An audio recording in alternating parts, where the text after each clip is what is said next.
Go lay down. Go. Go lay down. More live. It's alive.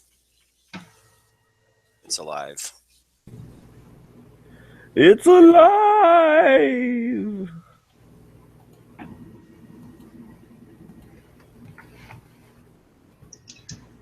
Rock on, man.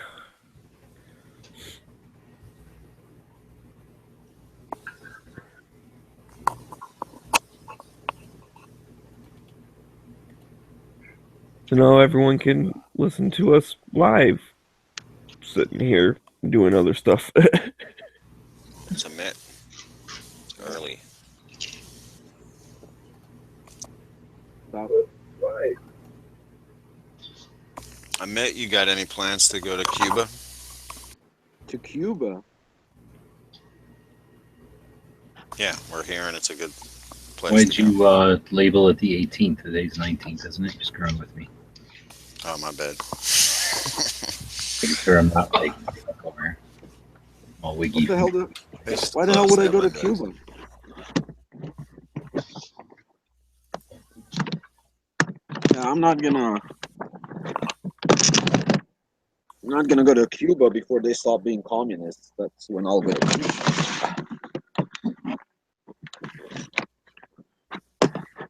Why do you got to discriminate against communists, Summit? Cuba. Because communism is fucking evil. No. We just haven't given it a chance. Yeah, like what the hell? No. I've given it a chance. All we are saying is give commies a chance. All we're saying is give evil a chance. Ah, man, I had to reinstall my entire computer and actually reset it to Windows 8.1, which is like giving yourself, like kicking yourself, like punching yourself in the nuts. That's what it feels like going back to Windows 8.1. But I had no choice because I don't know, everything was fucking falling apart. Can't change the date yet. I can't find it. Video. But at least it's running now because I didn't have my laptop. I was like installing and reinstalling the damn thing for like 24 straight hours.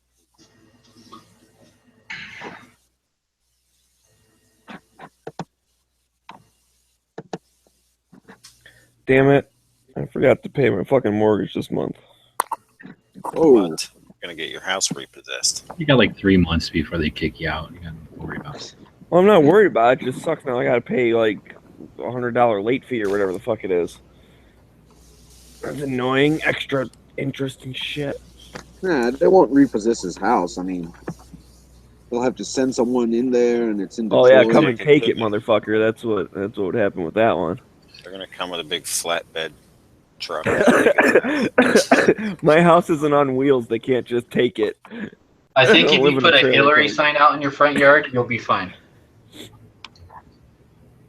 Oh, okay. I mean, I'll try that first. Or I'll just log into my little thing right here and pay it right now. And calls customer service and say, take this $100 Pull a fee flippy off. on them and be like, I forgot to pay my bill, so I want a free month of mortgage. You sent me the wrong house, so now give me an extra barrel. He's like, what? I forgot to pay my mortgage. I want an extra garage and an apology. Oh, fuck. I might not be able to pay it. I can't remember my password. What the fuck? All right, I got it right here. Don't worry about it. Okay, cool. Yeah, can you send that to me, please? Well, Smeggy, it's been nice knowing you, and I hope life on the street treats you well. Oh, come on, because I'm like 3 There's days plenty. late on a fucking thing. Whatever. Plenty of abandoned houses around you. That is 100% true. Do you have like a supermarket cart or something like that? So you can push all your shit around. Well, I hope I answered the right question. I hate those fucking security question things because then you have to like remember what you said and What's your favorite fast food? right, and that kind of shit. But the thing is, like, Remember. I normally will do something that's like different so no one can guess it. So it's like, what's your favorite fast food? Blue. Like, and in my head, I'm like, I'm a genius. But in reality, I'm like, what the fuck did I say that for? Oh, that's fucking great, dude. That's awesome. You just have to. There was, You're so sneaky. You're outwitting yourself. I know, right? So there was one time, it was for AT&T. That's who I have like my TV and internet from. And there was a problem with, actually, you know what happened? It wasn't working, so I called up tech service or whatever, and they're like, "Oh, okay. Well, it turns out that like they called me like, well, you didn't pay your bill, so we shut it off." I'm like, "What the fuck? I have automatic pay. Like I haven't hey like it just automatically does it." And they're like, "Oh, have you gotten a new like card recently that has like a different expiration date or whatever?" Like, "Oh shit, that's what it is." I said, "Okay, well, let me give you the new one." They're like, "Okay, well, you need to. What's your password?" And I'm like, "What do you mean? I don't fucking know what you're talking about." And they're like, "Okay, well, then you can answer the security question." I'm like, "Why are you making it hard for me to give you money? Like, is someone going to hack my account and give you their money instead of my money? Like, what the fuck?" And especially after the whole, like, I started talking to them, and they're like, "Oh, this is who I am. That's my number, my account number and stuff." They're like, "Okay, cool, we'll help you Yeah. out." I'm trying to pay someone else's bill just randomly. I You think should be Go able to ahead do and that go ahead anyway. and set up auto pay for this random stranger on my card. But anyway, so it was the security question thing, and it was exactly what you just said. What's your favorite fast food? And I was like, how the fuck would I know that? I'm like, I don't know what I said. I don't even remember doing that question, I guess. But then I kind of did, and so I was like, I don't know. Did I say Taco Bell? Like I was just guessing. The lady's like, no. I'm like, what was it? Arby's? They have good curly fries. And she's like, well, it's not quite fat. Like she was guiding me. It's like it's not quite like fast food. I'm like, what? It's like you could get it delivered. I'm like, oh, so it's a pizza thing. All right, Hungry Howie's.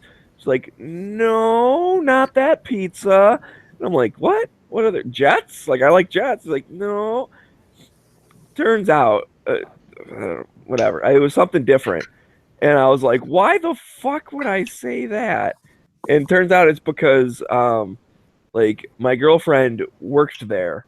And so I said that one. But I didn't like their pizza at all anyways. Like I've never liked their pizza. I don't know why I said that.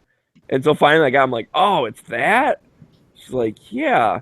I'm like, why the hell would I say that? And I go, "Oh, I know why I said Like, that." you know Okay. what? This probably isn't me. I better leave. Yeah, you know what? You better find someone else who likes that place. They'll pay my bill for me. What are you beeping at, motherfucker? Phone's going off. Who's bugging me? Text message from who? Who texted me? Come on, go back. Who the fuck texted me? Oh, my buddy Matt. Any luck with the deer Thursday or Friday? Nope.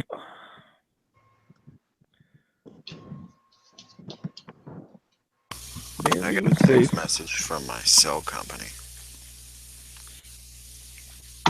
They're always texting me. Like, how's it All going? right, I gotta finish fucking paying my bill. I'm getting distracted talking about the fucking fast food place that I don't actually like. That apparently I like.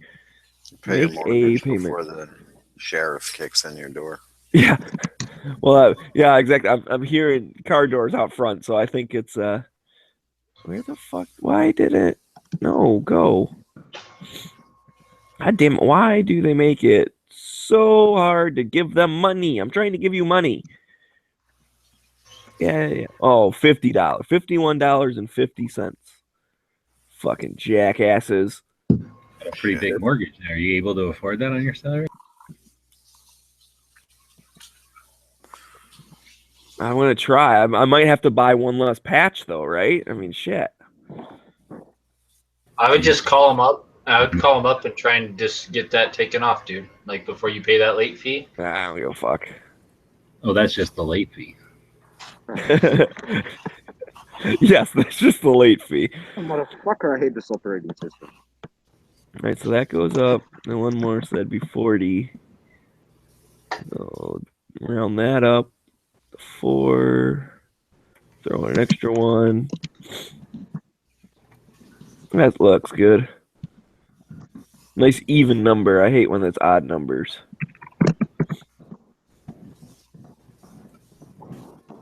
Submit? Yeah, you know, you're gonna take my money. Great.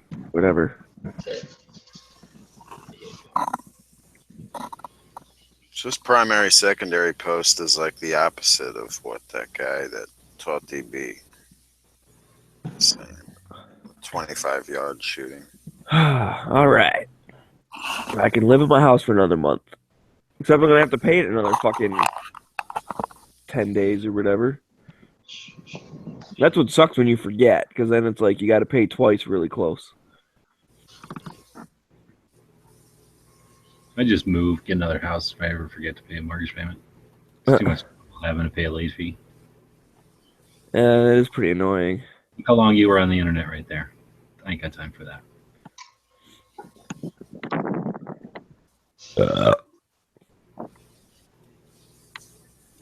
All right.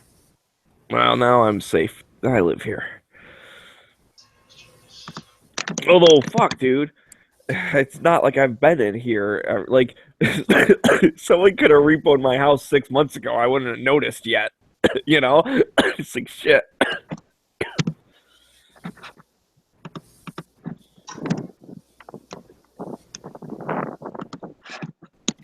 So this is Steve Fisher. There's a lot of famous people in this group. That's why I don't post. I just sit back and listen. Steve Fisher. Lurk. Aaron. I'm a lurker, yeah.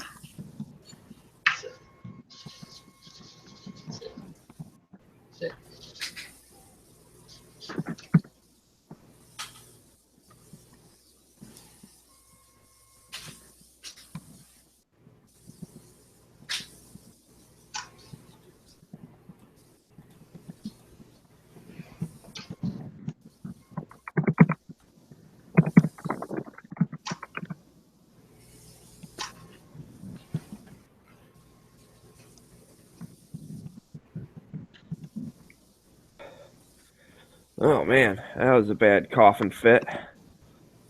Damn, I you're got dying.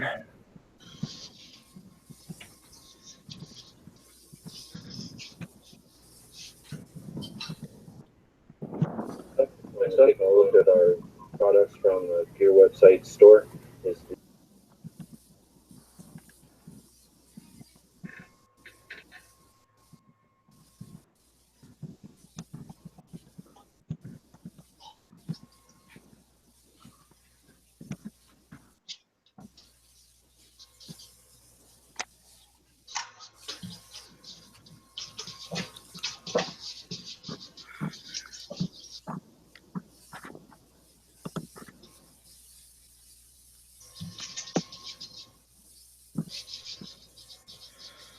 Oh, man. That little doggy likes that rifle. Like, oh, yeah. This is a really cool rifle.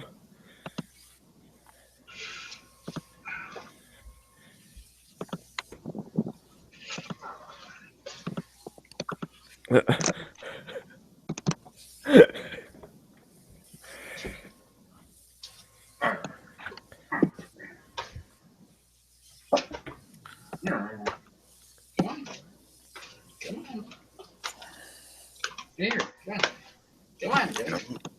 Come on. You can do it. Come on. Anybody look at the page, the Federalist Papers on Facebook?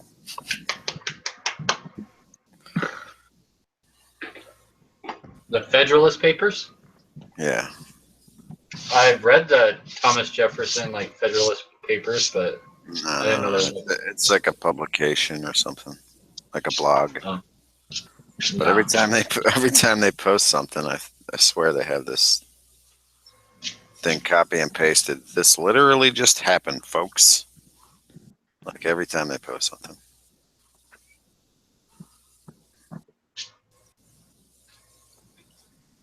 No Facebook for me, man. No book face.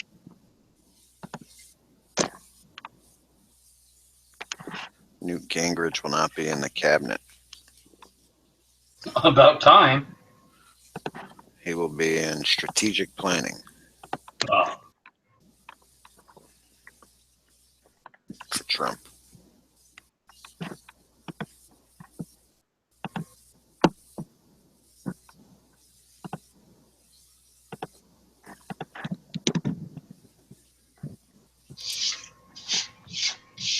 Does he really want Mitt Romney in there? I always use Spacebook or MyFace. I like those two. Facebook. Facebook, yep. That's the future. Yep. I don't think you're supposed to be even talking about that right now.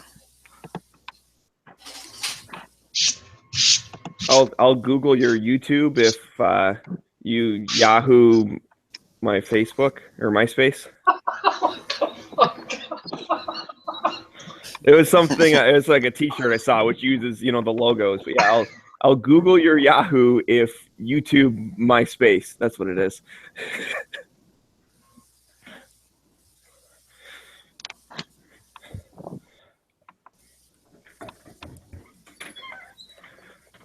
Warning: anarchist group plans violent attack during Trump inauguration. What's up with these anarchists? Good luck with that. Silly anarchists. Government is for kids. We wanted Hillary. Yeah, because that's the thing. Like we'd Nothing- rather have nothing- Hillary because we hate the nothing- government. What? What the nothing fuck's wrong with you? Nothing says anarchism like social. Like a I'm with her T-shirt. Social democrat neoconservatives. I mean, I they're don't basically think- the same like anarchists. I don't think today's anarchists know what anarchy is. Yeah. No, they're Like they're big government anarcho- anarchists. They're anarcho-communists. Yeah. What the hell was that?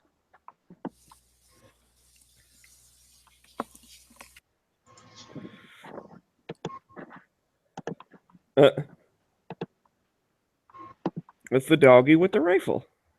Yeah, she's like licking her lips, man. She's like, damn.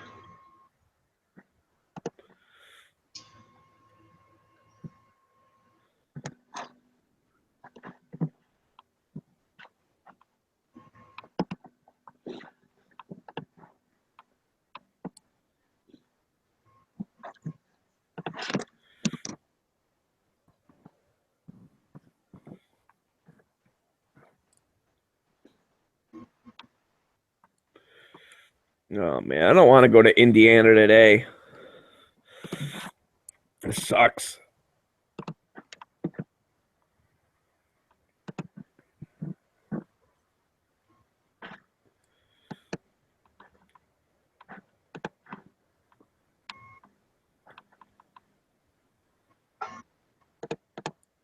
You gotta go to Indiana? Yeah. Ain't nobody got time for that. No shit, right? I just saw a thing from Indiana AR Builder. It's snowing in Indiana right now, or at least somewhere in Indiana. So Well, you just- It was snowing here this morning a little bit. It was kind of rain, and there was a couple of snowflakes in it. You just got to go there so that you can move tomorrow or something. Yeah, we're working Sunday all day. It's probably gonna be a long day, and then hopefully Monday will be just like a regular day. I don't know. It might be all day Monday, and then we're driving back on Tuesday. So that'll be fun. And then I'm probably going back out to St. Louis next weekend. And then I'm working at a local place, but I'll be out of the office for the next week and a half after that. And then I go back to St. Louis in December for maybe just the weekend. I think that might be long. I think that might be like 5 days. And then I'm home for 2 weeks, and then it's Christmas, and then I'm back to St. Louis for 2 weeks. So, yeah, that's why I'm saying I shouldn't even fucking pay my mortgage. Like, I was thinking about it. Over the past year, I've been home, like, 60 days. I've been out of the house, like, 300 days. Like, by the end of this year, that's, like, what it will be. Maybe a little bit more because of those couple weeks in December.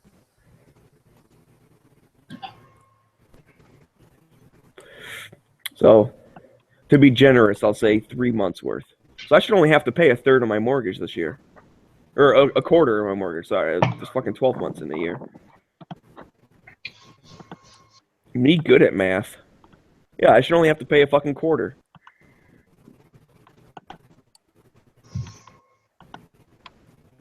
Or I should rent my shit out. That'd be cool. Anyone want a roommate? Anyone want to move in?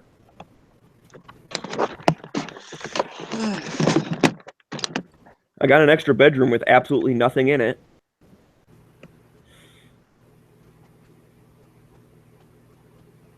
I've been meaning to repaint it before I move stuff in it because it's purple. That was the quilting room in the past. I've got this idea to compost prostitutes' mattresses. So, what's the deal with this room that you're not using? I don't know the words you just said, but I'm not using a room. You want to rent it from me? Yeah, I'm gonna compost mattresses that prostitutes use. Because basically letting the compost purify the mattress. That's much better than what I thought it meant, because you said compost prostitutes, and I guess I didn't hear the mattress part. I didn't hear what the third word was. Oh, no, just the mattresses. Okay. That's not illegal, so sure. Yeah, we're just gonna pile mattresses to a point where the heat from all the juices that the prostitutes will compost naturally, and it's like a natural gluten-free dry cleaning.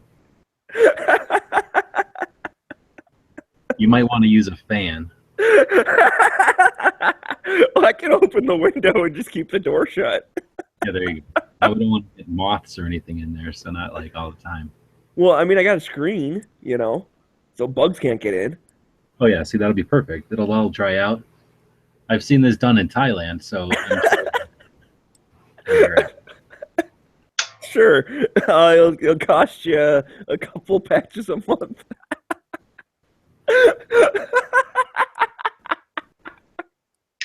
don't know why that's so funny to me. It's so dumb. There's something wrong with me. That's the kind of shit that only happens on a Saturday morning when you're old. I know. Wait, it is Saturday, right? Not Sunday? It is Saturday. I know, I'm all thrown off because I spent the week up north, so it's like we were driving home on Friday, and for some reason I was thinking it was Sunday night, because I'm used to coming home at the end of the weekend. So I got all confused.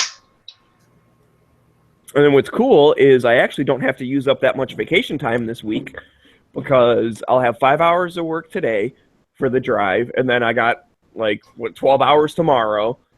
And then I had the time on Monday. I had travel time when I flew home, so that was 5 or 6 hours. So it's like, shit, dude, I only have to use a couple days worth of vacation time, even though I had Tuesday through Friday off of work. Which is pretty awesome.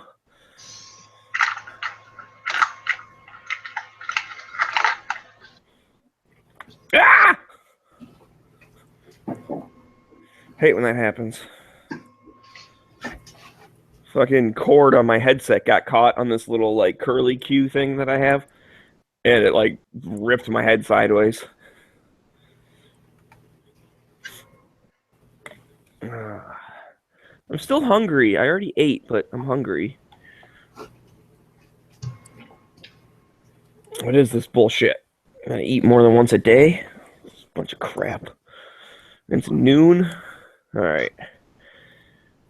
I got 5 hours till I gotta leave.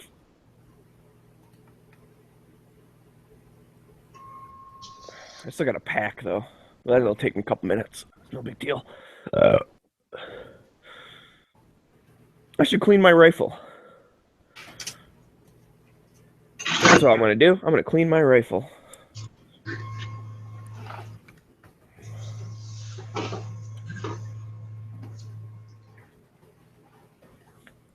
You can all come with me on my cleaning adventure. Or should I take some pictures of myself sitting on the floor looking confused? What's this cleaning all about? I hear that that's really famous for Instagram. Yeah, that worked pretty good on the Instagram. I think you gotta have a tank top and tits for that, though. Oh. Dude, I have a new fucking Instagram girlfriend. Holy shit. She is like way better than all the other ones.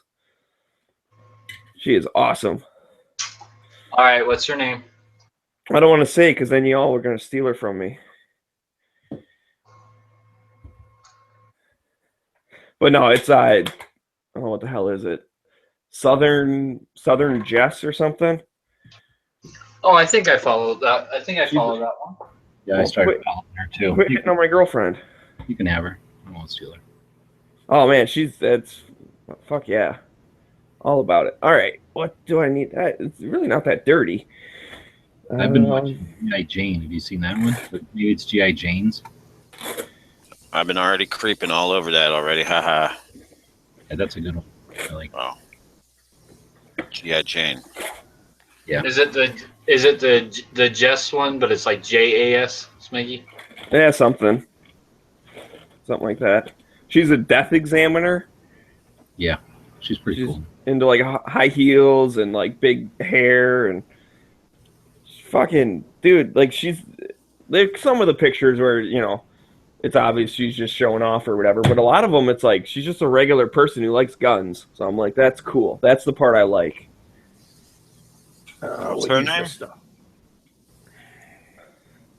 Her name's Country Girl Jess. No, Southern _Jazz, like Yeah, J. that's right. Yeah, it's Jess, not Jess. She built a box fort the other day instead of moving. She's like, I should be moving, but instead I built a box fort. I'm like, you're awesome.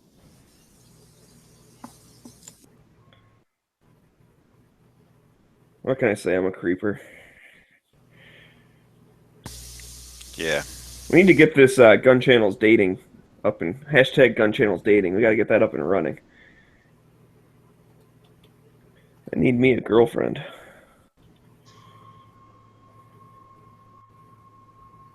Wow, dude, this is like barely dirty at all. This is awesome. But I gotta wipe the outside down for sure. Oh, I thought you were talking. What? We're live, Smaggy. Yeah. So what I do? Just keep that gross talk to yourself. What gross talk? I didn't do nothing. I'm cleaning my rifle. That's what I said I was gonna do. Is that what you're calling it? Your rifle? I swear, I was just cleaning it and it went off.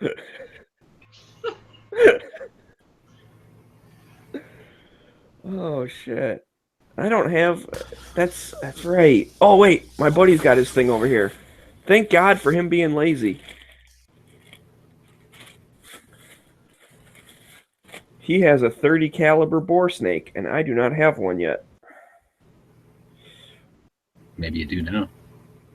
Yeah, maybe. Yeah, dude's kept his shit at my house for like a month since we've been up north. The fuck, man? I'm an official storage closet now? That's right. I think in the past couple years, because he was having a bunch of work done to his house, and he doesn't have like a safe or anything, so he put all his guns at my house, just so people coming in and out and all that shit. So, but anyways, over in like the past year, I think his guns have been at my house more than they've been at his house.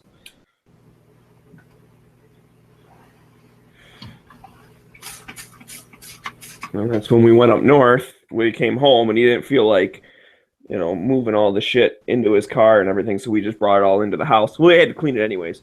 So he came over one day to clean it, and then he didn't feel like taking them home with him once he cleaned them. So yeah, I got a nice little arsenal built up here.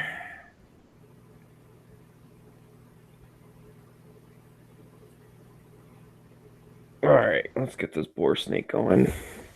God, I'm so like, I don't know, half-assed with cleaning. Like, I know some people get all into it. I just like wipe down some shit, be like, yeah, it looks good enough. Run the boar snake through it a couple times, call it a day. Do you guys go all nuts with cleaning, or do you just be like, yeah, whatever, close enough? I just like take my guns out in the front yard and pull out the hose and hose them the fuck off. And No, I don't do that. I don't like water. Because then you got to make sure you like get them all oiled up afterwards. sometimes I just throw them in the shower with me. Well, I do that too, but that's not for cleaning.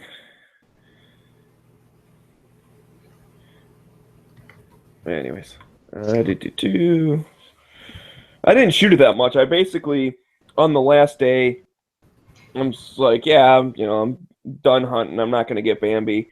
And like I said earlier, we had to get my dad's like rifle, make sure it was all good. Once we took that weird rear sight thing off, he wanted to make sure that his regular irons were good to go. So he shot a few rounds just to make sure. And he was, like I said, he had a nice little group, so that was good. And I was like, well, I want to shoot my gun. So I only shot, what did I do? What the heck did I shoot?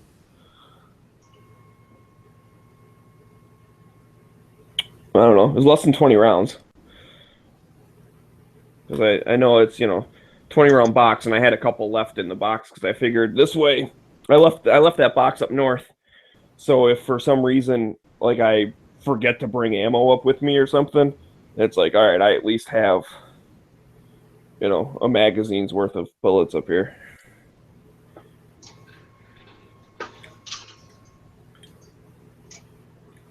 Yeah, so I guess I shot 16 rounds. I left 4 in the box. So 16 rounds through the rifle. It's probably not, that's probably why it's not that dirty. Oh shit. But the outside got all exposed to weather and stuff, so that's where got to make sure I do that. All right, bore's clean, good enough.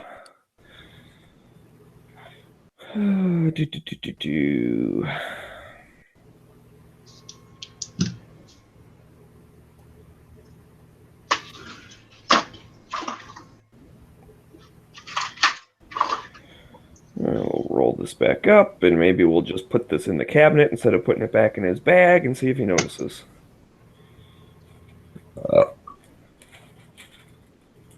Well, did you just gink someone else's boar snake?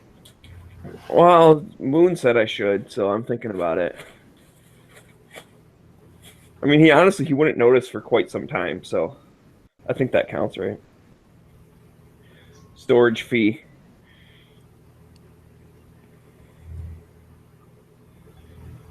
There's the part that I gotta do good. All right.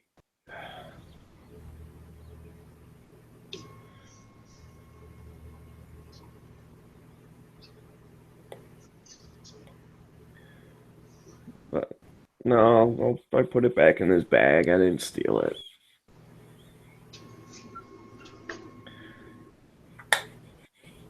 Okay, that's looking sexy. Good. Looks good.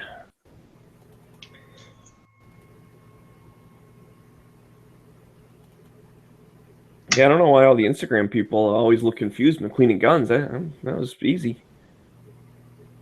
Took like 5 minutes. And why they have all the black shit like over their face and stuff? Yeah, it's like, what are you doing? Licking the damn thing clean? It took you longer to like set up the picture than it would have to just clean it like regular. Newsflash: you don't need shoe polish to clean your gun.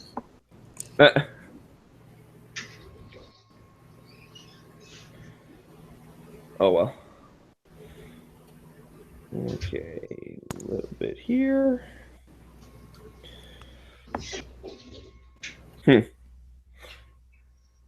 I put the shoe polish under my eyes when I'm cleaning my gun. So the glare? So the glare, yeah. So I could see everything.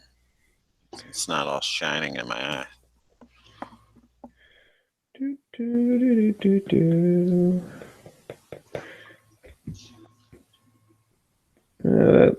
looks about right. I don't really know where you lube a bolt-action gun. I just figured the one little part that like rides. You need where that metal like slides on metal. Dude. Yeah, that's what I'm saying. So that's what I was saying. It's basically just like this little channel that the bolt rides in was about it. Oh, come on, what the fuck? I'll just rub a light coat of oil down the whole thing.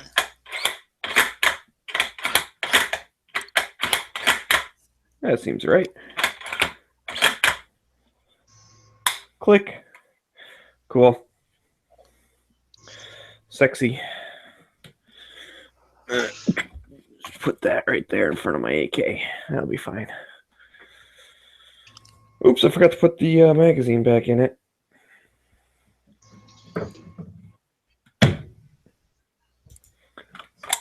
Whew. Tough work. I guess while I'm in here, I can sort some brass. I never did that from a month ago.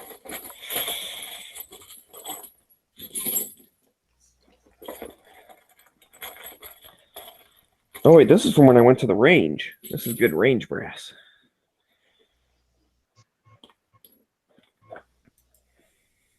Oh yeah, because I got a bunch of 45s and stuff in here. So that's cool. Oh, and go get the stuff from this weekend.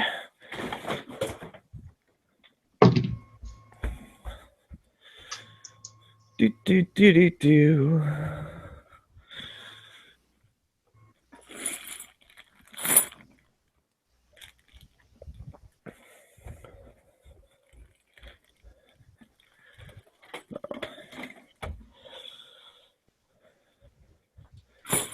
Yeah, I never did get around to telling my mom what I needed for reloading. So I was gonna ask for that kind of crap for Christmas.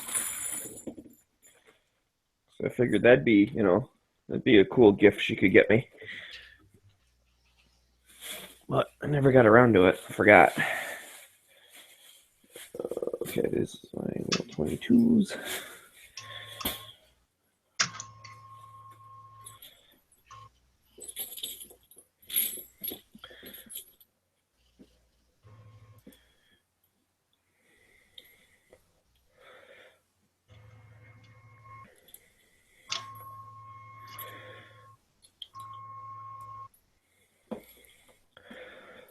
Oh, man.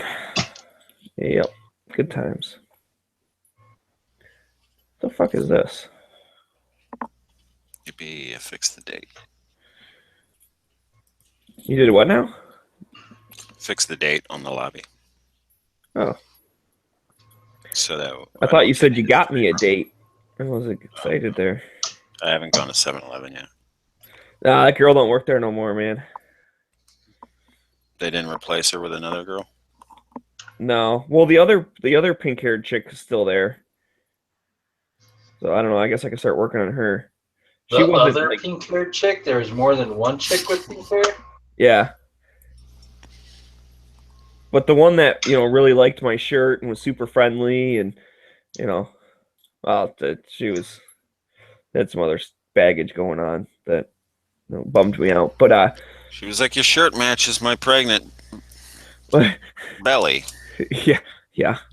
Well, it was one of those things, dude. She was like a couple weeks or whatever, and she was like rubbing her stomach and shit. It's like, dude, you're not showing yet. You're retarded. But it's like mental, right? And they're like, I think I'm getting fat. It's like, no, you're not. But anyways, yeah, she got fired because I guess apparently, like, how they always have like, end of the night work to do before the next shift comes in and stuff, like, whatever, counting the cigarettes and doing the coffee and all this. And she half the time didn't do half the stuff. Yeah. So they're like, yeah, you're not really working out. But I think it's more they're like, oh yeah, well, you're not going to date Smeggy, so we can't have you working here. You just like made a call after that Yeah. happened. Like, listen, Away. you can't entice me with, cute, like very friendly girls if they're not available. That's just not fair. Oh, what the fuck is this bag? Well, I forgot. I'm lazy when I sort.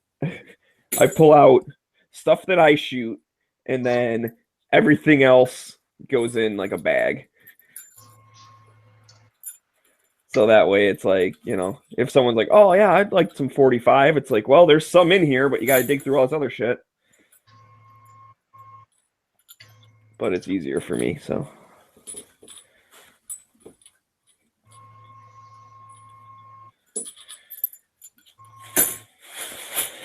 All right, so that goes in there. This goes in here. Where is my 30-06 box? Right here.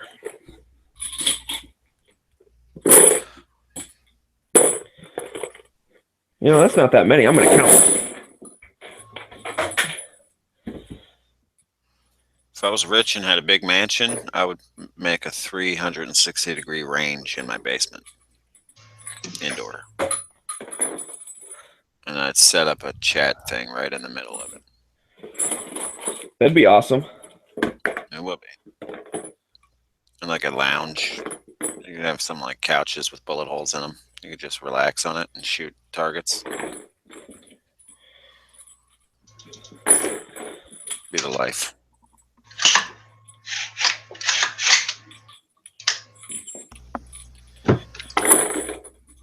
You should open your blinds when you do that.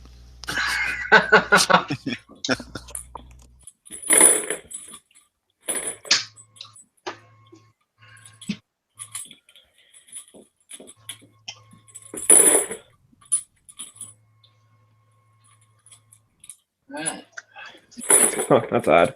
So I have shot 62 rounds through my 30-06.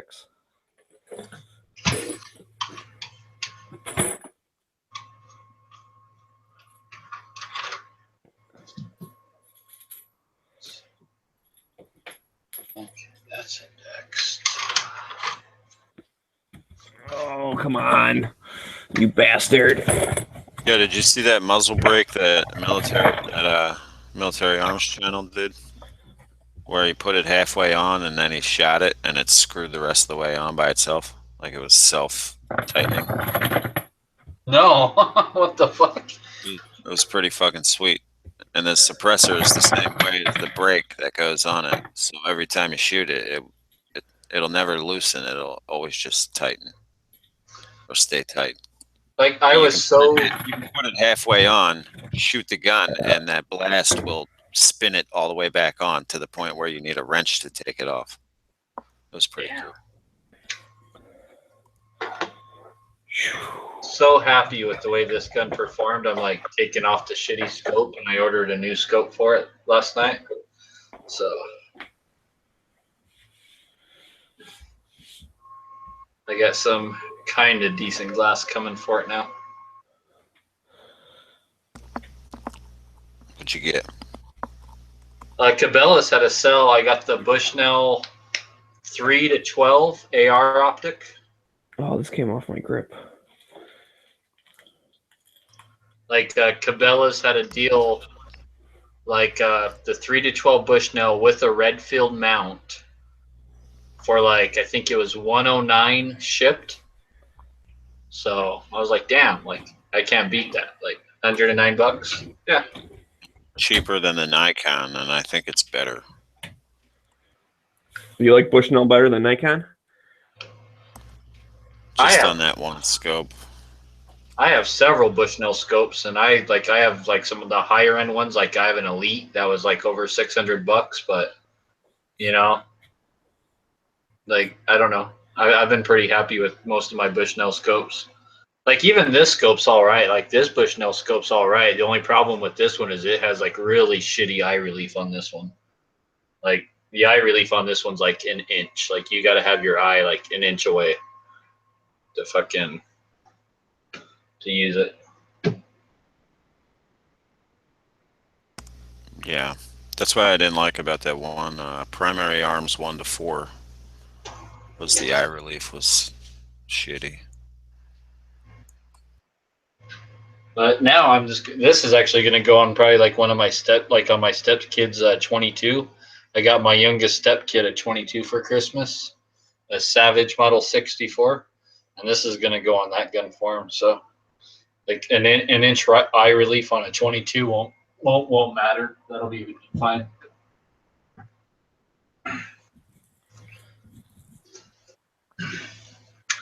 Oh, Moon, remember how you were asking about those Strike Industry stocks? Yeah. Hmm. You like it?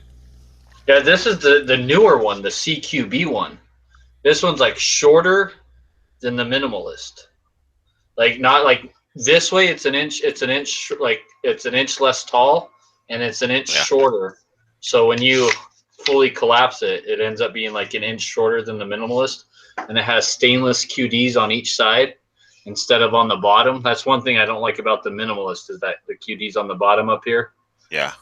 But yeah, I'm loving this, dude. It's awesome. Is it tight? It's tight and stuff. Let's see if I can convey this in the video. There's just a tiny little bit of wiggle. The Minimalist is tighter, I think, because the Minimalist I have, like, I mean, they're actually hard to adjust. I mean, they're really fucking stiff. But let me see. Let me hold the gun tight here. Oh man, I can't hold the. It's pretty tight, dude. There's hardly any fucking wiggle at all. Like if you look at the top, if you watch the castle nut and then watch the stock. Yeah, it's not bad at all. Barely, yeah. Just the tiniest little bit of wiggle, dude. And I don't mind at all. Now this Strike Industries handguard, I'm not digging so much. That I'm really not digging. It's kind of like slippery, dude. And it's just not comfy. These ribs stick out too far. Just gotta stipple that shit. Time to break out the soldering iron.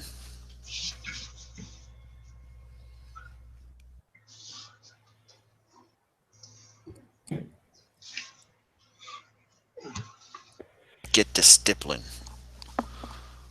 That's what we say. What? I don't know. Who's we? Yeah. Well, you know what they say. Get to stippling, boy. Yeah, they used to say gets to stepping. Now we say gets to stippling. Dead. 4N. I stipple that shit on everything.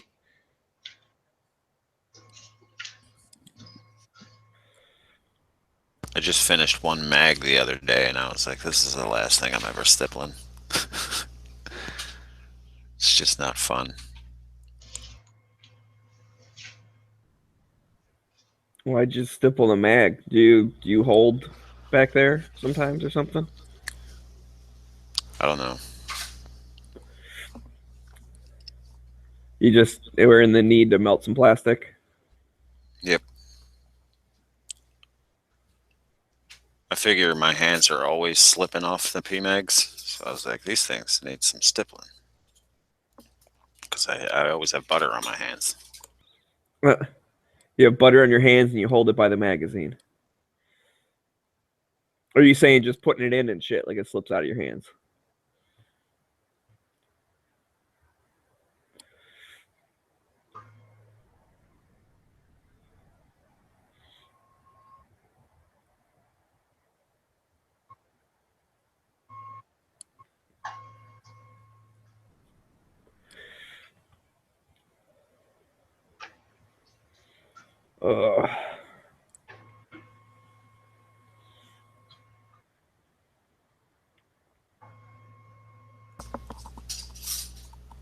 Funky designs was my goal.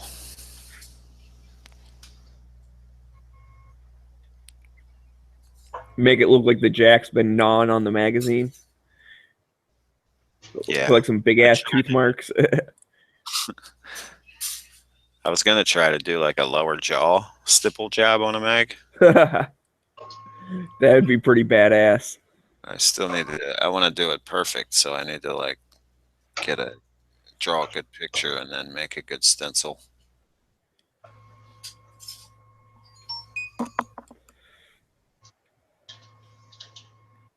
I still think the eyes need to be cut out of the mag well, and then you got to paint like different color eyes on the magazine. I'm just gonna stick them googly eyes on it one day. That would be awesome. You should so do that. They're like little nice flat surfaces in there. I saw this thing online. This dude goes around and like sticks googly eyes on shit, like just like signs in stores and different things. It's fucking hilarious.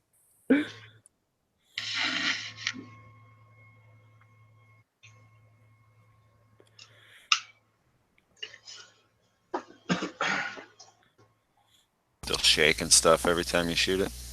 It'll be awesome. Yeah, that'd be pretty cool.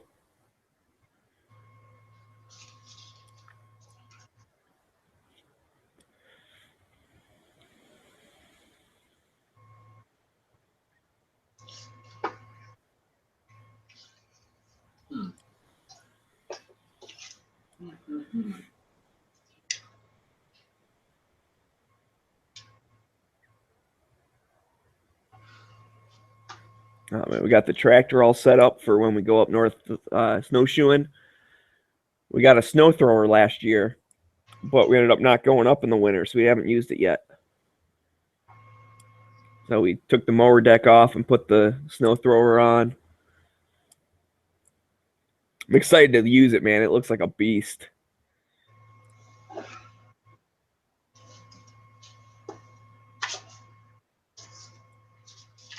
Is it a ride? You ride it? Well, yeah, it's a tractor, and then the thing goes on the back. Oh, okay. I mean, it's like a full-size regular tractor, you know, the bucket and all that shit. And it has a rear PTO, which is the little gear that drives machinery. The PTO, like a PTO winch, is the best fucking winch, dude. Like you can climb up a fucking tree with the PTO winch. Well, that would make sense. I mean, it's got a lot of power, you know. I'm not even joking. You can climb up a fucking tree, straight up a tree with the PTO winch. Like, not even exaggerating. I've seen it. I've literally seen it.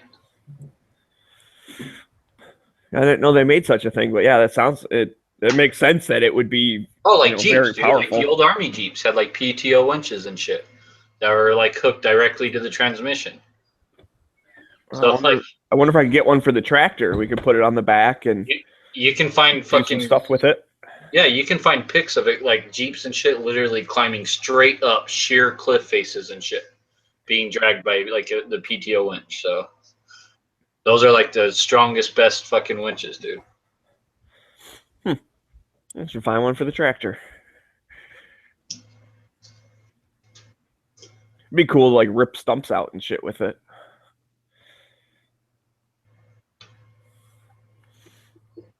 Oh man.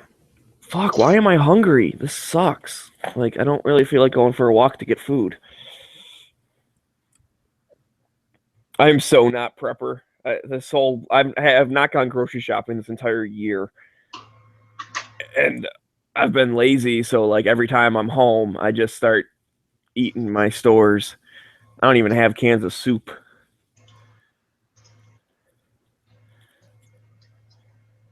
That's not good, man. I know. It's bad. Especially where you live, dude. You could get some huge fucking snowstorm and be like 8 feet of snow and snowed in for a fucking week or something. And well, yeah. Well, I mean, I do have. It wouldn't be that much, but I do have some food. I have some survival stuff that I've tried a couple times, and it's pretty good. You know, like cheesy potato soup or whatever.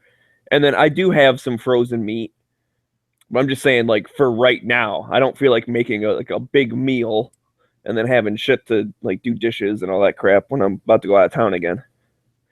So I'd rather just like eat bagel bites or something. Oh, I gotta go to the store anyways, so I'll do that in a little bit. Get some food.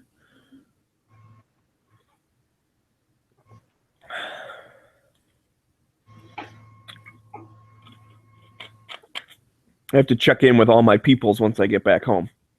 So one of the first things I did once I got cell service was jump on gun channels. They're like, I'm still alive. That's the one thing up north. There's no good reception up there. Like sometimes I might be able to get text messages or whatever. Phone calls are out of the question, but text message because the signal kind of comes and goes.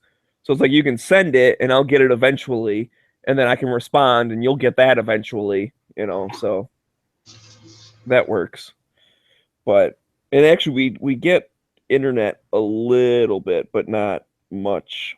It just kind of depends.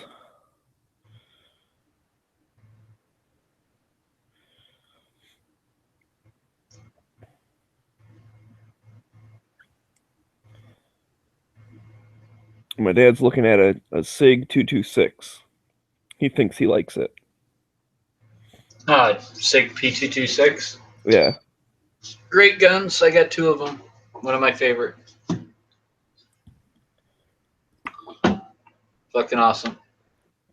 But then he was also looking like I've mentioned it before. He's not like he likes guns, but he's not like a gun guy, So I've tried to help him, but it's like you get whatever the hell you want. I'll help you out, like if you need some starting point of things to look at. And anyway, so then I have a bunch of magazines up north, like old rifleman and handgunner.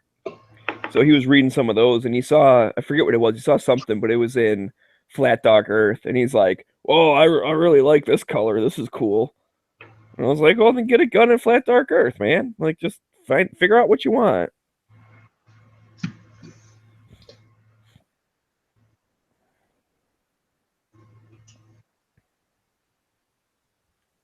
So, but he'll get around to it eventually. He's one of these people, when he goes to get something, he's got to like think about it and research it for like a year. And then he finally gets something. Ain't nothing wrong with that. Yeah, for sure. So it's like he's in the just looking around phase right now, and then once he figures it out, I'll help him try and find whatever it is he's looking for.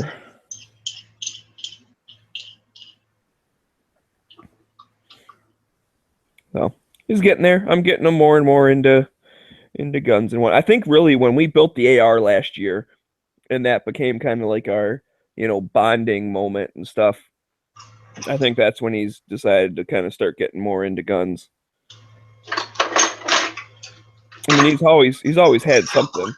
He had that little 22 like forever, until it got stolen a couple years ago.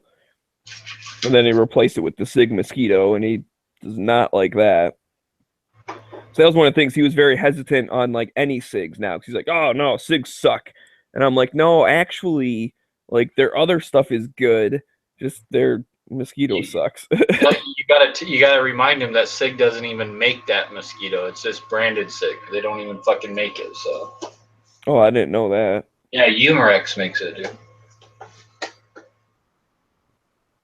I just know he's very much not happy with it. But at the same time, too, it's like it is getting better since he's shot it a little bit more. He's just been avoiding shooting it because it's not very fun.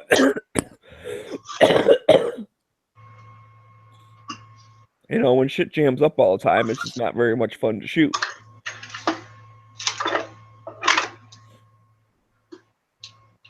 Oh, fuck, that didn't work.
Oh, shit, come on. Don't be a jerk.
Yep.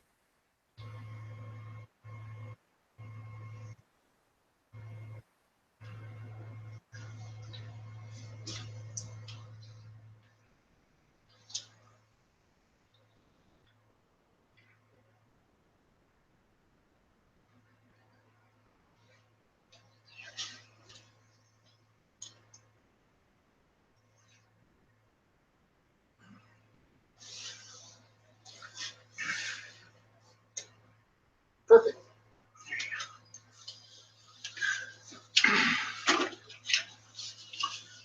Perfecto. Like.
What do you want?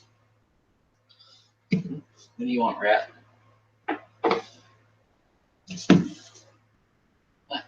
I want my own AR. Woof.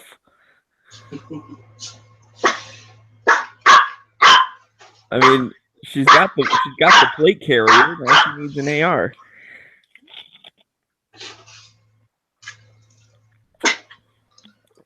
Yep. You need to put a little AR in the front of that thing. She got an AR. I bought her a GI Joe one, like a 1/6 size one. So, but I need I don't have a way to attach it to the plate carrier yet. So I gotta my girlfriend said that she's gonna make her a little sling for it, and then weave it through the molly on the plate carrier.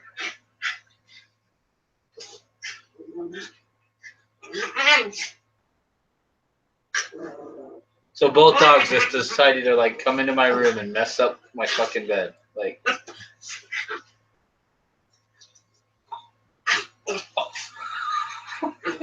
is up with you?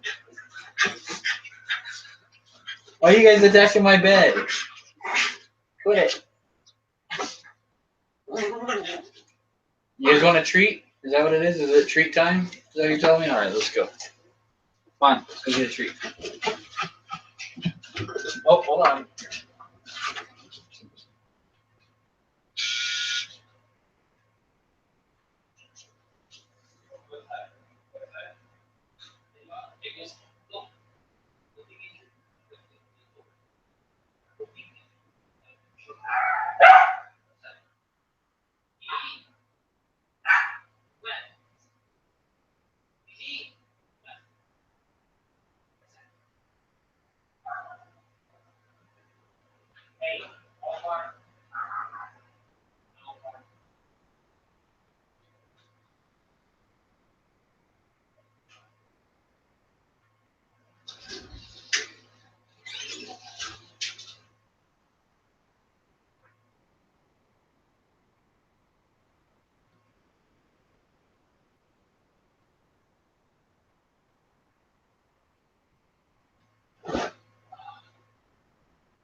So I went back to watching the Cuba thing, and there's one dude, he opened up a farm, but he's also like he's doing good for himself. Like he makes a lot of money or whatever with like this private farm, but he's still what do you say? Like he still thinks socialism's the way to go. And so it's kind of funny, he was talking, he's like he doesn't own the land, the government just lets him use it because the land is a social asset. And but then the dude starts asking him like, "Well, you got a pretty nice house here. How'd you get that?" And he's like, "I don't like the questions you're asking. Like, I don't like the type of things you're asking." So it's like, "Oh, interesting. You used free market to make a bunch of money and build yourself a nice little house. And even though you think socialism works and it's proving that it's not working, it's like as long as you built yours, you got yours, so everyone else can like live in the social housing stuff, but at least you have your private house." I'd buy that.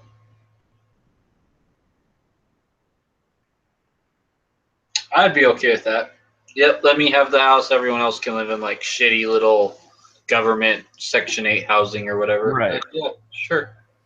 Well, I mean, he seems honestly, he seems like he's doing okay. It's that like, 'cause they were talking, he pays his workers more than a government worker would make, like on a government run farm. So the people like it, and he feeds them, and some of them he provides housing for. So like, it's a good job to go work there. So he still has that like, I'm gonna share the wealth with people type of thing. And yet his house is probably better than the one the workers live in.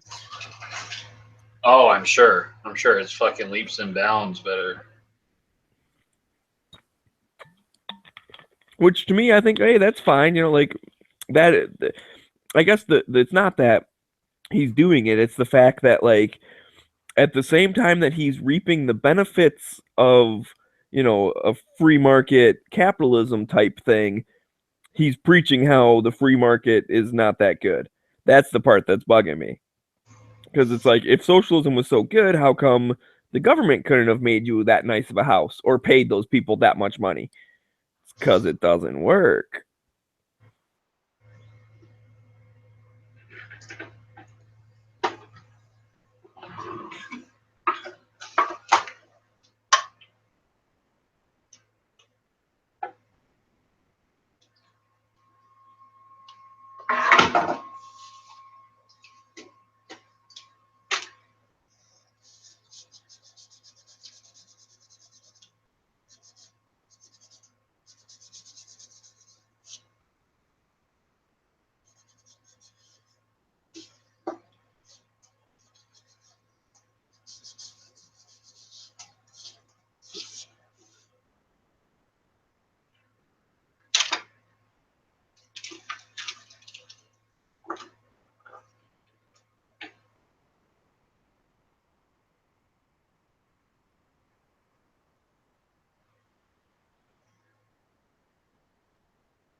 Man, this is I'm just enthralled in this thing, man. So the dude also has a bunch of beehives, which for one I know is good for his farm, right? Because the bees will help pollinate the stuff. But then he also gets the honey. Well, the thing is with the honey, he is forced to sell it to the government, and then the government resells it for about 3 times as much. And so, what that's showing is that like people are willing to pay more for the honey, and he's just not getting it. But so the one guy was like, "Oh wow, they 3 times as much. That's good for them." And he goes, "Yeah, but they pay for the transportation of the honey," and very condescending. He's like, "Oh, that's really nice of them to cover the shipping costs." Like they're freaking railing you, dude. Like, and it's a set price. Like he can't do anything about it. Like the government tells you have to sell us all of your stuff for this much money.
Oh man, that's a low blow.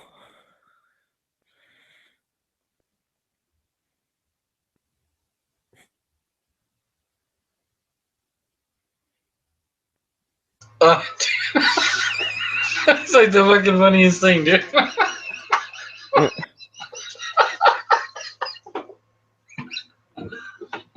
Ah, That's fucking awesome.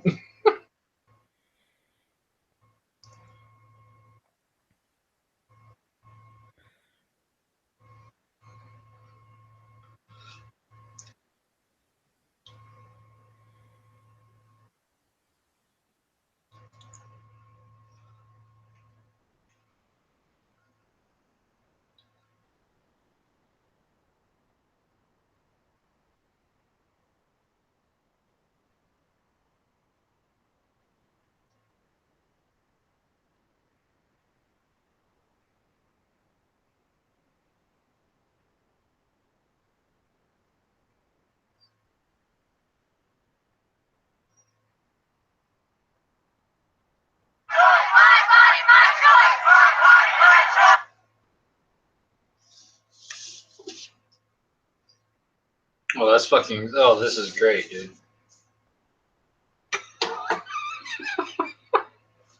Holy shit, that kid's fucking awesome.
Have you seen that one, Smeggy? No, I didn't look up. I'm in the middle of doing something. I just heard some music, so Yeah, I can't let it play too long because like it's an Instagram video, but it has music to it, so I can't let it play like more than a couple seconds, so Moon doesn't get a strike or whatever. But it was funnier and fuck. Here, I'll link it in here, dude. It's let's see here. Instagram. haha, this guy's so angry. He's so angry because he sucks at this game. What a dick. Ha ha ha. Keep saying angry face, you little douchebag.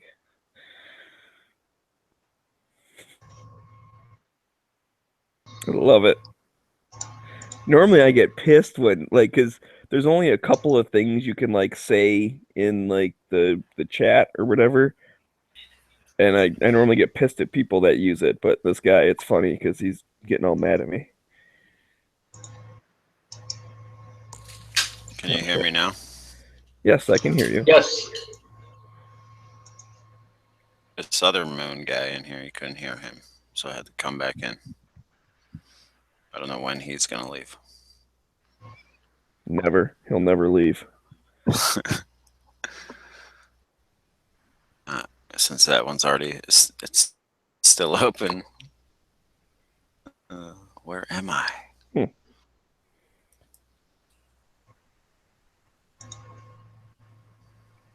This guy's so angry. That's great. Why are you so angry, bro? Why are you so angry? Good times. All right, I got to give you the smiley face. Jerk.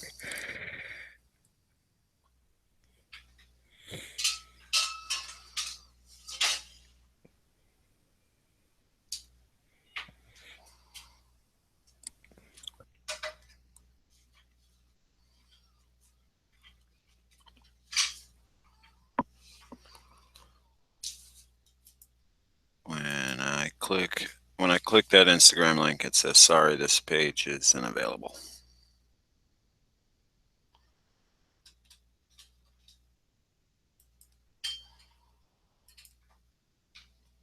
What the fuck? It works for me. Here, like I'll just screen share that shit. Like that. It's just funny as fuck. Let me go back to it.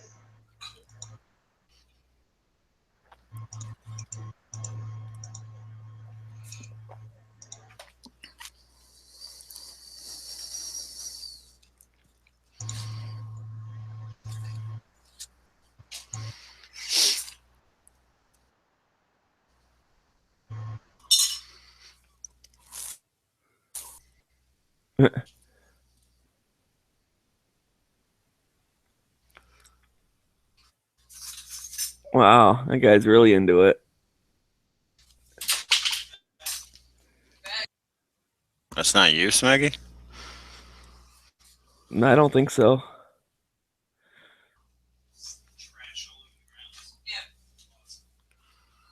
I have better taste in music. Was it really a Bon Jovi song, or did someone just put that over it? Now he's like running into people and going down the stairs and shit. Oh my god! Like He must whoa! seems premeditated. Did he just lick that chick's forehead?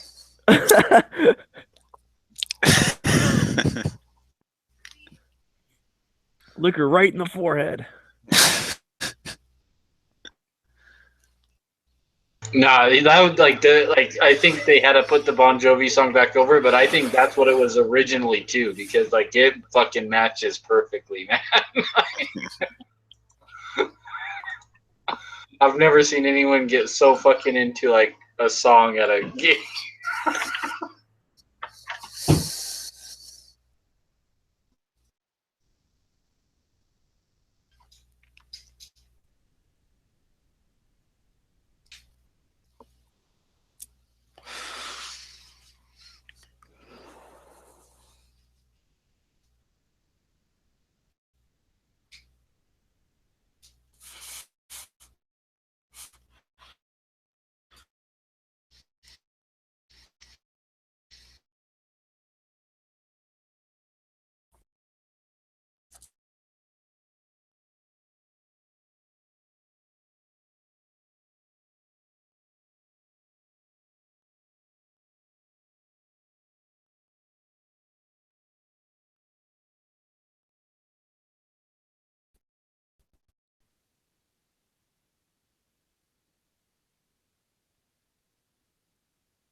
Again.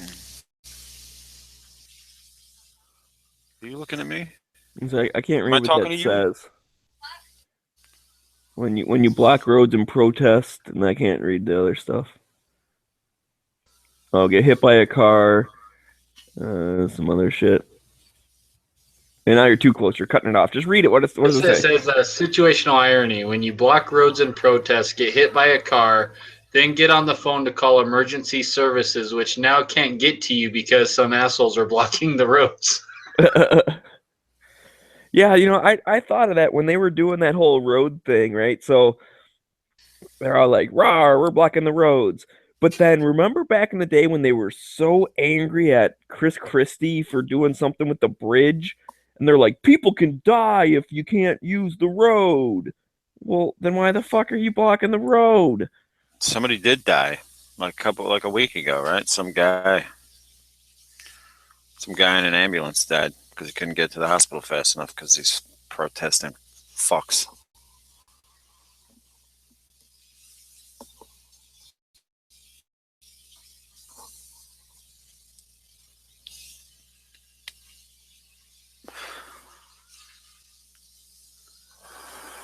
What the fuck?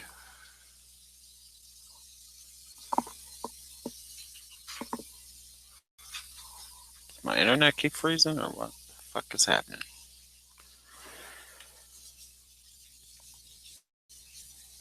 It's that NSA shit. Yeah. Why is Trump fucking with me?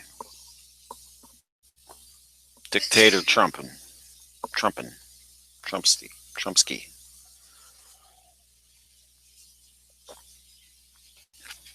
Trumpsky and Stalin. Trumpsky and Lenin.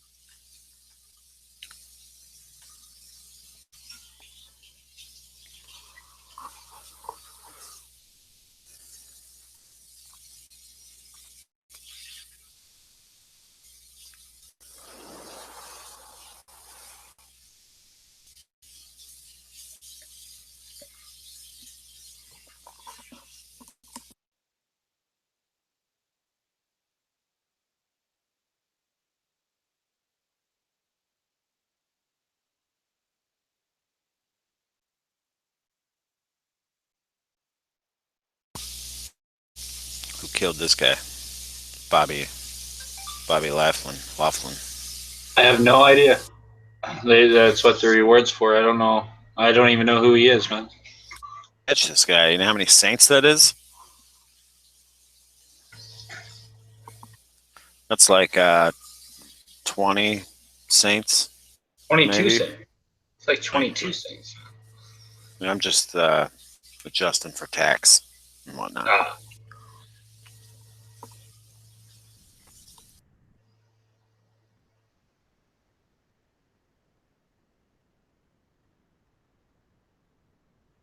Unless we buy them in Delaware. There's no sales tax.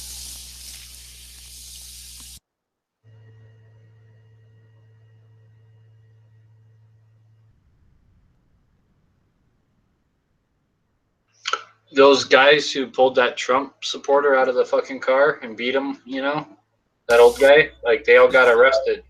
All Yeah, four so- of them got arrested and shit. Fuck yeah. Even the stupid bitch that was yelling, agitating.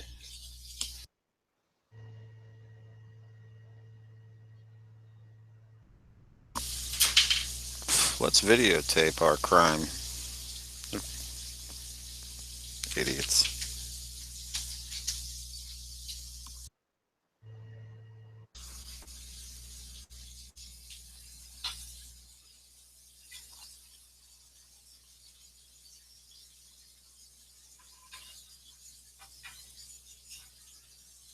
I think it's just such a shame that the news doesn't report on all this violence that's happening to people just because they're white people or they're Trump supporters.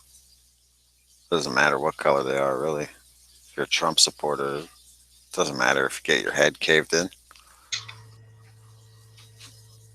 And then the other side has to make up stories about how like Trump haters attack or Trump supporters attack them when like probably 99% of them accusations are false.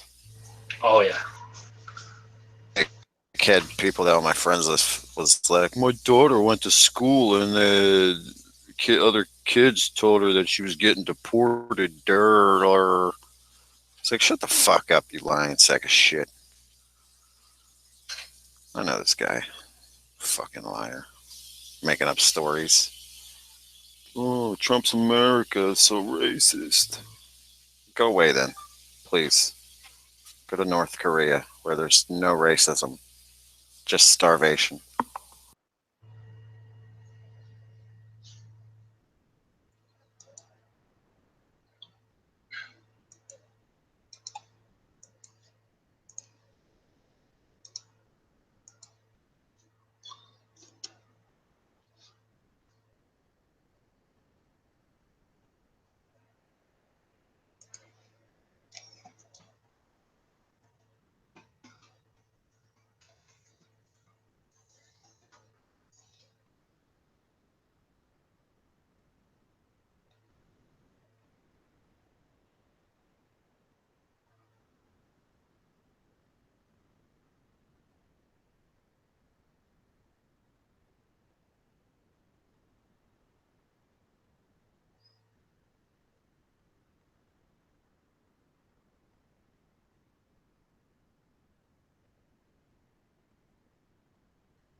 You see that new Holosun optic that looks like an RMR? No. 510C is what it's called. And it comes 3 different reticle options. Looks pretty fucking sweet. Nope.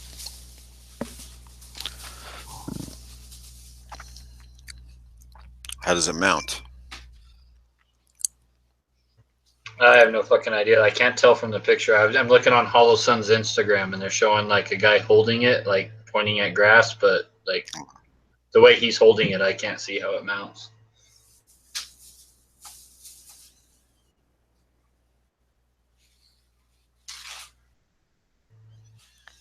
Let's see.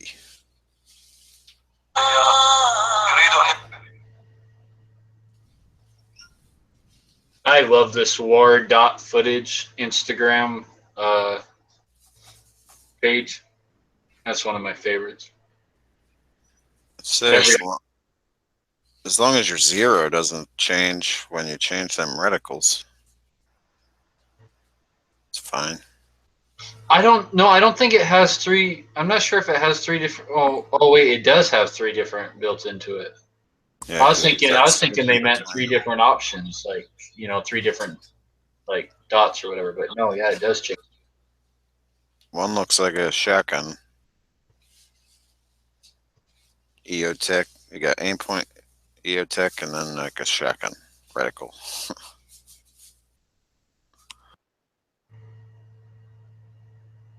I'd be okay with that.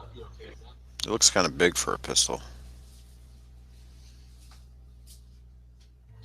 I think maybe it is. I don't know. It's hard to tell. Yeah.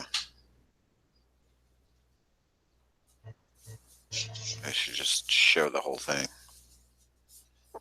Sick of these teasers.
There's an AK on the Holosun website, or on the Holosun Instagram, down a little bit. That's flat dark earth, and it looks like it might have that optic on it.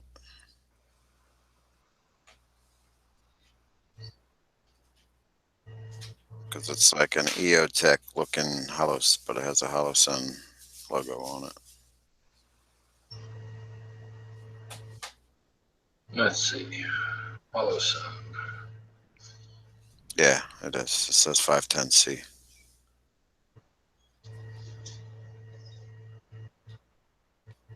AK. Not that AK. It's like a little short one with a bunch of tactical shit on it. It's like tan colored with a black Hogue grip. Let me see. It's like 1, 2, 3, 4, 5, 6, 7, 8, 9, 10. Oh, I see it. 12 Yeah. rows down. Oh shit, that's a lot bigger than what I thought. Than what that other picture made it look like. Yeah, that guy must have monster hands. Yeah, I mean, like it doesn't look that big in his hands, man. Like,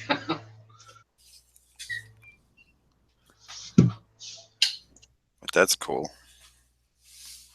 I like that kind of open sight.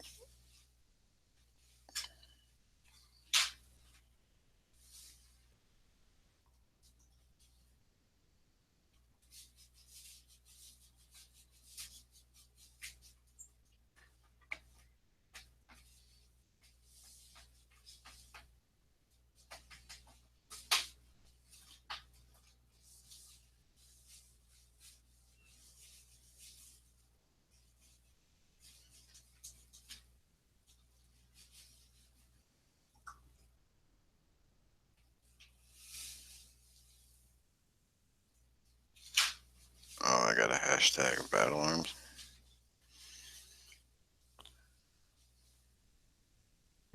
yeah, I tagged you in that shit, and like that's some good shit they're giving away there, man. Like, and you don't got to repost it or nothing. Like those are the good kind of contests, you know. You don't got to like repost anything. All you got to do is literally just like tag, like write something on their page. Yeah.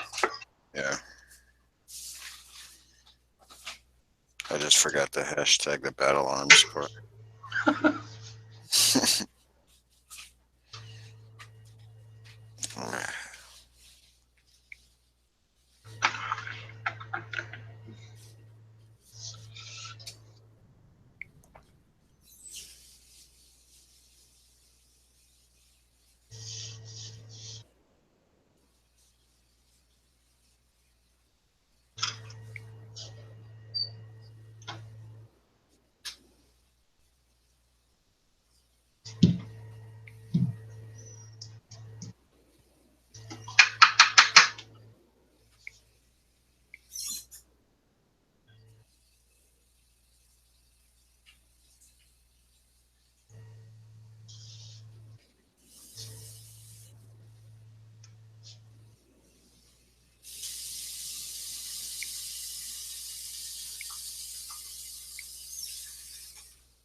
So let's see.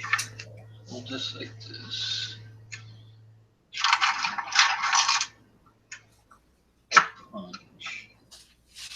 We think they shot this hollow some with 22s? What's that? You ever see the hollow sun with all the bullet holes in it? It still Uh-uh. works. Oh, I haven't seen that.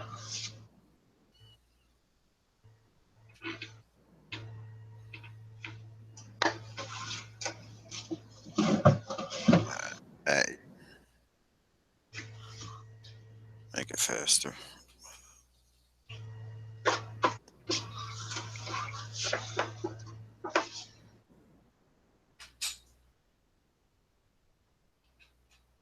Holy shit. And that shit still works. Chucks and Guns wanted to do a review, they said. We wanted to try and make it fail, they said. Let's shoot it. Damn. That thing took some hits, man. Holy shit. So it died on a 5.56. I guess that one to the fucking tube killed it.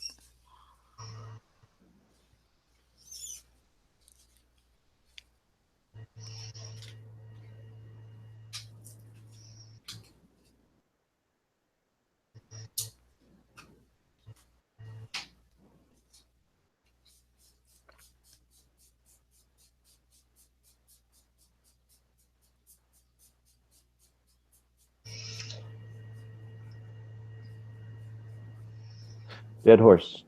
do you need LE approval to file the tax stamp for an SBR in Utah? Yes. You still You have need to it. go down to your local sheriff. You don't need that anymore, according to federal law or guidelines. They changed that. Remember? Oh, did they? Maybe they did. I don't. You don't need that. You don't need a You law used enforcement. to. Yeah, I know. Yeah. I know you used to. You just need to notify them. You need to notify them that you're. Oh, that's right. And they That's can't right. stop you. Okay. Yeah, I remember that now. Yeah, I That forgot. goes to do into that. effect 2016 or now? Yeah, I think it went into effect Or next in year? the summertime, Okay. last summer.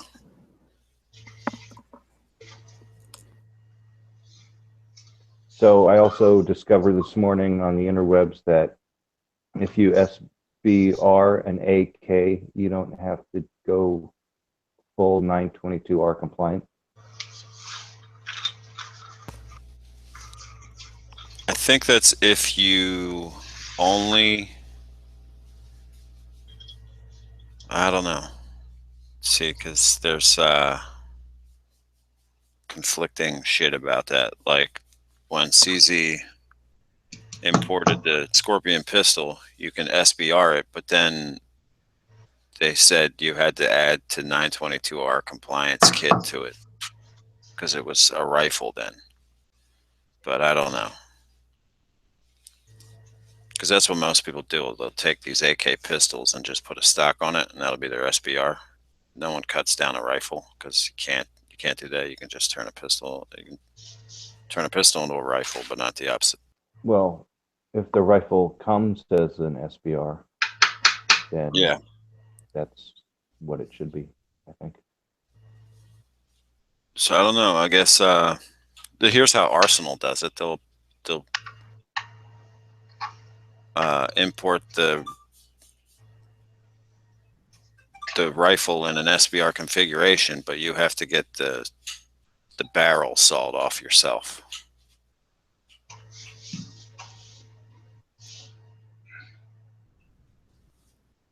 Then again, I don't know. It's all complicated. Too fucking complicated for a free country. Trump to do away with the ATF, the NFA. Trump will save us. For a free country, that's way too complicated. I don't think it's going to be necessarily Trump to say this. I'm hoping it's his son that's like, his two sons are like all into guns and shit. So. I guess once you get the tax stamp on a rifle at SBR, then you can saw the barrel off and turn a rifle. It's still a rifle, so you're not turning it into a pistol. Okay, now it's making more sense in my head. But the pistols, when they come in as pistols, I don't know. All because of CZ.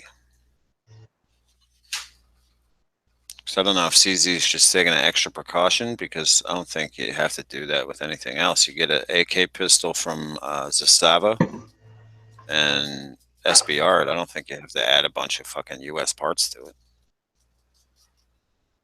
I could be wrong, but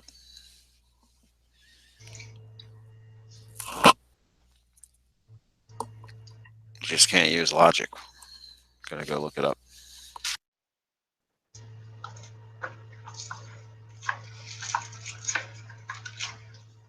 So, Dead Horse, do you know of any AK groups or clubs or anyone who has tools, equipment to turn a flat into a receiver and everything else?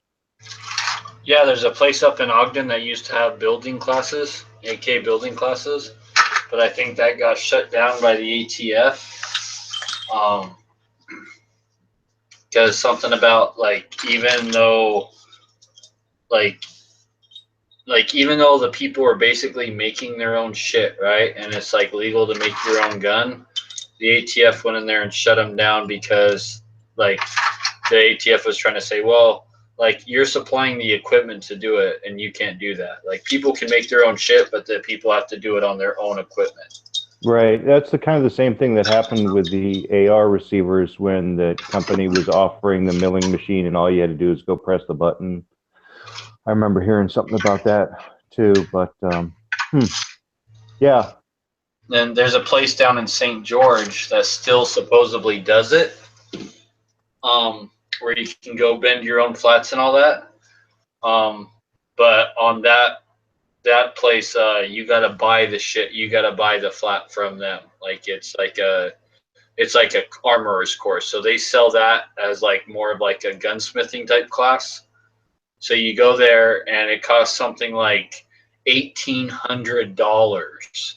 But that includes all the like you walk away with a complete rifle. You know what I mean? Yeah, that seems to be about the going rate. I'll look into that place if I can find it. But yeah, it's in St. George, Utah, and then I don't know about the place up in Ogden. Last I was told, the one up in Ogden got shut down, and The flat is like the least of the costs. That receiver, that piece of metal's like $20 or something.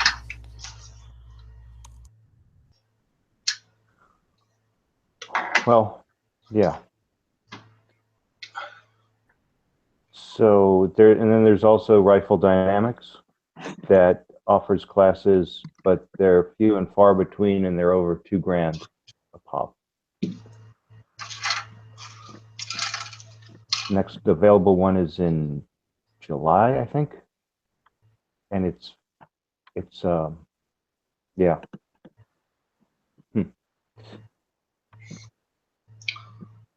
where the fuck did this come from? You talking about a mitt? Came from the internet. That's racist.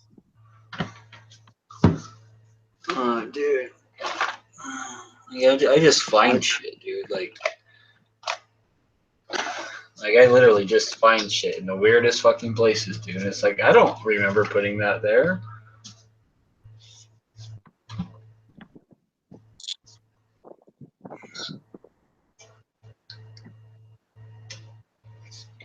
Oh, I gotta call that place today. Ask him where the fuck my forward assist is at. Let's see, modern threat response. Let's see, modern response.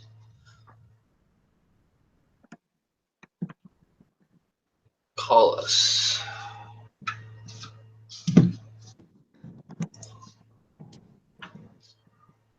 Tuesday through Saturday, 10 to 6. And it's after 10, so yeah, they should be open. Let's call these guys.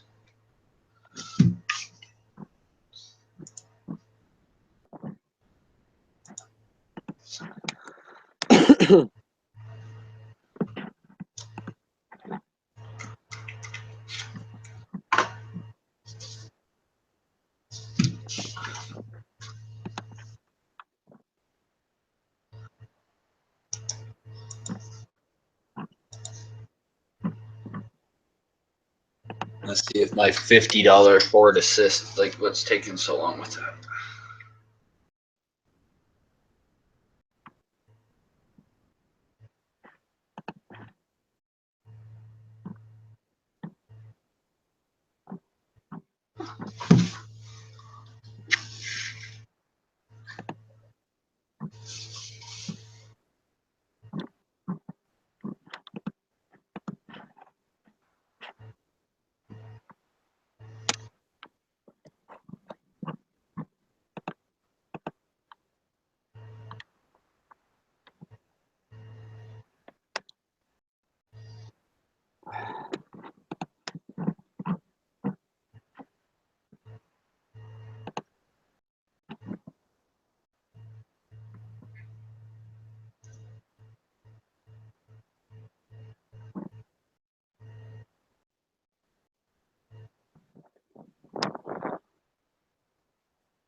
Who you calling?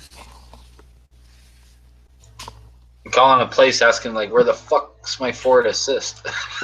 Like, that I ordered back on October 19th, so it's been exactly a month to the day. Where'd you order it from? The U.S. government? A local place, dude. I ordered it fucking local. The place I ordered it from is like an hour away. Like, like, you know.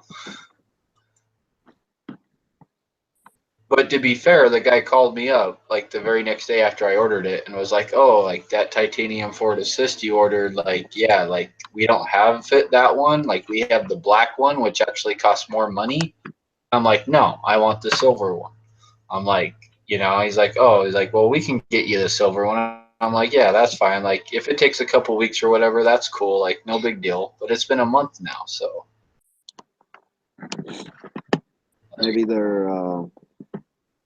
Maybe they're refinishing a black one to be silver. oh hell no, hell no. We're just gonna get some titanium Krylon. Spray paint it. There you go, buddy.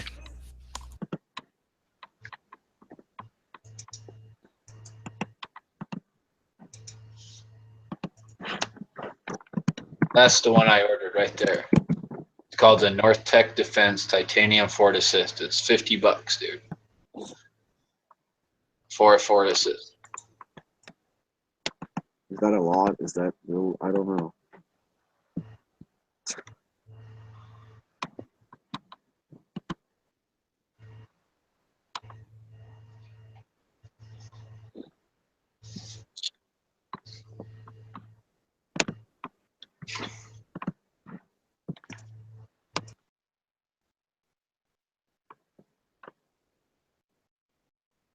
I thought the consensus among U.S. civilian AR users is that you don't need a forward assist.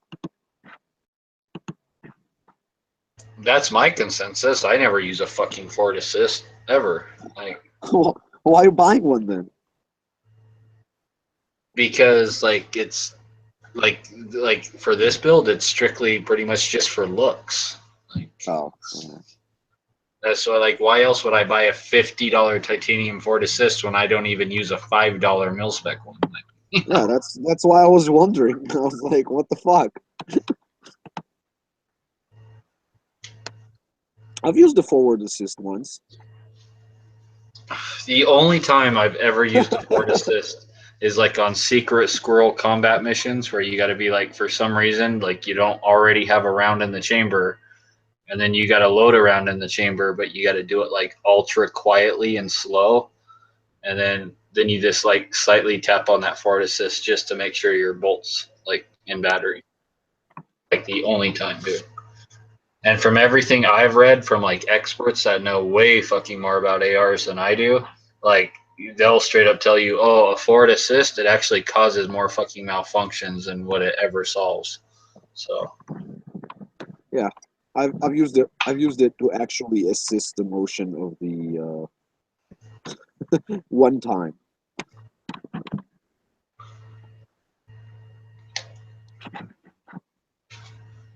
Yeah. I'm not even all that sure about the quiet chambering thing. no, that's the thing. Like it's No, I know it's a thing. I've practiced it. I'm just saying if I'm actually on a mission where first of all, why am I on a mission? I shouldn't be on missions anymore. I'm too old for that shit. But if I'm actually if I'm actually in a situation where I want to be very quiet and shit, I think I should have like had the round chamber before. well, you can just take your thumb and put it on the cutout of the bolt carrier itself and push it forward too. Like that works. So like you don't you really don't need that fucking Ford Assist. Like you really don't.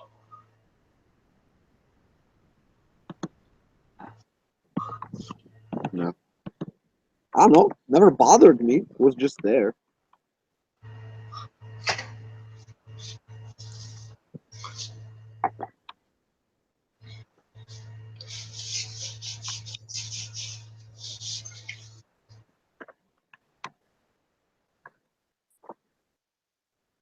It wasn't there on the like on the original AR-15s. Was it there? No, it was not. It was added in later. But on the original AR-15, like the charging handle was also like underneath the carry handle, so Which you could literally grab that charging handle because that charging handle reciprocated. Right. So you could literally grab that charging handle and actually close the bolt with the charging handle. Which I think is cool. They should make those again.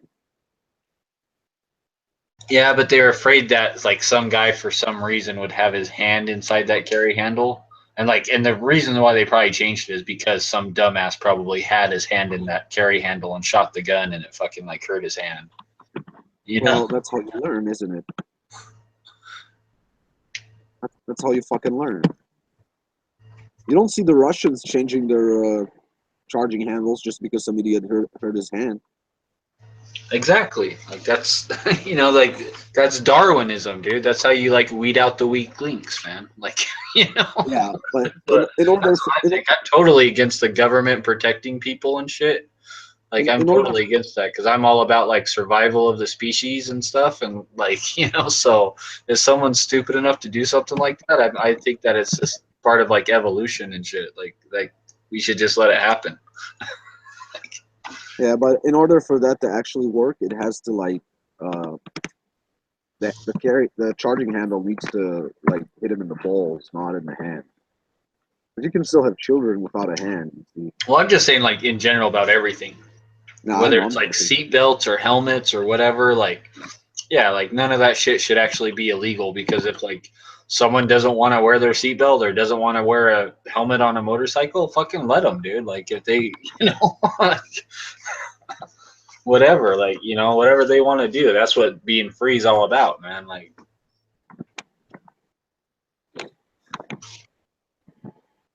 Yeah, as long as they're not risking anybody else. exactly, like yeah, like and so if how is someone not wearing a seatbelt hurts anyone else? It doesn't. So Oh, like, that that depends. shit shouldn't be illegal. Actually, that I do have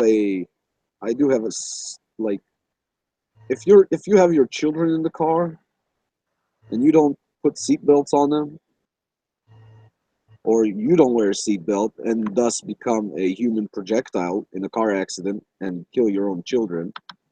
I don't know. That's a little bit of taking the Darwinism to an extreme as far as I'm concerned. But if you're alone in the car, fuck you. Yeah, fly through the windshield, get killed. I don't give a shit.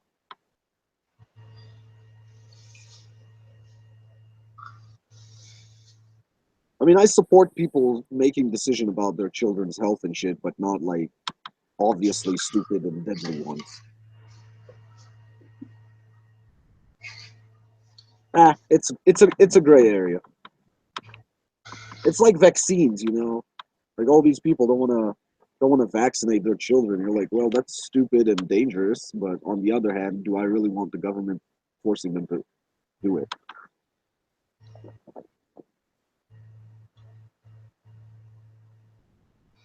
I've taken this way too seriously, haven't I? I don't know. I don't think the government should have a say in how you raise your kids either. Yeah, but are you allowed to like fucking slit their throat and shit if you want to? Obviously, I mean, I guess not, right? So You brought him into this world. You can take him out. That's what my mom used to tell me. Jesus Christ. My mom literally used to tell me that all the time, dude. Damn.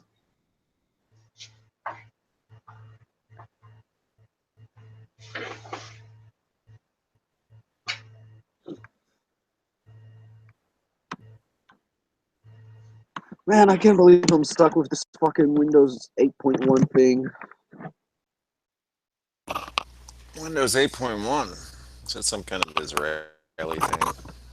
No, it's like Windows 8 only for devices that also have a touch screen, which my computer doesn't, Oh, yeah. and yet it came with Windows.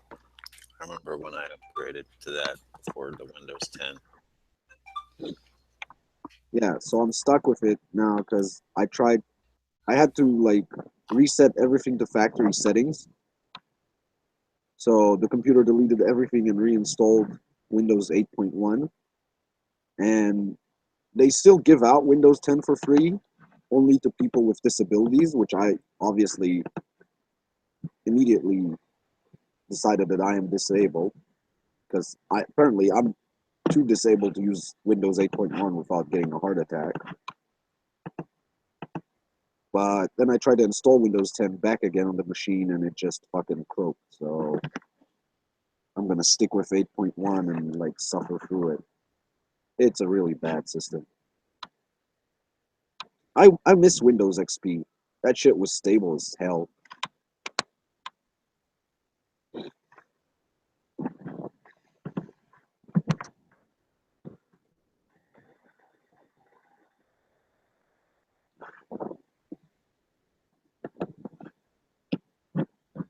I don't know. Personally, I like Windows 10. I know a lot of people bitch about it, but ever since I upgraded, everything just runs so much smoother for me. Oh, I like it too. It just hasn't run smooth for me. I like the interface. I like everything. It ran fine for a while, and then shit started falling apart. So a couple of days ago, my Bluetooth went out. I reinstalled Windows 10. My Bluetooth came back online. My Wi-Fi went down, like my adapter for that, and shit just started going out of whack. So I had to reinstall Windows 10 again. This time it wouldn't fucking install, so I had to do the factory, which I'm lucky my computer has a button to just do that shit. So, because otherwise I don't know what I would have done.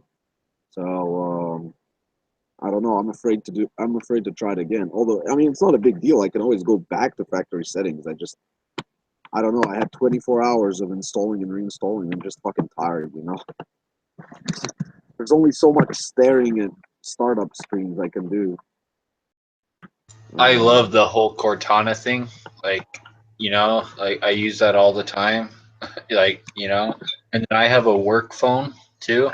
And then my work phone is a Windows phone, right? So I use the Cortana on my work phone, and then the Cortana on my laptop will talk to the Cortana on my work phone. So I can like literally, like before I even leave my house, I can ask Cortana for directions on my laptop, right?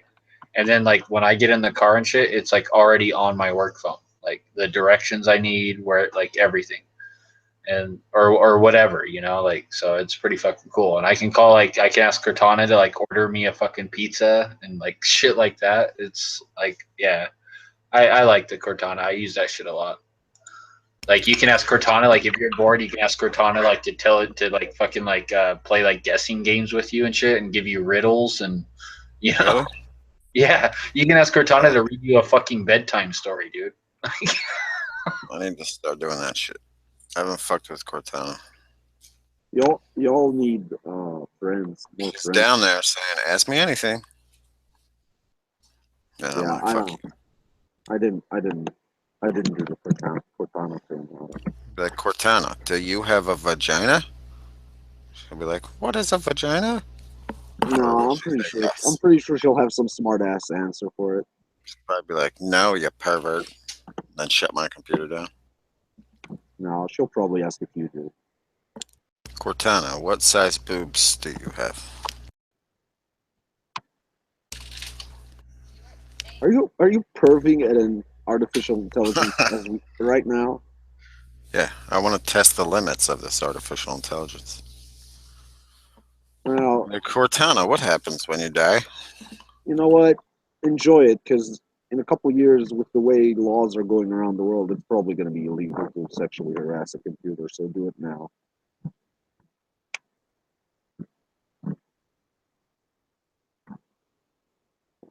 Damn robots.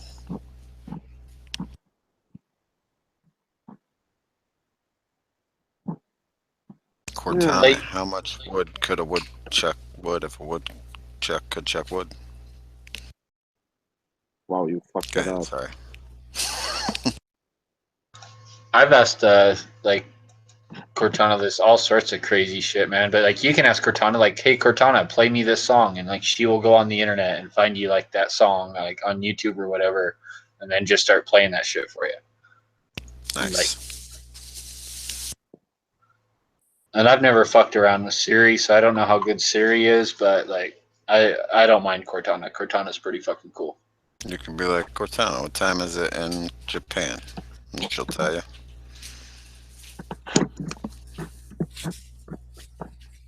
And that bitch gets like updates all the time. So like you could ask it a question one day and it like might not work or whatever, but a week later you ask it the same question again and it's like, now she knows the answer because like that shit like learns, man. Skynet.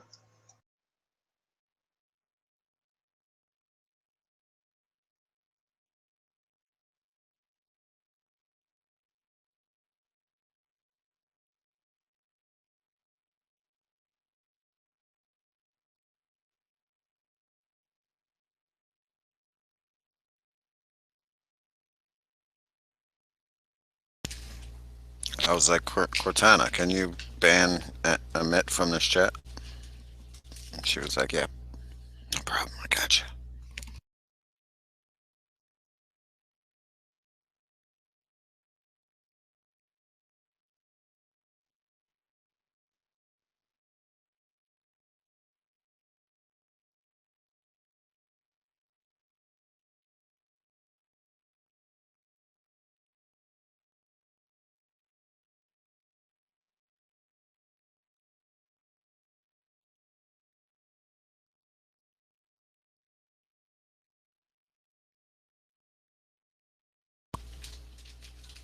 Whispering?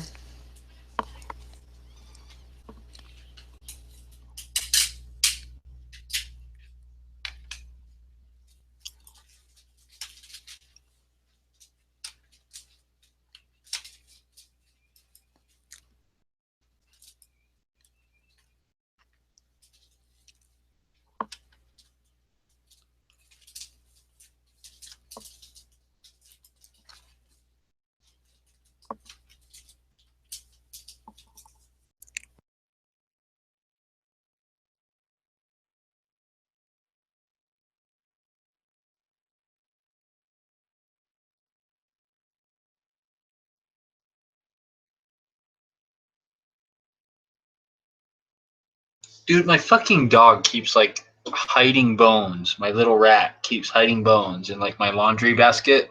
So then when I go throw my dirty clothes in the fucking washer, I end up like washing the fucking dog treats. Like, I mean, she stashes shit all around the fucking house. Like, what the fuck? Like she's like, I don't know. Is she afraid like she's like never going to eat again, or is there's going to be like a dog treat shortage, or what?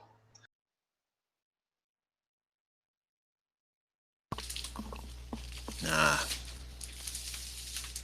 Just being nature. Yeah, I think that dog is part squirrel. It's a pack dog.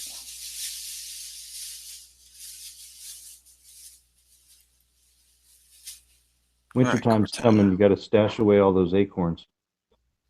Put up or shut up. Fuck you, bitch. You don't have my permission. Maybe later. Got it.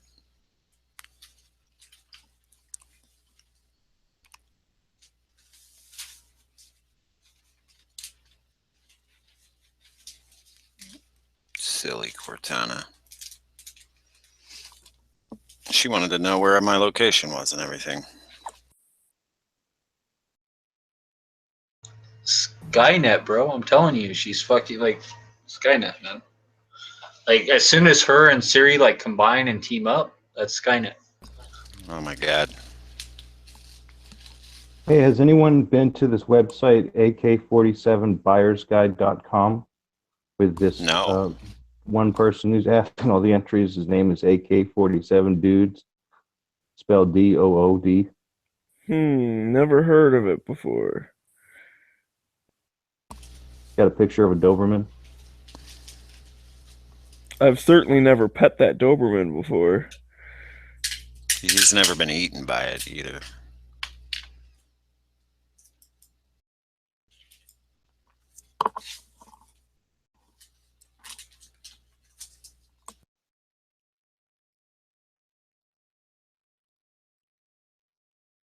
Now my little rat is looking at me with eyes like she's gonna attack me because I threw away the washed dog treat, and now she's all pissed at me. Oh. Well, prepare to die. What'd you throw away?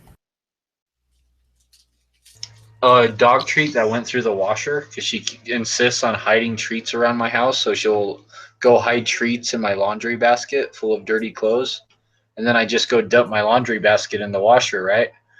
And and so I keep finding dog treats coming out of my dryer. I'm like, where the fuck did this dog treat come from?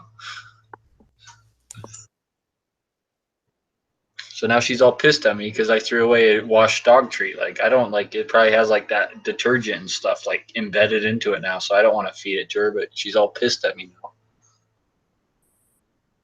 Don't look at me like that.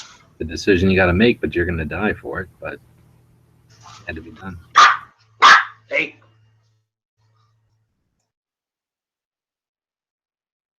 I should probably kill you fast at least.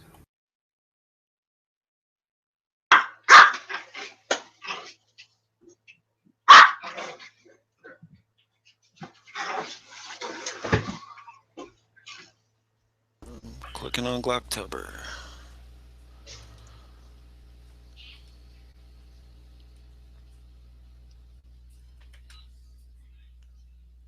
Oh, you don't have any more of the girly patches, huh? Yeah, I'll be posting a bunch of those. Well, I'm going to take a bunch of those ones that have the wrong kind of Velcro on them, and so the right kind of Velcro on them. Yeah, so I'll post some of them. Yeah, this card will let me put everything I got, so it'll get really full. This is just everything that was on the old site, and I have about twice as much shit to put up there, but I don't have everything. Where else? This one's so much more powerful. It's awesome. Arizona.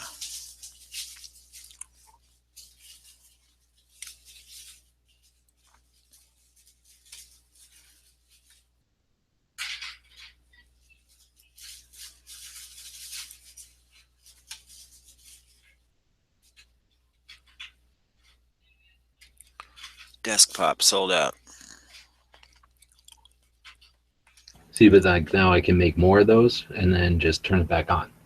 So now I can add a color or whatever and all that kind of stuff. But now it's like there, and I can always just make more and turn them back on, or do like a limited run in a different color or something easy. Yeah. So now I can try post blue. a card over on gun channels also.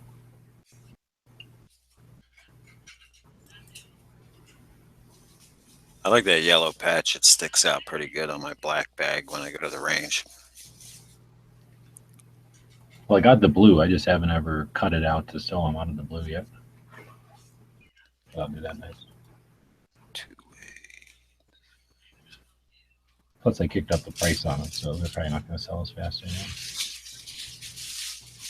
Well, they're only for like elite patch. Yeah, people didn't know what they're buying. Connoisseurs of the patch.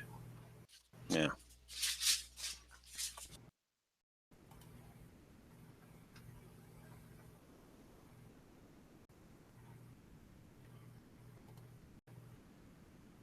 I need to get some of these gun show loophole donuts.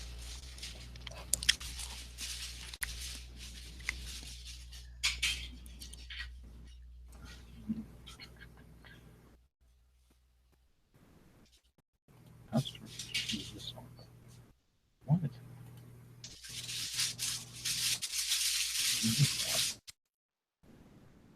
Oh, I see. People are already putting in, or like joining it or whatever. That's kind of cool. So then you gain points now. I can do all kinds of shit like that. So I can put shit on there to like everything you do earns points and shit, and then you get like a subway card. Yeah. That entices people to return and buy more shit. Oh, Very man, good. look at this. Got a crazy customer fucking thing here. Now we can keep track of how much people are spending and everything. Pretty neat. Wait a minute. You can get points? I want points. How do I get points? All I gotta do is spend all your money there. Okay, shut up and take my money. I gotta fart with it more though. not quite built yet. Okay. Don't take my money yet. And great discounts, and I got to play with that. Where did it go? Did you ever think about doing the stripper clip in PVC, or is that just too much of a weird shape? Oh no, I think the new place can definitely do it. I'm looking forward to doing that one. I was saying before, I think I'm going to do like a run of them because it's cheaper to do them where they all send them to me one time kind of thing. So I might do another batch here. I don't know. I got all that engine money sitting here. So that makes me think, well, I could buy fucking dozens and dozens and dozens and hundreds of patches. I got a cool shopping cart to shove them in.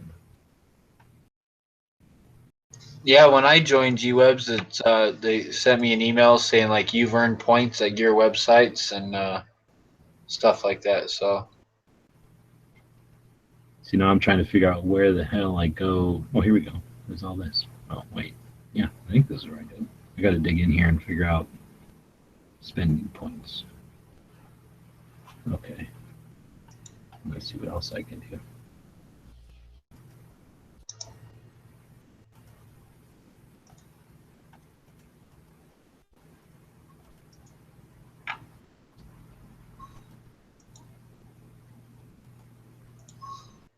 The comment thing is separate, so I might have to look around and see if I can't get a better like loyalty reward thing so that it works with the comments, because I kind of want people to get rewarded for leaving comments. But maybe I can do that over here. Sharing on Twitter.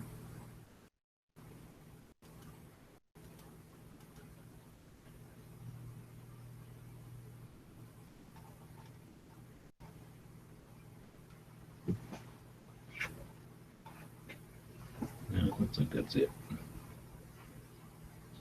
So I think if you build up enough points, you earn a guest spot on Hit or Miss.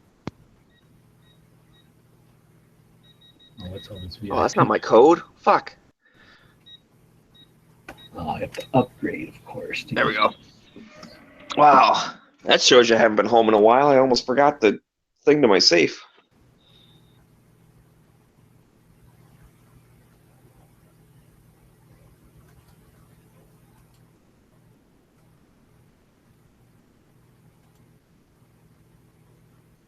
Good thing no one's trying to murder me right now. Totally been killed.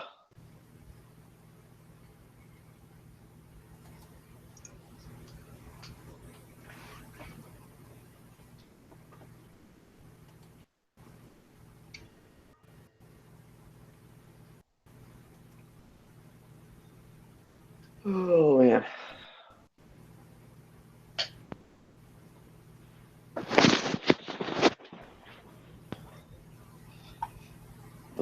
I think I'll wear my Gun Channels hoodie. What do you guys think? You think I should wear my Gun Channels hoodie?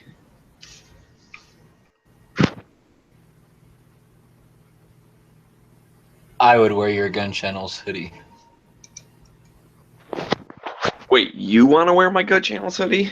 I don't know if I like that idea. I would totally wear your Gun Channels hoodie, and then I would like never give it back. I'd be like, thank you. Like, have a nice fucking day. Well, that's not very nice of you.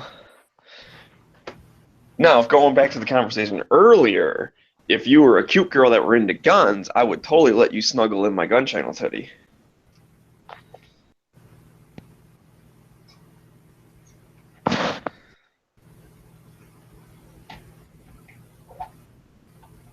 There ain't nothing better than when a girl puts on one of your sweatshirts in the morning because she's chilly. That's like about the best thing ever. No, the best thing ever is like when they just like wear one of your T-shirts. Why would I want them to like completely cover up in a big ass fucking hoodie? Like when you could just wear like let them wear like a skimpy T-shirt. I like the hoodie better than the T-shirt. I mean, I hear what you're saying. I wouldn't turn down either of them, but. And that's why every man should have like an extra small T-shirt in their closet, and then like when their girl's like, "Hey, do you got like a shirt I can borrow?" Also, they can use it as like pajamas, like when they're like spinning over. Then you grab that extra small shirt and then give it to them. There you go. Wear that. It doesn't fit. Oh, it fits. It fits just fine.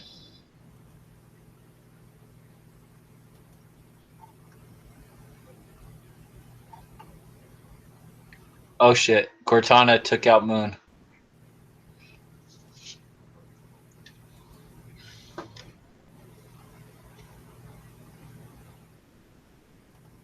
What did Cortana do? Cortana took out Moon.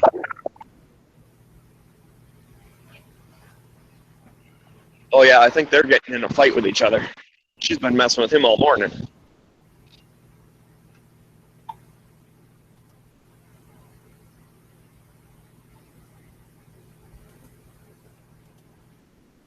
Also, does Cortana control the weather? Because I think she's bringing a hurricane my way.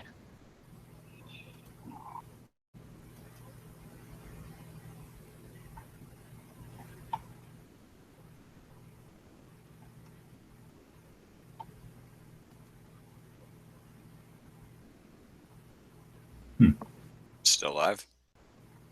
Yep. I got lost. Lost on in That's the. kind of neat. It shoves it into my fucking Facebook thing as a store also. This thing's fucking awesome. I got lost on the information superhighway.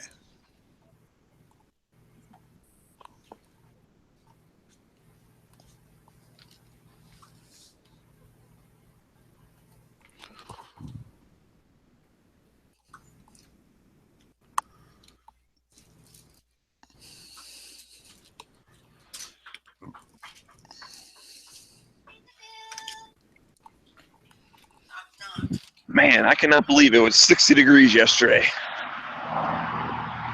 It is fucking chilly today.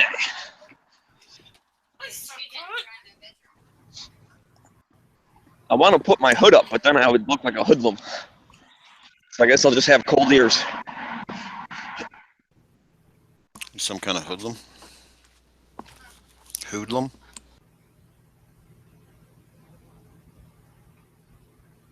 Seems like if you're going to go around acting like you're not a hoodlum, that seems more conspicuous than being a hoodlum.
So what else is new, everyone?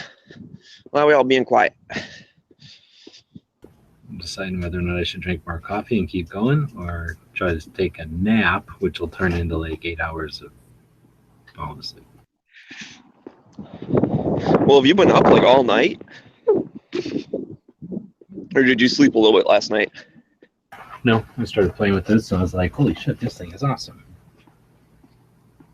So I've been working on it. There's been a chat most of the damn night. Pretty much the whole damn night. It's kind of neat.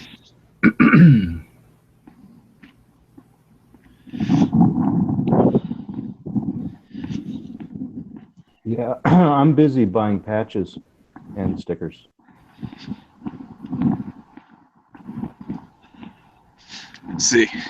There are a couple in there that, like, I've got the, whatever, this thing's sitting on pegs here. Now that I can put them in here, like the tan every second matters, there's like 2 of those. Like, that'll be the last 2. So I put them in here. Wait, stop.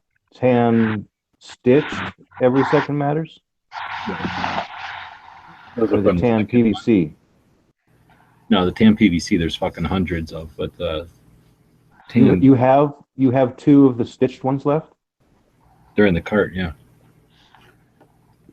Because yeah, when I went to, I was gonna buy one of those, and then I read through it, and it was all like, yeah, out of stock, but it didn't say out of stock on the description. I've been working on it. So if I buy one of those, I can actually put one in my cart and buy one? Is that what you're telling me? Okay, I need to go back and change that. Thanks. I'd rather have a stitched patch. I thought it was like just 8 a.m. It's fucking noon. Just because of the environment. Well, those were the second run, so those were like from fucking 2014. So they've just been sitting on the pegboard for 2 years. But there's those, and then I think there's how many? 5 glow-in-the-darks left. There's 1 pink and 1 green of them big-ass ones that were like the size of a placemat. So I put big-ass prices on them, threw them up there for people that are trying to collect all of them. And then there'll be a shit ton of one-offs and stuff, I think. Like the Gun Channel's color ones. I don't know. Should I keep doing the colors? I figure I'm going to have to figure out, there's probably a way for me to like let people request shit that's out of stock without actually ordering it. And then that way I can use it as like a way to figure out like, oh, everybody wants red ones or everybody wants orange ones or something. So I don't just keep making ones that don't go anywhere. There's only one white brace this left. I think that's it for them completely. And then You need to have like a last chance type section that has what like the 1s and 2s. Oh, dude, that's a fucking excellent idea. Yeah, I found 7 of the Glocktober ones that are from last year that I put with like Glock stickers and Glock patches and shit that I kept trying to give them to Matt and Yankee, but they never gave them away. But I figure, fuck it, I'll just get rid of them. And then I think there's 2 old Glocktobers behind there. Do I have any Glocktobers in this cart? So I can add a couple of the original 2014 Glocktobers to this. But that's a good idea. I should have like Almost Gone or something, huh? Yeah. Now, does this software have the power where, like, you put in the inventory and it keeps track? Like, it will, like, people can see, oh, there's 2 left or there's 10 left or whatever. I don't know. Can you tell from looking at it if it tells you how many? I know I can tell, but I'm looking at the inside, you know. No, it doesn't tell you that, but that would be a nice feature.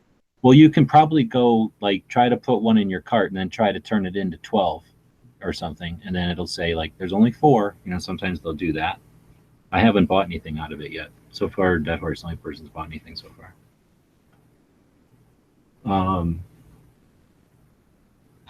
Because I mean, I know I've seen that on like ammo websites will tell you, you know, how many are available. Yes, G-Webs, if I try and add too many, it says the product is says some products became unavailable and your cart has been updated.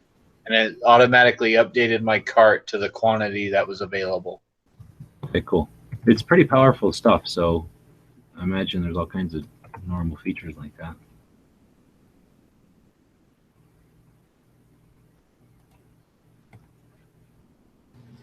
Hi, all. Morning. Well, afternoon, I guess, for everybody. Afternoon over here. I wonder the dog wanted to go out so damn bad. Did you get my message on YouTube? Who? I had a question from your last video with the 22 shorts. Oh, no, I've been playing with my shopping Serious? cart on. I haven't even been over to YouTube. Yeah. Hey, I know you get 5,000 comments a day. Did you see mine? No, I get like a dozen comments now per week. Get to see them all. Are you shooting, Raph? Or are you like playing paintball or just like using a chainsaw or what? I mow. Oh, okay. Lawn maintenance. We found something to do. We got a lawyer's office that we have to do regularly. So that's awesome. Yeah, sweet. I was just wondering why you had like the earmuffs on and stuff. Yeah, I just came back from work. Go over to those places and water them all night long when they're not there. Good idea, but they got surveillance cameras all over the place. Oh. I like that idea though. You know how like in World War II when they were digging the tunnels and they had to disperse the dirt, get one of them pair of pants, but then put Miracle-Gro in there and just walk around their yard all the time. Like I act like you're talking on the phone or looking for something. Penguins. Miracle-Gro everywhere. I had that idea. I was gonna. I have a lawnmower with a cup holder, and it has holes on the bottom. I was gonna put a mug or something with little hole, and some fertilizer so it would drip down. There you go. Like, man, you gotta start coming back twice a week. Like, all right, now you gotta come back 4 times a week. What the hell? That's my idea, but I couldn't get it to work. Somehow the bottom of the cup is always. It's tough for the little pellets of fertilizer to drip down. They get stuffed up. I need to work on that. I thought that's a good idea. I'm thinking too. Miracle-Gro.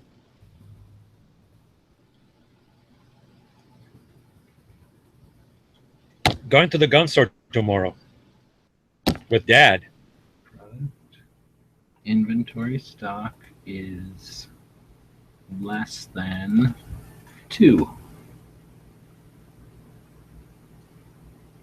Look at that. This stuff is fucking awesome. I think I just made that. Yeah, it's because I just bought one. Now how do Thanks I... for the tip on that. I was a little bit confused when I first. Yeah, Well, it's a pretty obvious website. Like I like the way it's set up right there on the pictures. It says sold out and it's crossed out. But then when you go into the description, it probably wouldn't help if you tell the people that it's sold out in the description. Just trying to keep it simple, like we have a few of these left or whatever. Yeah, I'm doing that right here. And then what do I do? Add. Yep. And then I got a little almost gone last chance. And then I go 5, 1.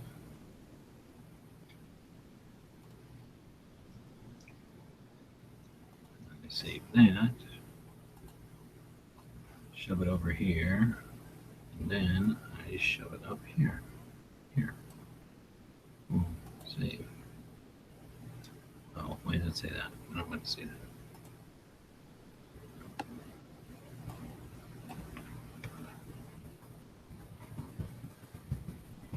Oh, I shouldn't put it at the top. I'll put it at the bottom.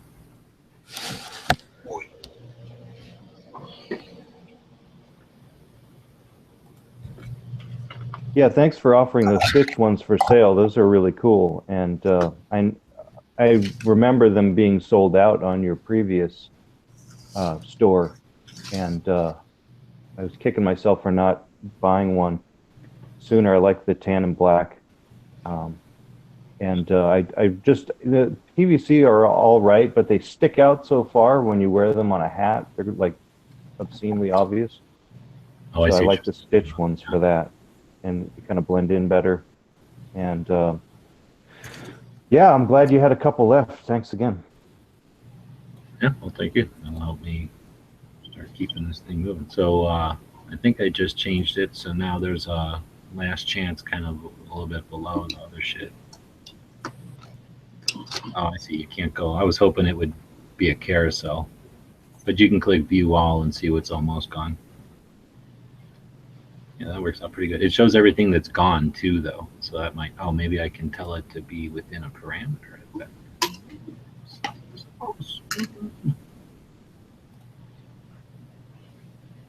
So, here. And here. And this up. Add another condition. Inventory stock is greater than 0. Boom. It's that fucking easy. So now almost gone doesn't have 20, it has 9. That software is kick-ass. Here's the best part. If I wanted to throw that chairs against the wall patch over on a different website, I can fucking do it. Boom. Doesn't cost me a fucking dime. So I can go over here. Open this shit up. Where is it? Where is it? Where is it? Boom.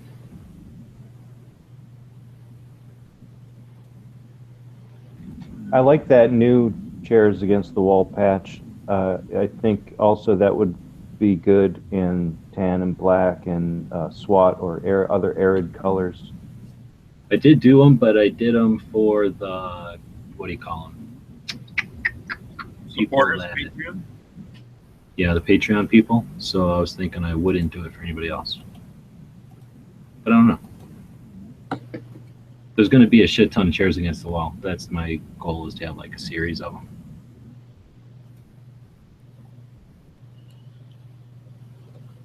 Now I can go over here and I can go to this fucking area, and then I can shove this up into here, just like this. And then I can go click, click, boom, and boom, and boom. And that's what I'm fucking talking about. Boom, look at this. So, am I still in here? Yeah.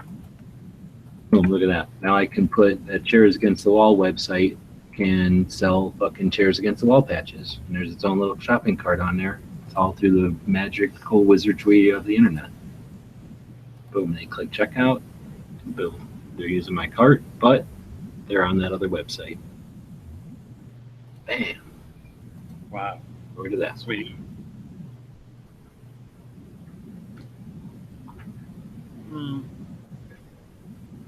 Oh, I bet you I can even shove a thing over there too, I bet.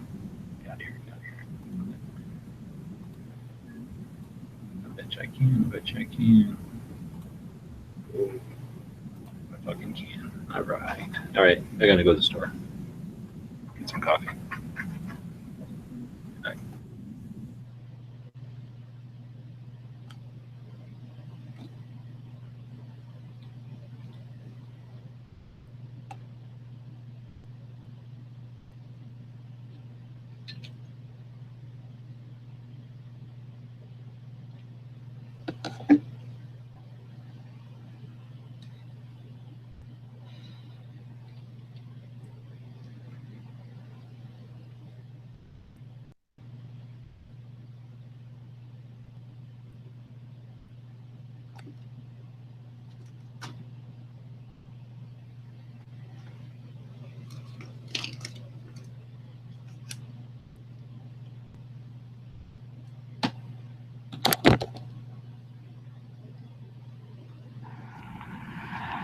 All right. No cute girls working at 7-Eleven today. Makes me sad.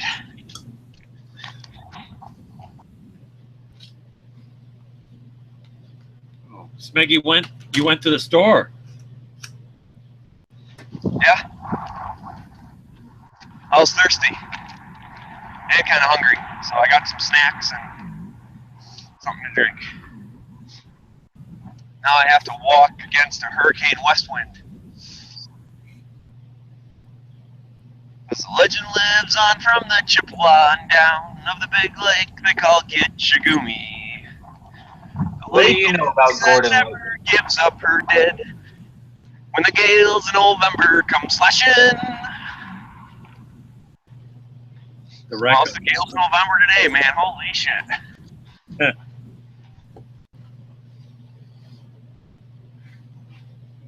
Scott McKenzie? What's that guy's name? Gordon Lightfoot. Ah, that's it. Gordon Lightfoot. The wreck of the Edmund Fitzgerald. Which is a great fucking ballad. Yep.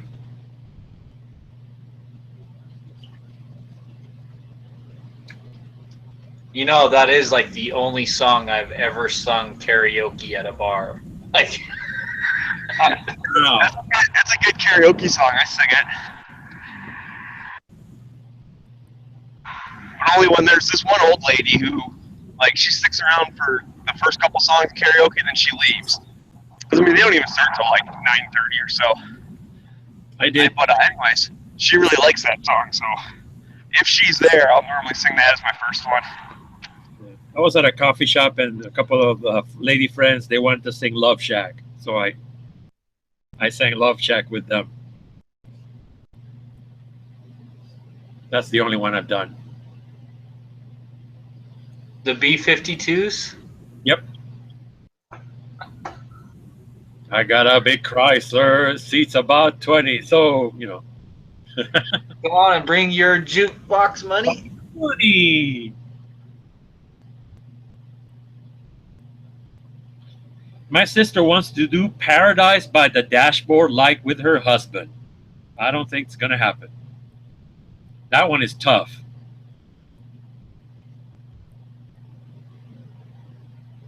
Meatloaf is tough to do. That guy has some lungs on him.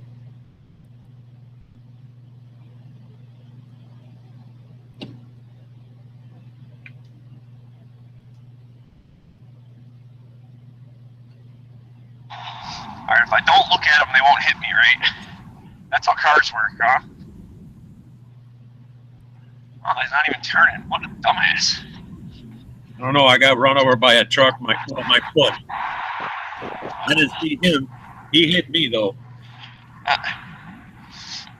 You know, I don't get that. Like, okay, so I was crossing the street, sure, but like I wasn't even at the left turn lane yet, and the dude wouldn't turn left. It's like, why wouldn't you turn left in front of me? Like, I'm not running. You can judge how long it's going to take me to cross the street. I was worried about like the third or fourth car back to see if they were going to go or not. But no, not even the first car didn't even go.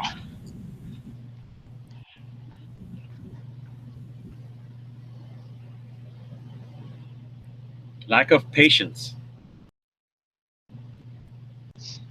Man, the front pocket in this gun channel's hoodie is warm. I gotta keep switching hands, which one's in the pocket and which one's holding the phone.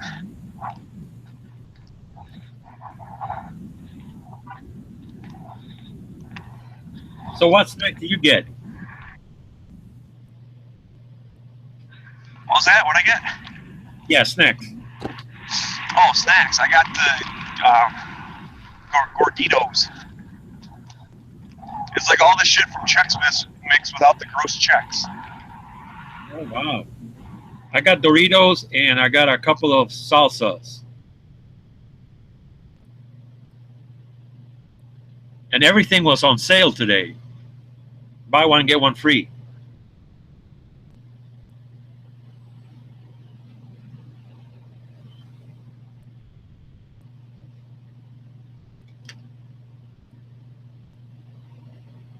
That wasn't. Does anyone know where the love light goes when the waves turn minutes to hours? I feel like I've been walking for hours already. Fuck the Gales in November.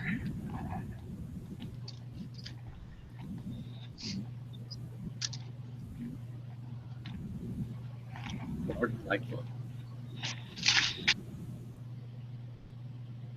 Yeah. At that coffee shop where I sang that song, one of the women there, she liked that song. It's one of her favorites.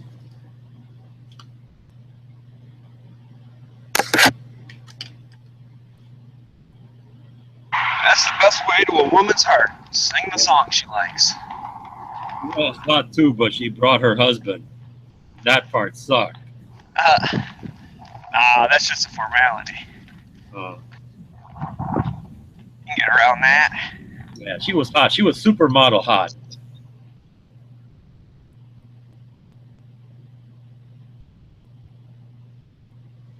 Good times at the coffee shop.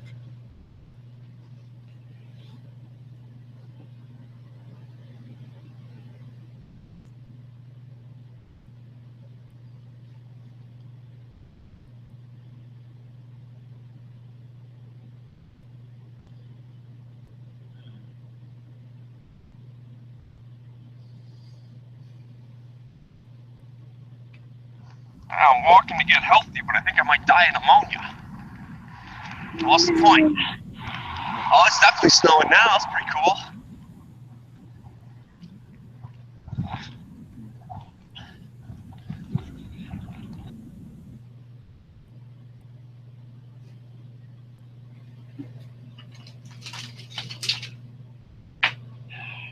I went to an Army surplus store on Thursday on my way to the household hazardous waste collection drop-off site. And man, their prices were expensive. They had every single kind of jacket you can imagine, but their prices were really high. And then so I finally found a Norwegian military rain jacket, practically brand new, maybe just been sitting in storage a while, for I think it was $30. Yeah. And that thing is burly. It's like a big giant green rain slicker, extra large. Man, looking to try it out pretty soon. It's raining here too now.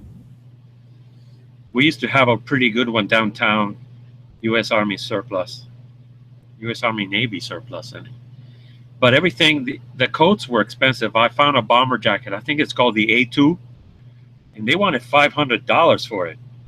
Oh yeah, they had a leather jacket. It was beat to shit, and they wanted something like $400 for it. It's like, it might have been 500. It was. I remember I said the price out loud, and the guy next to me was like, "Oh, you gotta always find the crazies in the Army surplus store." No, but they had all kinds of really high-tech, cold weather military gear for like $150 or $200, and I was really tempted at like every single one of them because they were really nice, all different kinds of camo. But I knew their prices are high. And when I found the rain jackets, I was just about at the end of my rope.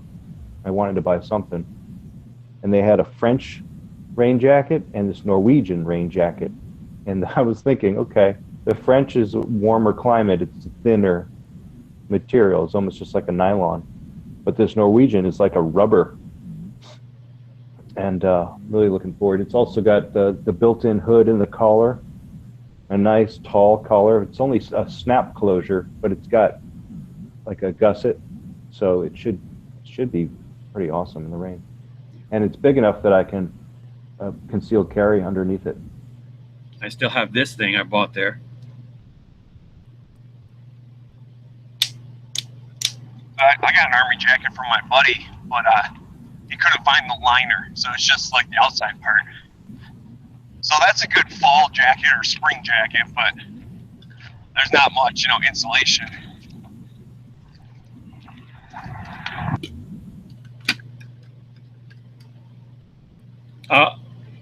This is the second one I've had. I used to have one that was given to me by a World War II vet, and it was all metal. But my dad took it. He thought I'd stolen it. The man gave it to me.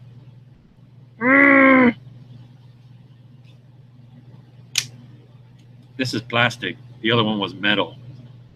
When they made stuff to last.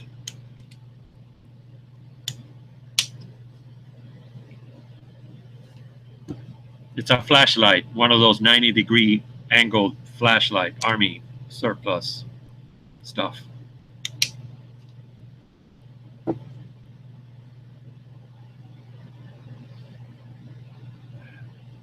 Somewhere I have some P-38s.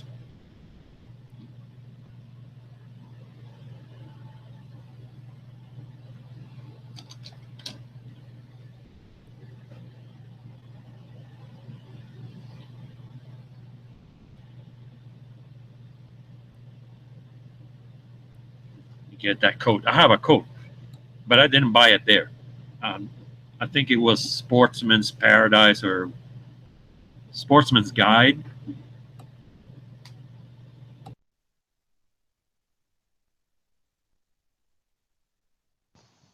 Hey, so I got all my stuff just straight from my buddy. He was going to turn the stuff in. He was cleaning out his house and he needed the money. So he had 2 duffel bags full of stuff. Pants, shirts, a couple jackets. And the surplus store wanted to give him like $50 for the whole thing. And I was like, dude, fuck that. I ended up giving him $40 just for the jacket and 2 pairs of pants. And dude, I got a deal, and he got almost all his money right there. I was like, I bet you if he repacked that stuff and took it in, they'd like still give him $50 for that. Like they wouldn't notice that there's a couple of pairs of pants missing. This is a Swiss Army trench coat.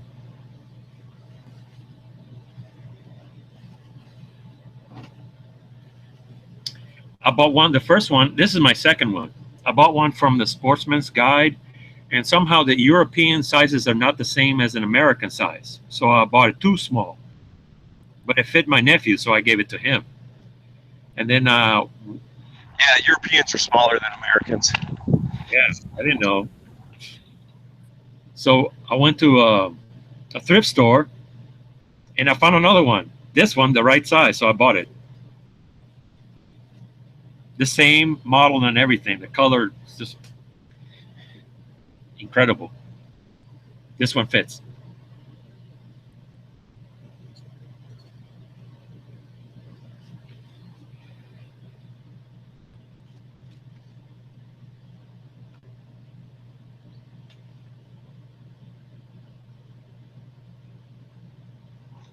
So I wonder, they have to make like winter pants and stuff for Army, right? Yeah. Because like the ones I have, again, it's just they're really thin. I mean, they're really tight, you know. So it's like, you know, they're water resistant and they cut the wind really good. But there's just no fluff to them. There's no insulation. Maybe they expect people to wear thermal underwear. Well, that's possible, and that's like when I wore them when I was hunting up north, and I just have a pair of like flannel like pajama pants, but I just wore those underneath the Army pants. Yeah, they have GI issue thermal long underwear. But do they have different like pants that are like insulated, or do they wear those and then put these over top of it? That's a good question. I don't normally look for insulated pants when I go into those stores. It's a good question. But I did find this outer garment. It was like a big jacket with a hood, and it had no pockets. It was just like a camo zip up with a hood. It was called an outer garment, and it was chemical resistant outer garment. It was relatively inexpensive compared to all the other stuff. And it had this special material that you could only wash 7 times. And it had like a checkbox on the label to check off every time you wash it, because that chemical resistant material would dissolve, I guess. So I was trying to figure out what exactly that was for. Maybe for munitions handling, or if you're in a hostile. Be fueling. Well, there was a note on there that said something like material will be destroyed if soaked in fuel. So I guess it's all right to get a splash or two on it, but not to drop it in a puddle.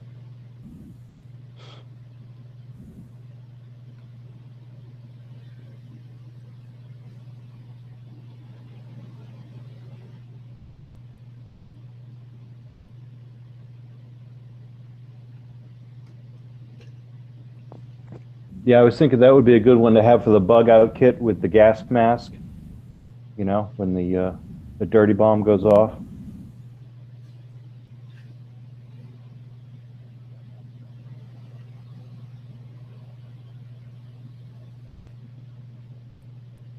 But it was just the jacket, so my legs would be exposed. So I guess I should have gone looking for the matching pair of pants. It was in a cool desert camo, I think. Desert multicam. There's definitely some cool patterns coming out that I'm seeing available now. That desert multicam is pretty cool.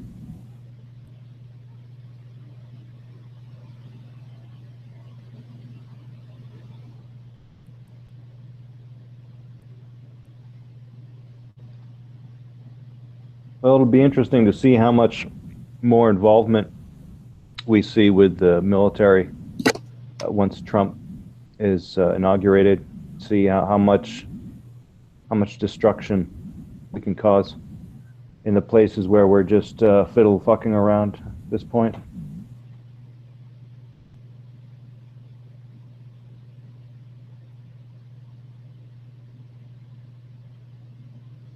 I saw someone post a video where they said we're bombing currently 7 countries.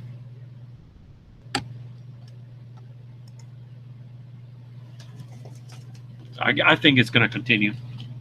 Same.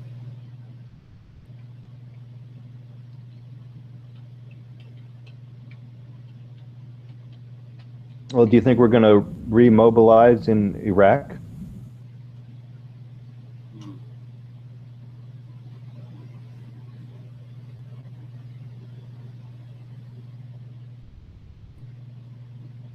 Because it seems like right now that we just have some special forces in there and they're taking the brunt of the casualties. Mm-hmm. Well, they're taking all the casualties because they're the only ones there for the U.S.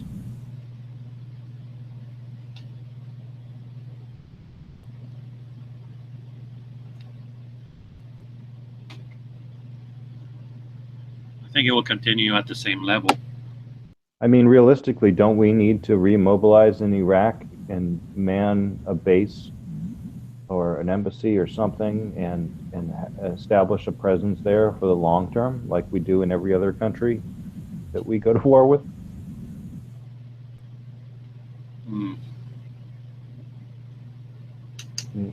If we have to renegotiate that forces agreement or mandate stipulations within the agreement, whatever we have to do.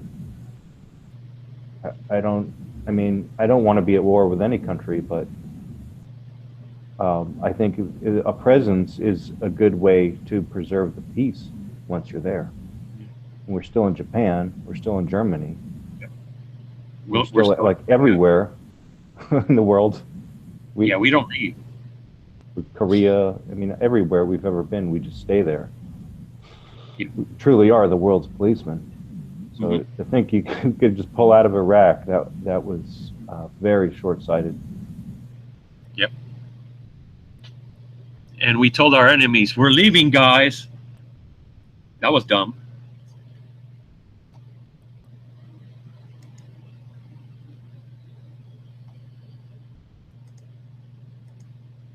Well, it's definitely going to be interesting. We're definitely in for a show with our new president. Just last night, Mike Pence had an interesting interaction with the crowd and the performers at the Broadway show that he went to. Yeah, it's not going to be easy for him or anyone in the administration who's well known to go out anywhere for entertainment purposes. What's that? He's picked Homeland Security, right? I don't know. I can't keep up with it all, but yeah, I mean, anywhere the Secret Service is going to go to do, anywhere these guys go out to enjoy a night out for entertainment, you're going to have a lot of people who didn't vote for them at those places. Especially if you go to New York City or any of the major cities along the coast. It's interesting. It's an interesting dynamic, what we have happening here. Yeah, but it's how the system was set up by the founding fathers. When Bush happened, he was president. Yeah, I mean, everybody hated Bush, and he got a lot of flack for his entire term. And he wanted a second one. A lot of people hated Obama, but he really brought it on himself. He didn't have to be so hated. He started off very popular, and then his approval ratings went down and down and down, and he just didn't grow into the position very well. And I hope that doesn't happen. And that seems to be typical with the presidency. I hope that doesn't happen with Donald. I hope he can just really ride the wave, for at least 4 years and get some stuff done. He seems like he's hitting the ground running. I hope he can keep it going. I hope he draws in some popularity from some of these people who seem really hell bent on destroying our country to get on board with him. I hope he can work with Congress.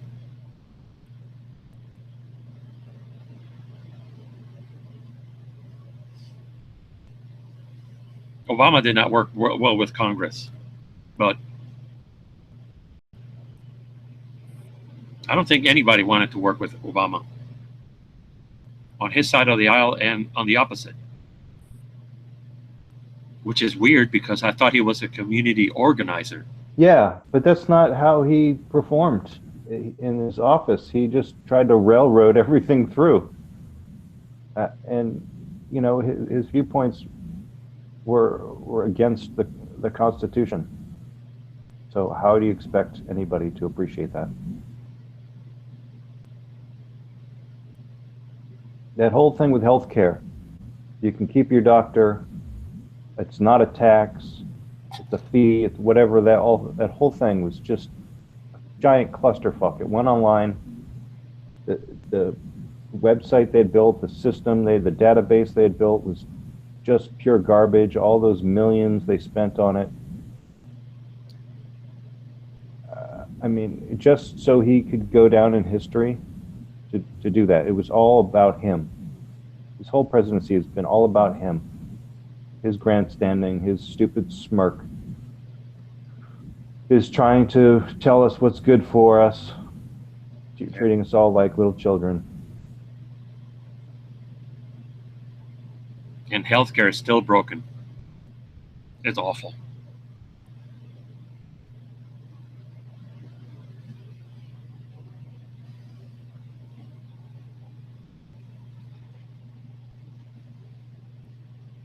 Ooh.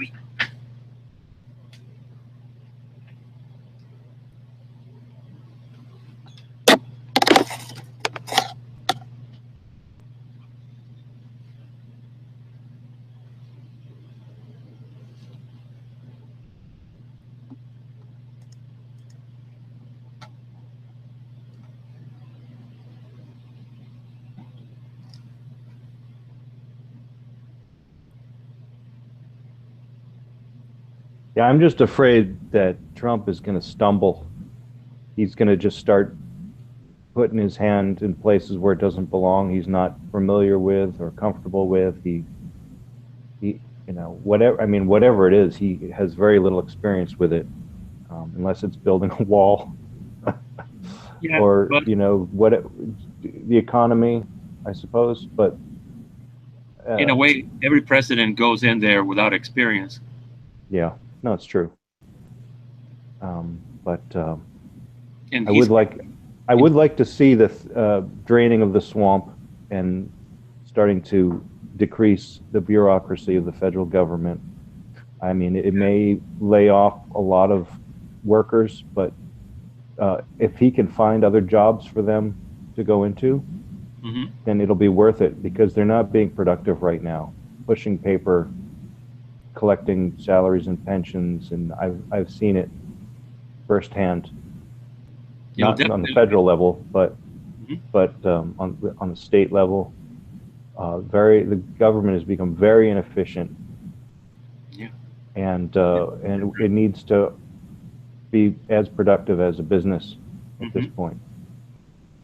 Well, previous presidents were all politicians, and they put people in charge of things because they gave money or they had some kind of influence on them. But Trump, he doesn't owe anybody anything. So he'll put people who actually know what they're doing, I think, and I hope.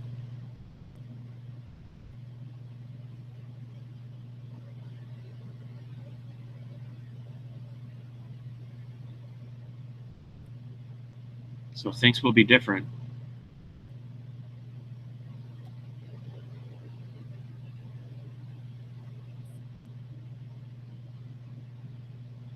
What's up, gentlemen? Doing okay? Hi.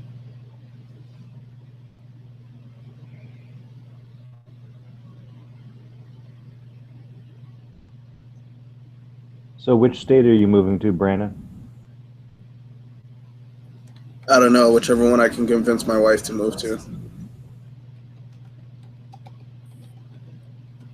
I think Nevada's still in fair play for 2020. I think it could go back red. I think Arizona definitely needs help. Texas needs help. I think if you want to do something to save California, the best thing is to move to a state where your vote counts. That's my theory. Yeah. Nevada is a possibility. Texas is a possibility, not Arizona. She hates Arizona.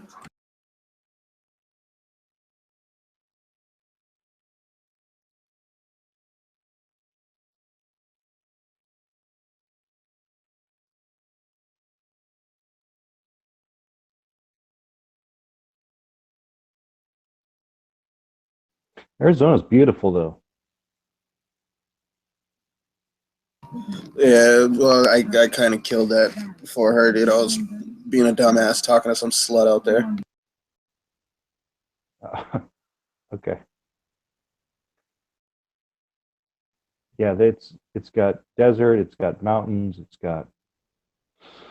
doesn't have a lot of water. That's the one thing it's missing, but it's got it doesn't really have seasons. It's got, well, hey, here's the thing. In Arizona, the weather is always going to be warm. You're never going to freeze. Oh, it's got one of the greatest national monuments in the country, if not the greatest, the Grand Canyon. Have you been to the Grand Canyon? Yeah, I have. Yeah, that's awesome. Someday I'd like to see it. Yeah, Dano, you got to go. Just put it on your calendar and go. I've been 3 times now, and did the helicopter tour. For what?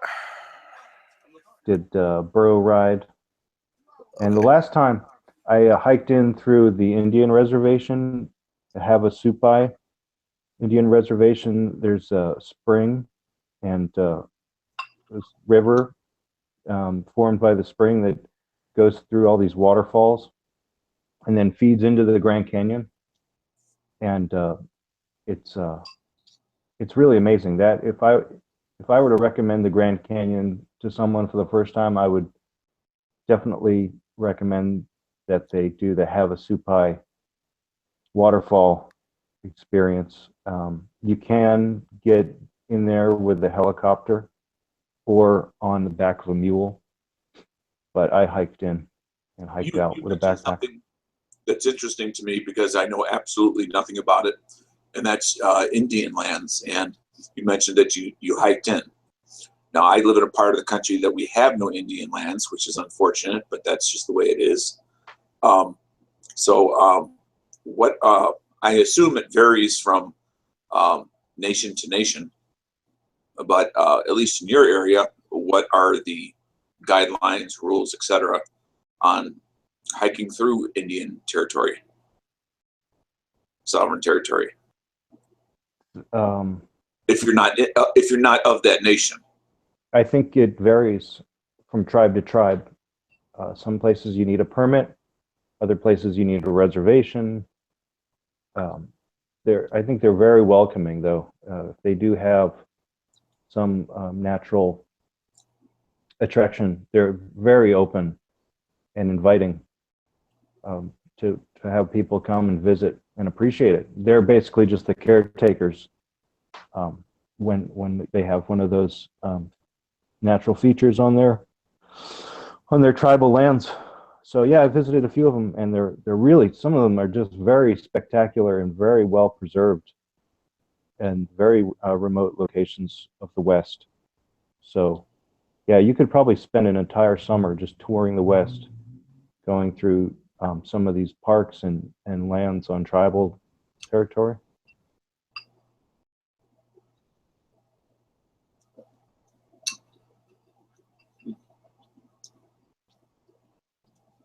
So how does one find out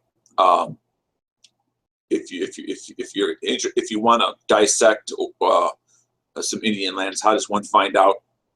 Do they have websites? I don't know. Well, yeah, of course, everything's on the internet now, Dano. But the way I first started learning about it was I bought one of those gazetteer books for whatever state I was planning to go through, and just started flipping through. And those have different colors for the different types of land, whether it be BLM or Forest Service or Indian territory, or naval military bases. So you can just look at, if you're not colorblind, you can look at it, just flipping through the pages and say, oh look, there's this attraction, that attraction. They have notations and references, and you can just kind of peruse through one of those at your leisure, and then go to the websites and download the information. And I really like those gazetteers. I've got 2 or 3 of them for the western states, and you should be able to pick them up at your local outfitters store. Maybe not for the states here if you're in the Midwest, but you should be able to get them online, I think. Have you ever used one of those gazetteers? No. I'll find a link and put it in the side chat. So I just got in here a few minutes ago. Are you? So do you currently live in Arizona? No. Oh, okay. I just saw your icon there. I didn't know if that meant you were living there. Oh yeah, that's a good patch. That's a good one.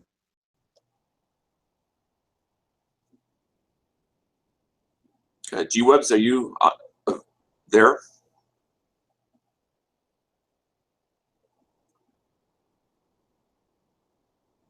I'll take that as a no.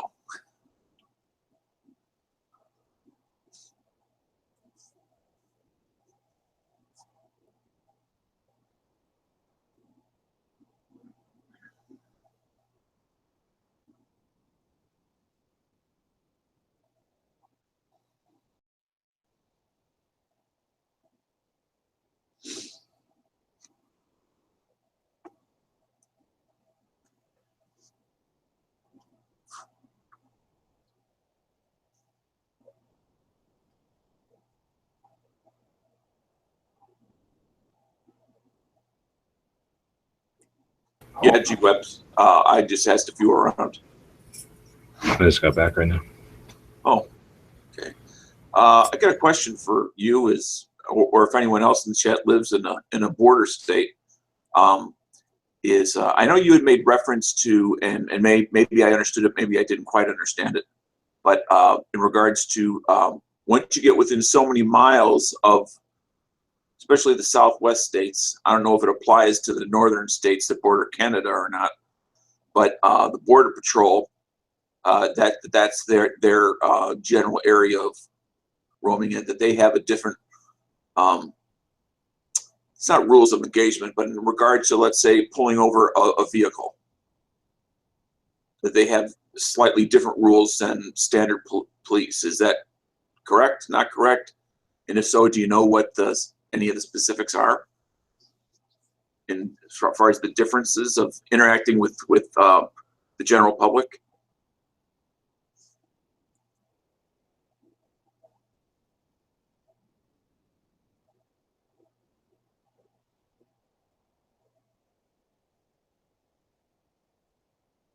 Hello? Oh, I'm muted. Yeah, they're federal agents. They don't have nothing to do with us. They don't have any interaction with us, really. Oh, okay. So if you're driving down the road and do they, like a police officer is supposed to have a reason for pulling someone over. They're not just supposed to just randomly pick somebody. Correct. Same with them. Okay. Oh, and it is indeed the same. Okay. Even more so because they're federal agents. They don't have any authority to even touch us or talk to us or anything. I mean, I guess if they got border, they have, what do you call them? roadblocks and shit. We have to stop for those. Now, when they do a roadblock, are they pulling people over like semi-randomly, or is it everybody has to stop? They're pretty much all nowadays like everybody has to slow down and go through the roadblock. But they don't know what the hell they do to stop people. They just stop people they need to, I guess. I've never been stopped. I don't know anybody that's ever been stopped. Okay, because some that every once in a while they'll do in the north, and it's mostly just near the big cities, at least primarily Chicago is where I've seen it, is they'll have what they call safety checks. And they'll go on the state highways and they'll randomly pull over cars for safety inspections. And the idea is checking to make sure that children have their correct seats on, their booster seats or their child safety seats. People are wearing their seat belts. People have insurance, driver's licenses, correct tags, as well as that. And they'll almost always do it in the evening. So they're always checking for DUIs. People that have been drinking or smoking or whatever. Yeah, we got DUI things, but not safety. We don't have safety checks. I don't know what that is. We don't have that out here. Yeah, because the public perception of when, at least up here when they do those, is that they're really revenue enhancing events.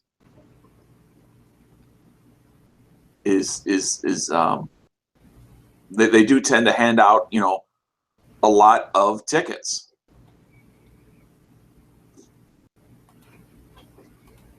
We got quotas up there. I don't know if they got quotas down here. I don't think they do. That varies from area to area in regards to the quota thing. Yeah. And now they call them what is it? Something like public contacts or something like that, rather than citations. You have to have so many contacts with the public during a month. Now that may be, now if you just stop by and say hello to a police officer, that's not a contact. But if you stop by and say hello, and then he asks you for your ID, that's a contact.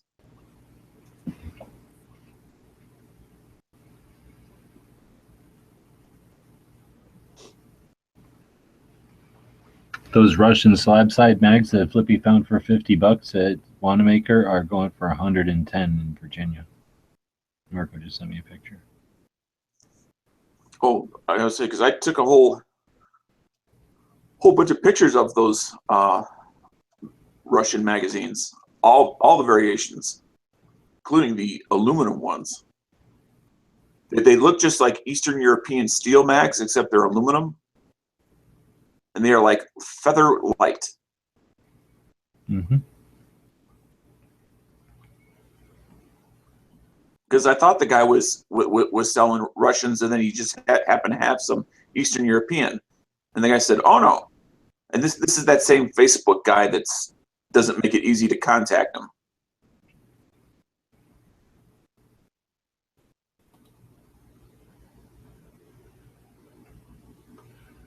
Very well. I gotta go lay down for a bit. I'll be back. Yeah.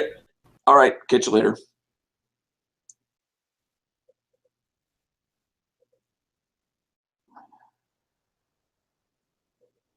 I dropped a link to those gazetteers for sale at Cabela's. They appear to have them for many different states at reasonable prices. Trying to Between pull it up right now. $11 and $20. Probably depending on the size of the state, because you're going to have more pages for the bigger states. Yeah. Right. Oh, Delorma. So, yeah, the Yes. Atlas and Gazetteer. I have a Delorma for the state I live in. Oklahoma, Idaho, 3rd edition, Arkansas, Michigan. They group New Hampshire and Vermont together for $20. California, South Dakota, Missouri, Oklahoma, Iowa, North Dakota, Utah, Arizona, Nebraska, Tennessee, Maine, Montana, Alaska, Illinois, Maryland, and Delaware together, New York State, North Carolina, Colorado, Virginia, Michigan, Minnesota, Ohio, Oregon, Pennsylvania, Texas, Washington, Wisconsin, Wyoming, Nevada, New Mexico, Kansas, Louisiana, Mississippi, Alabama, South Carolina, Kentucky, Indiana, Massachusetts, Connecticut, and Rhode Island together on one. New Jersey, West Virginia. I think that's all the states. And they're all in stock. Yeah. All for $20. Except Michigan, it's $14.88. Michigan's all lakes. See, that's why. The less printing costs. It's the discount state. You want to buy a city? I hear Detroit's on sale. It's either on sale or on fire. I'm not sure which. There's not too many natural attractions around Detroit. And actually, it is. Yeah, it's getting better. Midtown's pretty awesome, and downtown's pretty good. Just all the other stuff is still kind of crappy. Just the rest of the city is on fire. Yeah, well, that's what I call it, a fire sale, right?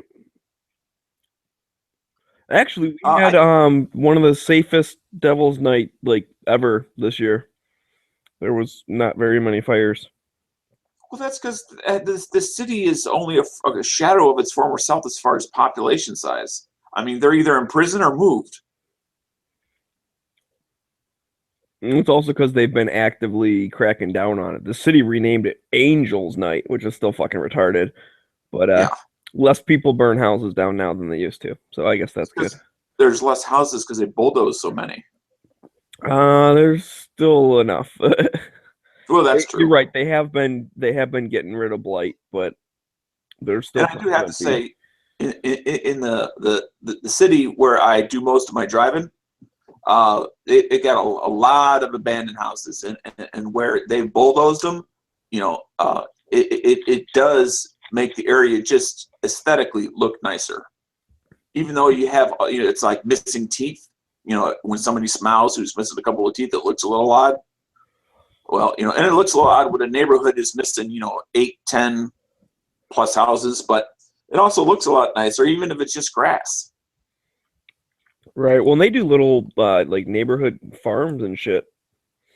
That's a real thing. They'll take some of the stuff, some of the empty lots, and they turn them into quote unquote parks or whatever.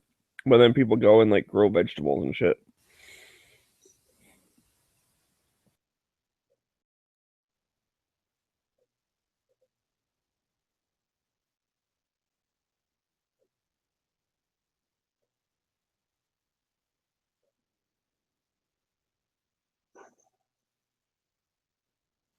So what's the deal with Papa John's? Are they anti-gun or anti-American? Or why do I feel like I shouldn't buy a pizza from them?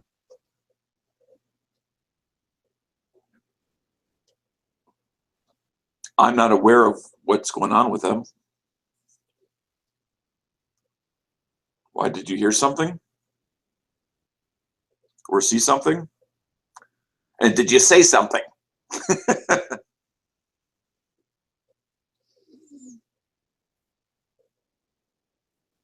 I'm going to Google it right now, but yeah, I saw something on Instagram. But yeah, my card got hacked, and there was a couple of charges for Papa John's. So that left a bad taste in my mouth. But I'm asking because they just opened a store very close to my house.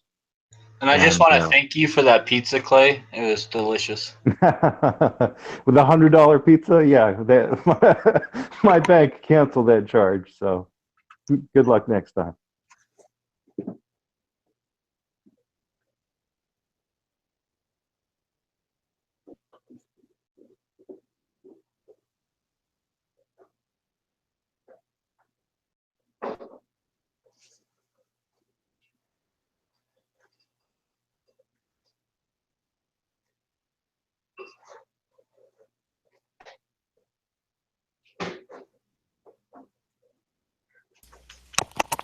Cats in the bag, y'all.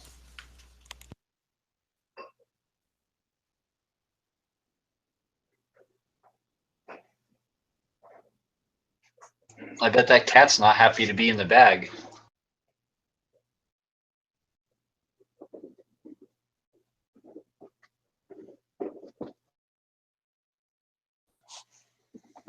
Dead Horse, you ever build a 308? One. I've built one. You're lucky I was muted. I'm assuming it was an AR-10, but I don't know that. What would you build? Yeah, it was an AR-10, and it was a fucking nightmare.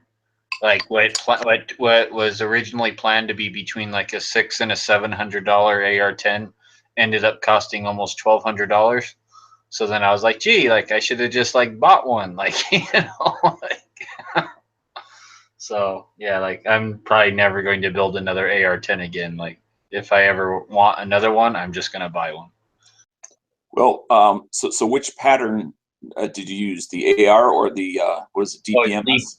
DPMS. What was your, or now that you've built it, what were the pros and cons of doing the DPMS pattern? The pros are like parts availability, right? Because and a lot more choices for DPMS pattern than the AR-10 pattern. There's only a couple companies other than Armalite that are licensed to make AR-10 pattern stuff. What does POF use? They're their own thing. They're proprietary. Oh, yeah, POF's their own thing, just like Palmetto State. And most companies are proprietary when it comes to their stuff, except for there's a lot of companies that will make DPMS patterned uppers and lowers. But other than that, like most companies that make a complete rifle, all their stuff's proprietary.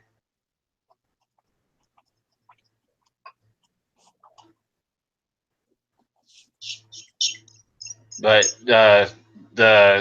man, there really wasn't very much to a benefit or anything good. But the disadvantage is part fitment. Like, I mean, just fitting upper and lower together. Just barrel extension. Like getting a barrel and then finding out, gee, my barrel extension doesn't fit my upper, and then having to go to a gunsmith and having him literally having to turn down the barrel extension on a lathe to fit your upper, and that was like $150 extra, like unplanned and stuff like that. You can just run into a lot of hidden shit you're not expecting, because nothing about an AR-10 or LR-10 or PA-10 or anything like that, nothing about them are mil spec. They don't have any actual specs. So, I mean, so you can run into a lot of part fitment issues. So if I was to ever build like another one, like every single major component, I would be buying from the exact same company. I would not be mixing and matching. I wouldn't be like, oh, I'm going to buy this barrel from this company, and they say it fits, the DPMS pattern, and I'm going to buy this upper or this lower. And trusting just because they all say DPMS pattern that it's going to work. Like, no, like I would literally buy every single part from DPMS or something. And then if you're going to do that, well, fuck, you just might as well buy an actual DPMS rifle, because then at least you're covered. At least they're going to honor a warranty or, on it or whatnot.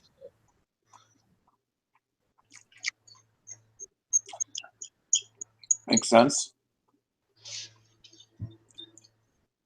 Like when I first did it, like I thought, oh yeah, this is going to be easy, just like an AR-15, and no, it's not. Like, I'm sure you can get lucky and manage to I'm sure tons of people have bought uppers, lowers, and bought a barrel and all that from all sorts of different places, and everything fit together and worked just fine. But when you get on the forums too and read about it on the forums, there's lots of guys just like me who've ran into major fucking issues and ended up spending a lot more money than what they planned on. So, how would you compare the recoil of your AR-10 as compared to other 308 platforms?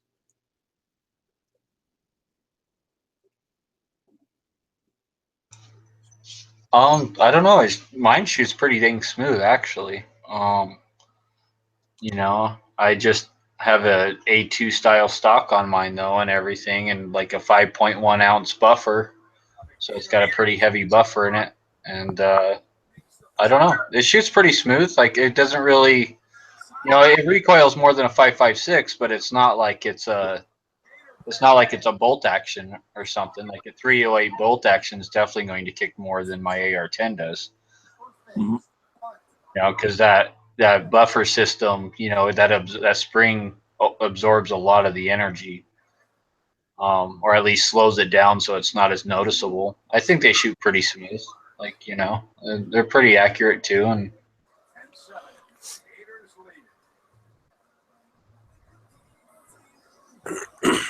I don't know really what to compare it to, because everything I have either recoils like way less or a lot more. Like, yeah, so like I don't know what I have else that I can really compare it to. I guess if I was going to compare my AR-10 to like something that it probably has the same recoil as like maybe a 240 as my 243 bolt action. That maybe is what like I could probably that with the recoil. Oh, sorry. My shit's unmuted. So if you've ever shot a 243, that like a bolt action, that's what my AR-10 I guess feels like when I shoot it.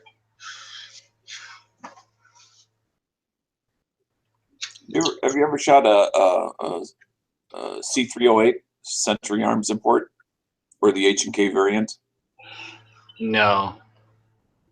I mean, that's the only other 308 that I've shot that I'm just trying to get a. Being that I've never shot an AR-10.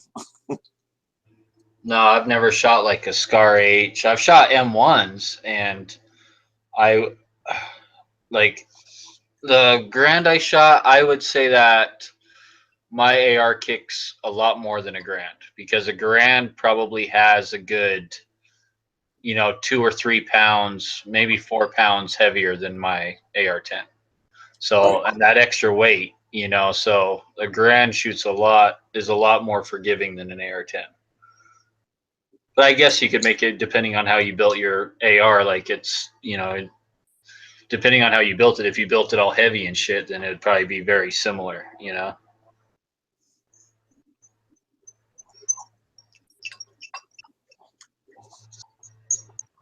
But let's see How what much does a typical AR-10 weigh? I don't know. I think mine weighs like 9 pounds, just over 9 pounds, like 9.5 pounds. I think that's what a Garand weighs, though. Really? I thought a Grand weighed more like. Well, that's with the optic and everything. So, like, if I took the optic off mine, or the optic on mine probably weighs a pound just in itself. So like the way it sits right now, I think my AR-10 weighs like, I don't know, like 9 pounds, 13 ounces when I weighed it, something like that. But like just the optic weighs like a pound. Just the, if I stripped it down to like bare bones, it probably weighs like 8 pounds, maybe 8.5 pounds, something like that.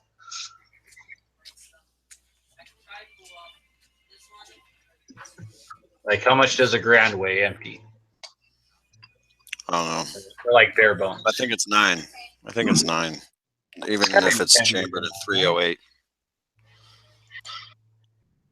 I swear it's got to be. I swear it's got to be more than 9 pounds. Like, cause man, I've like held some of those and they all feel at least like 12 pounds to me or something. But it probably depends on the length of barrel and shit like that, because there's like, if you're talking like one of those like Springfield Armory, like SOCOM ones with the 16-inch barrel or whatnot, yeah, those probably weigh like 9 pounds.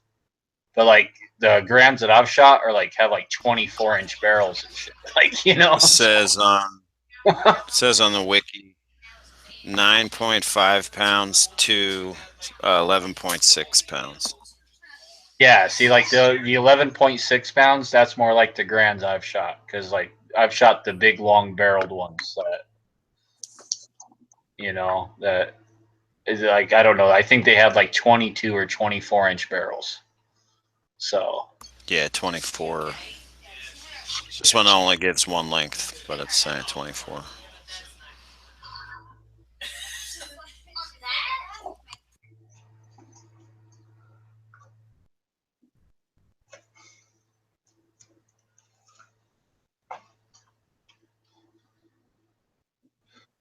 And then like if you take like a M1 and like, put a, polymer stock on it, take that wood off, stuff like that. Yeah, I'm sure you could probably get an M1 down pretty light. But I don't know. I have never shot a light one like that. I've never shot one of those Springfield Armory SOCOM ones or anything like that.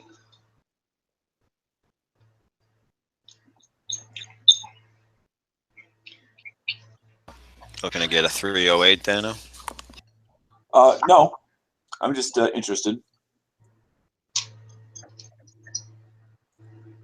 I mean, if I had oodles and more money, sure. But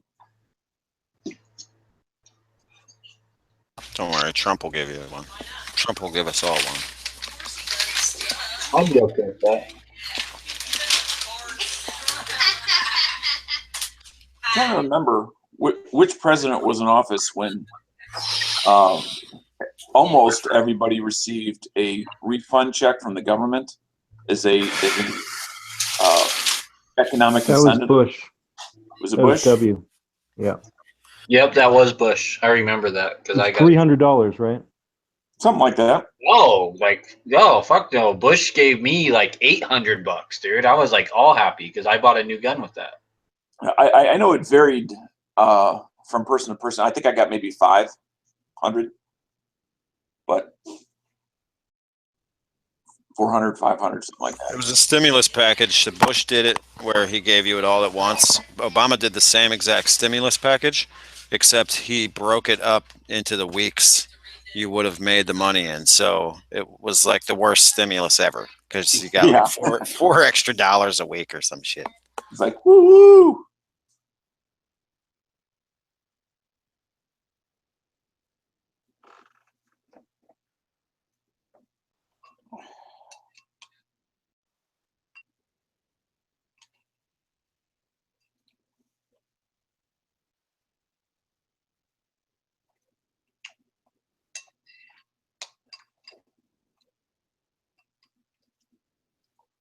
Yeah, if you want people to go out and make an unplanned for purchase, you give it to them all at once. And then temptation will get the best of them.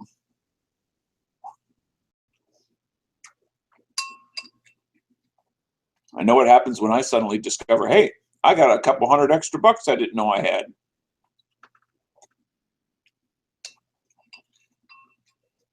Not that it happens very often. Usually it's the other way around. It's like, oh, I owe a couple $100 extra I didn't know I owed.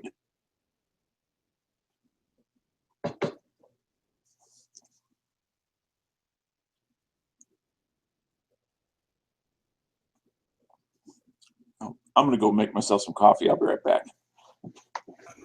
Hey, does anybody know if the new bullet button reloaded is going to be California compliant? Considering the guy who lives in California who invented the thing, yeah, I think it probably will. Is that the one where you replace the takedown pin with one that has a ring on it so you can open it up to pop the magazine out? Yeah. Yeah, exactly. It keeps the receipt, like you can't activate it until the receiver is open. You know, that would be fine for like a home defense rifle. You just keep it loaded all the time. I think that would be fine for that. But if you're going to take that thing to the range, that's ridiculous. Yeah. That's the plan, dude. I'm gonna make it as hard as possible to do anything. You know, God forbid we be free people here in California.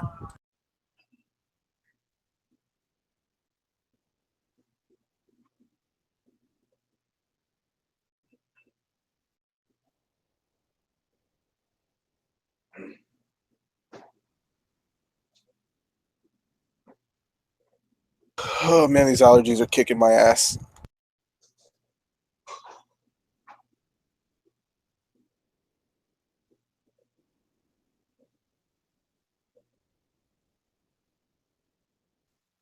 Dead Horse, when are you going to do your lever action AR build?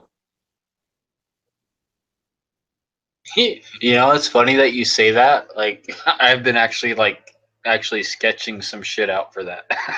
Like, no joke. Like, I really want to do that. Like, that's like no joke. Like the Like, lever fuck a could be pump the pistol action grip? AR. Why would I want a pump action AR? Like, I want a lever action. Yeah, I'm thinking the lever could double as the pistol grip. So it wouldn't actually be a pistol grip, it would just be a lever. And No, then, I'm still gonna have a pistol grip. The lever's just gonna be up, like, basically underneath the handguard, and then like it's gonna be like under the barrel, and then it's going to be it's going to be really easy to do, actually. Like, I've already pretty much figured out exactly how to do it. All I need to do is basically cut 2 slits into the upper, right? And then modify a bolt carrier group to accept, like, basically 2 rails that come from the lever, and then that lever is just going to basically be what's cycling that bolt carrier back and not have a gas system. So it's actually a really easy design. Is the cool thing about it. It's actually really simple. It's actually, there's really not a whole lot to it. And I actually have like a lot of the shit to do it. Like and I was thinking about just literally using a lever off of like a Winchester Model 92. Oh, that'd be a Mailman. good place to start. Yeah. If you could get a patent for that, I'm sure you could sell millions. No, fuck no, dude. Like, I would sell like 10. Like, how many guys want a fucking lever action AR, dude? Like, no. I want one just for me, just to be like, dude, I'm the only guy in the fucking world that has a lever action AR. Like, fuck you. Like, it's more about just me having it. Like,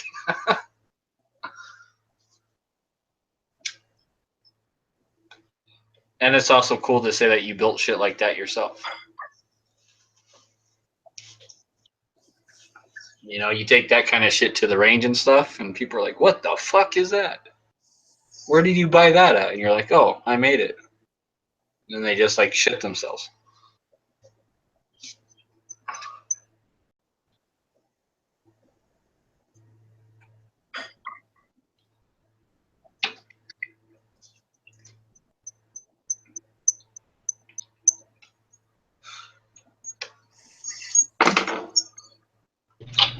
This actually has 2 lugs that pivot into place.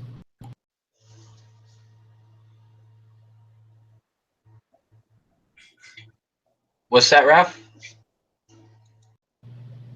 Sorry, I had the Forgotten Weapons video thing going.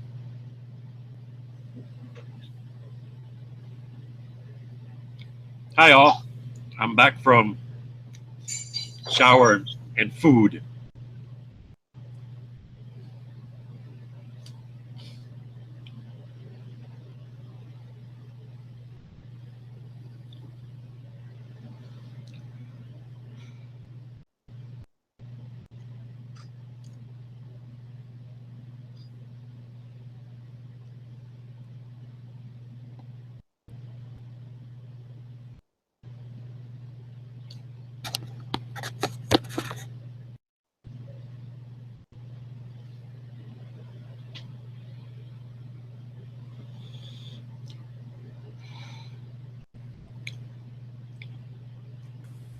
Guns are fun. Yep, I agree. And my rifle finally got to my FFL today. Well, that's cool. What rifle? The Vepr.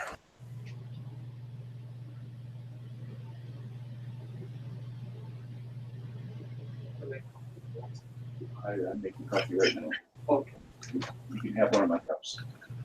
Unless you want it differently. Unless you want it stronger or something.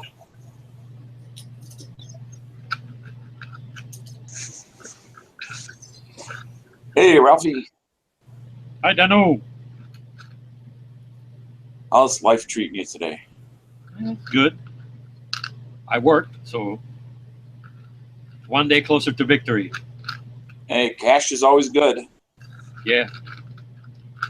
I worked last night. Just got up a little while ago.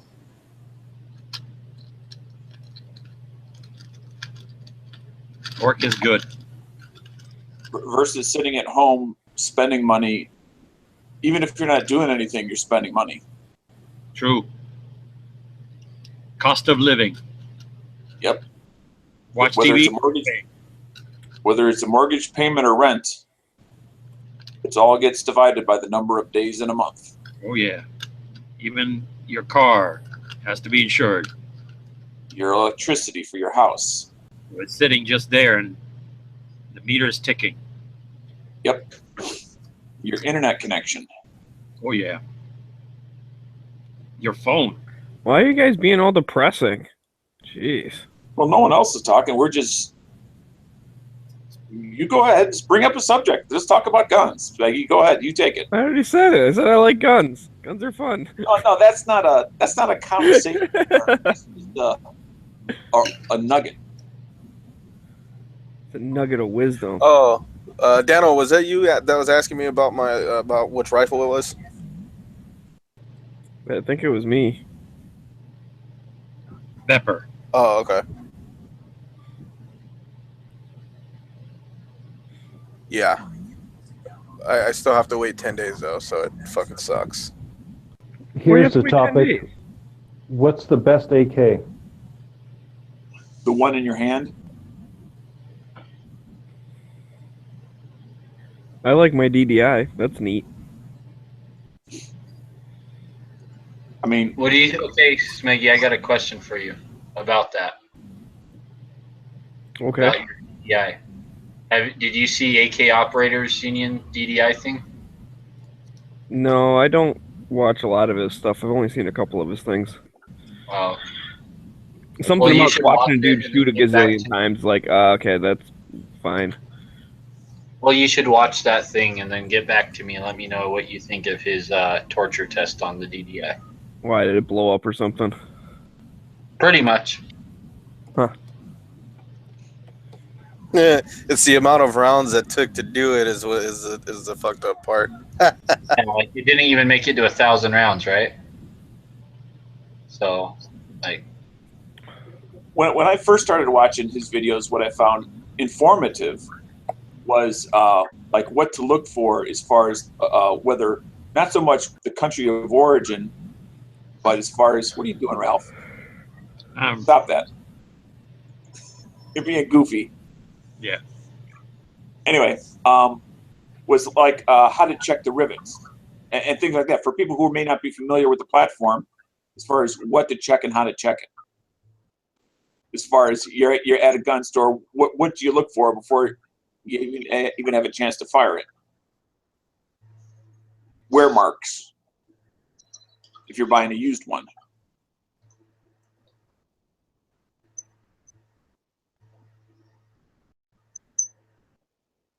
So what about the rivets? What do you check with the rivets? Take a business card, see if you can slide it under the head of a rivet. Okay, yeah, that's a no-go, right? Yep. Yeah, loose rivets are no good. I mean, because you can buy a brand new one and it may fire just fine, but it's just a matter of time until it self-destructs. And opens up the holes. And Yep.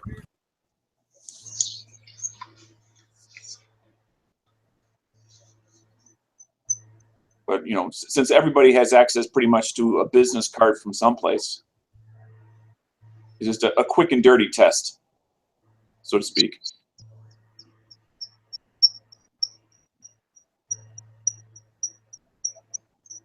Okay, Dead Horse, what is making that sound? what sound are you talking about? It's like a teet, teet, teet, teet. No, that's not me. That's someone else. Well, it was pulsating to your icon. So if an AK barrel or an AK doesn't last 1,000 rounds, then how many rounds and how much wear and tear are we supposed to expect out of a good AK? Well, excellent question. But before you continue, I just want on the AK Operators Union, what I think everybody needs to keep in mind is they have a sampling size of 1.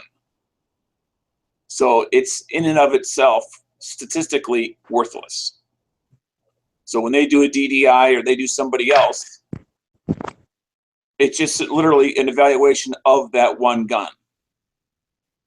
And everybody makes bad guns, has bad days. Employees that come to work, they had a fight with their wife or had an argument with the boss or something. So anyway, go ahead.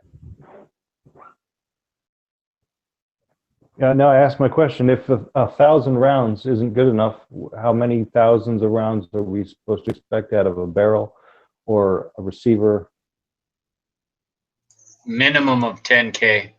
That's what I would say. Minimum 10K is what any decent rifle should last. Minimum.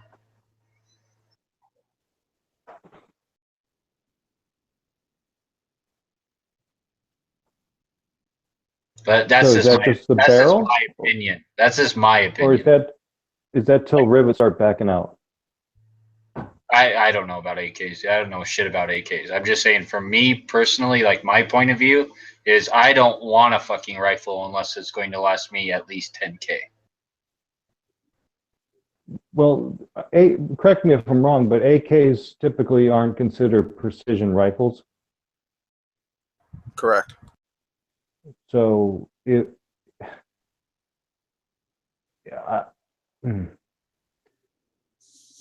I don't know that much about them either. I'm trying to learn, but it just seems to me that if it can fire off 1,000 rounds and you got to change out the barrel, then that's not a big deal. But Well, I think it is kind of a big deal on an AK, because on an AK you got to go through all sorts of shit like pressing that barrel in and stuff. So it's not like an AR where you just screw a new one on. Right. So Well, I'm it's still still a learning. big deal on an AR, but on an AK, I think there's a lot more involved to it. And So if you shoot out a barrel on an AK, then you're just supposed to throw it away, or just scrap it, or what? It goes to Africa. That's a good answer, Daniel. I mean, when the barrels get shot out, yeah. The other thing is when they say it's not an accurate gun, what does that mean? Well, if we compare it to an AR, we're talking about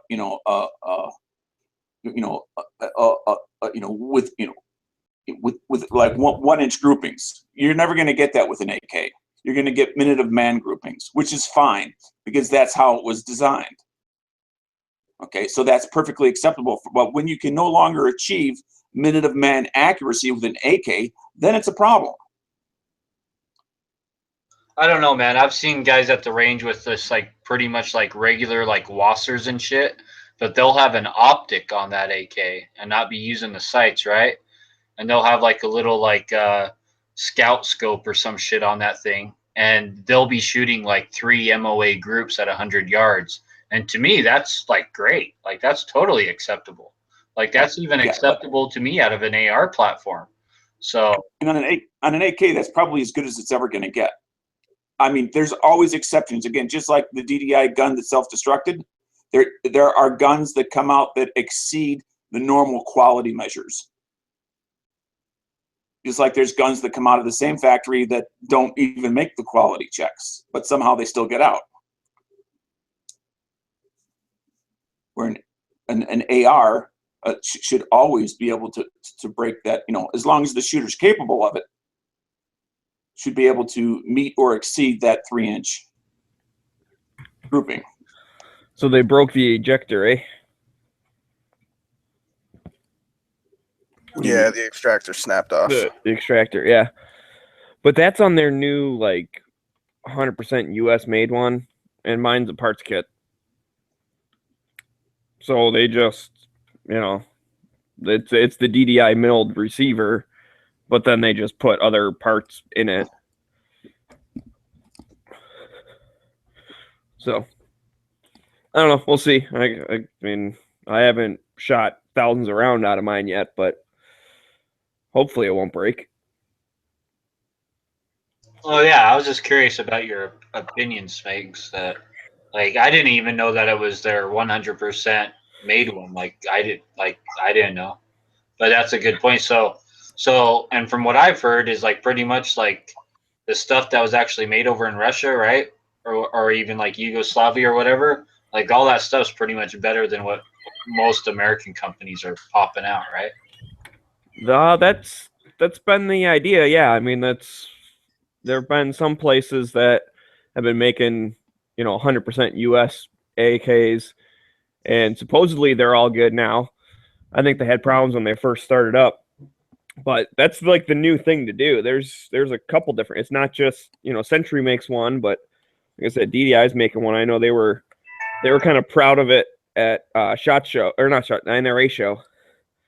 It was kind of funny because I was talking to them, and it's like no one was talking to them. It's like they were sitting there in the booth, and like everyone was just walking right by them. I guess they didn't have enough fancy stuff out or whatever. So I went up and talked to them, and I was like, "Yeah, I just got one of your rifles for AK-Pril," and they're like, "Huh?" I'm like, AK-Pril. It's like Glocktober, and the dude's like, "Oh yeah, cool." He didn't care, but then so I'm talking to him. He's like, "Oh yeah, those are nice, blah blah whatever." He's like, "Oh, let me show you this new stuff we're working on. It's a completely like we finally figured out all the other stuff, and we're making 100% US." And I'm like, "Oh, that's neat, but I really like AKs because they're foreign. Like if it weren't for 922R, I'd have a completely foreign gun. I don't want any US parts in it." And he's just like, "Oh, okay." It was funny. Like, I hate to rain on your parade, dude, but I don't want a completely U.S.-made AK. That's just not my interest. My interest is the history of a foreign one. Well, because that's their main marketing drive is the whole loyalty to the country you live in and the made in the USA thought process. Like Walmart, back in the 80s and early 90s, they put signs up all over their stores, made in the USA, made in the USA, made in the USA. And then, of course, now today is a totally different story. But, made in the USA is a real thing and will get customers to buy your product based off of that. And I am one of those people. If I have an option between made in USA or made in China, I'll buy the US made thing. But for AKs, I like it because... I understand. I mean? So, like, that's just... The reason I like them is because they're foreign-made guns. That it's just bought a cool. Bulgarian because I wanted a Bulgarian, not because I wanted a Canadian. Well, no one wants Canadians. Well, it's just an example. So I mean, if I could have a 100% Russian gun, I would. That's my goal, is to have one of those. So what if Trump invited Putin to ship an AK plant to Detroit, and they were to build Russian AKs with U.S. labor? Wouldn't that just be the greatest thing? Sure. It would certainly help our economy. As long as they brought over also and properly trained their engineers and their quality inspectors to the way they do it.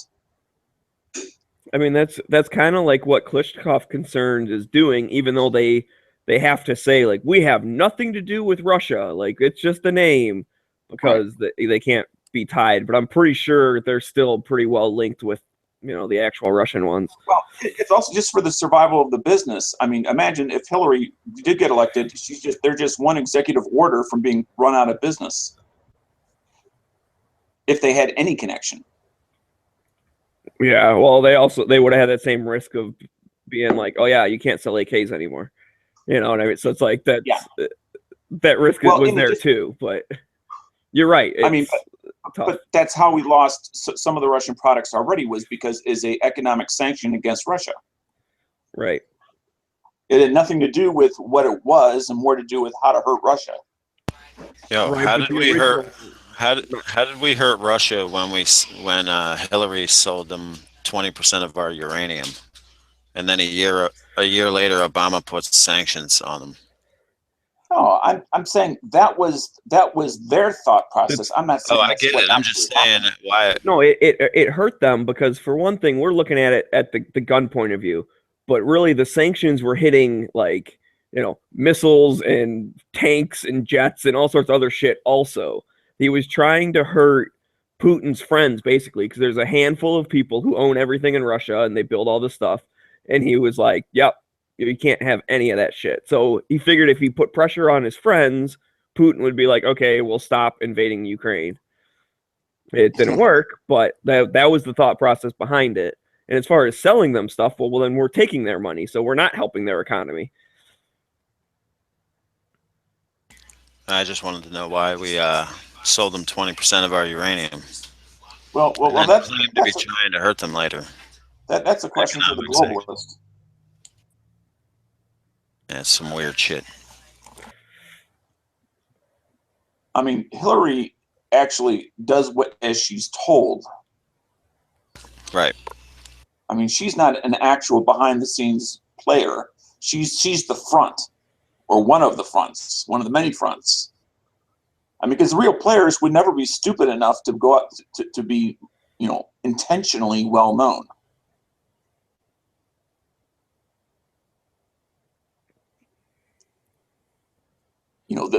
They may be known for their wealth and or their political power. But political power can be very fleeting.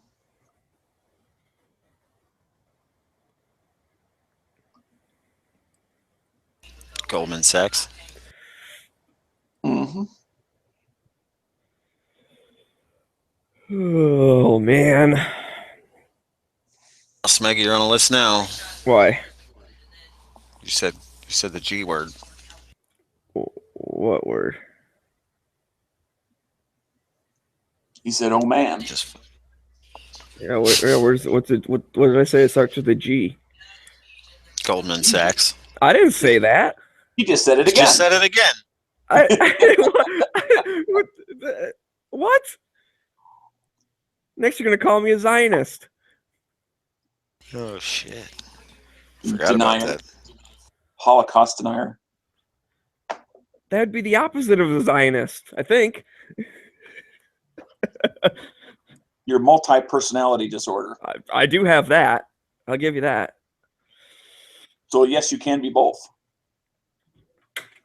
Well, I can't be both, but my other personality might be one, and then the other one could be another one, Depends on who you're talking to right now. He's alt-right, not all-right. I don't even know what alt-right is either. I don't know all these fucking terms, dude. I've heard of them. I heard something about that alt-right thing. Like, what is that about? Kenny Loggins song from the 80s. It's in the Caddyshack. I'm all right. Don't gotta worry about me. I'm all right. I guess that's I'm a Republican, but kind of a hipster. I think that's what it is, right? Isn't it like the? I don't know. Everybody's telling me it's racist lately. Oh, it's racist to be alt-right? I guess. I thought like those. What the hell are those people's names? It's the racist, right? I'd like to know, since when is it wrong to be proud of your country of origin? That's what I said. A nationalist isn't so bad as long as you're not a Nazi. Exactly. I mean, if you're in France and you're waving the France flag, there's nothing wrong with that if you're proud of your country. Now, if you're in the United States and you're waving a flag from another country, then I have to ask, well, why don't you go there if you like it so much? Yeah. Why don't you marry it? We don't want that country in this country. Now this is out of his normal pattern. He crawled out of the cave. You guys are really defending nationalists. No, you came out just for match chat, didn't you? What? Well, it depends on what you mean by nationalist. Yeah. Nazis are nationalists. Yeah. That's they were also Nazis. They were one extreme example of nationalism. Nationalism is never a good thing. It depends. Anything to an extreme is bad. Yeah, I would say if you took it to the extreme, but it became a Nazi. Well, the guy that coined the term alt-right wants, and the guy that led the whole alt-right movement wants a all-white state. Yeah, that's what. Who's that guy?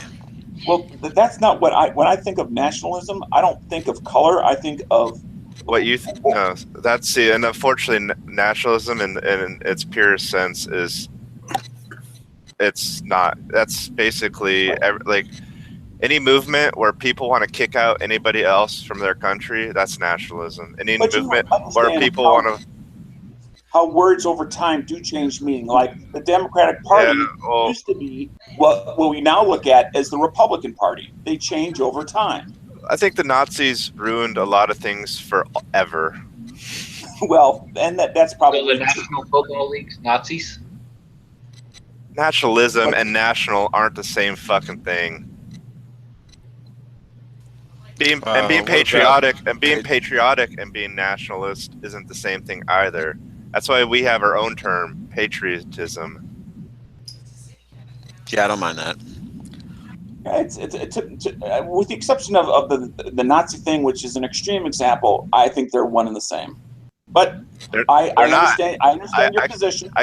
If you want, we can Google some shit right now, Dano. I'm talking about common usage, not dictionary terms. The way people use terms in the word world as we go about our daily lives. And we don't call it nationalism; we call it patriotism, because nationalism has a connotation with one group versus like over everybody else, like not for anybody else.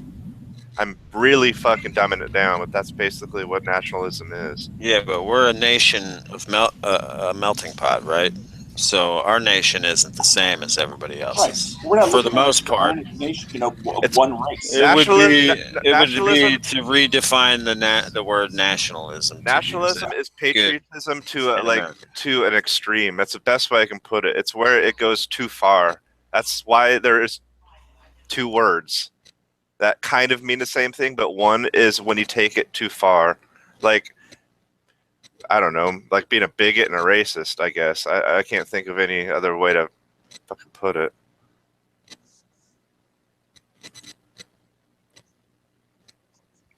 When I'm a bigot against racists. Nationalism, patriotic feeling, principles, or efforts. Keep reading. An extreme form of this, especially marked by feelings of superiority over other countries. PBR, you just got a little bit. I don't mind that so much. We should be feeling superior to a lot of other countries. So why is socialism Isn't that bad? part of being American? Is like, hey, we're better than everyone else. No, it's not. Yeah. Why is socialism bad then, Dano? Why is it bad? Because not everybody has necessarily earned. So you're defending nationalism, but you're gonna piss on socialism. That's fucking hilarious. Literally hilarious. Well, then laugh. Are I they don't the think same? I've ever actually heard you laugh on a different subject, but Yeah, nationalism has never done anything good for the world. Well, I'm going to avoid it just because the letter N in Nazis stands for nationalism, right? Or national. Yeah. So. yeah, but we're letting the left redefine.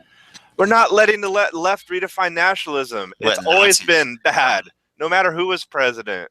You know, just before you spoke, I actually heard you take a deep breath, and I felt the wave of hate coming in my direction. Dude, if you go ahead and define, you're in Illinois. You're probably an Illinois Nazi. No wonder. Fuck it, Jesus. I Christ. hate Illinois Nazis. Finally, fucking word of wisdom. Yeah. Don't defend nationalism. It makes you look really, really bad, Dano. And I know you're not bad. Because words hurt. Because I got feelers. Well, apparently. That horse is a moron. But I know you're not stupid, Dano. You can't defend nationalism or retake a word that's been fucking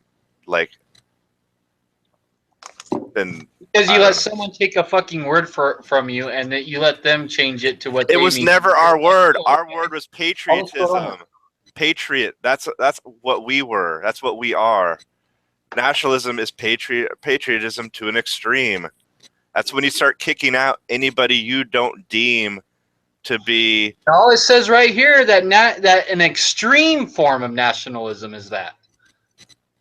That's what an extreme form of that is. No. So in the evenings, PBR, have you been going out and like walking the streets? Nationalism is an extreme form of this, especially marked by feelings of superiority over other countries.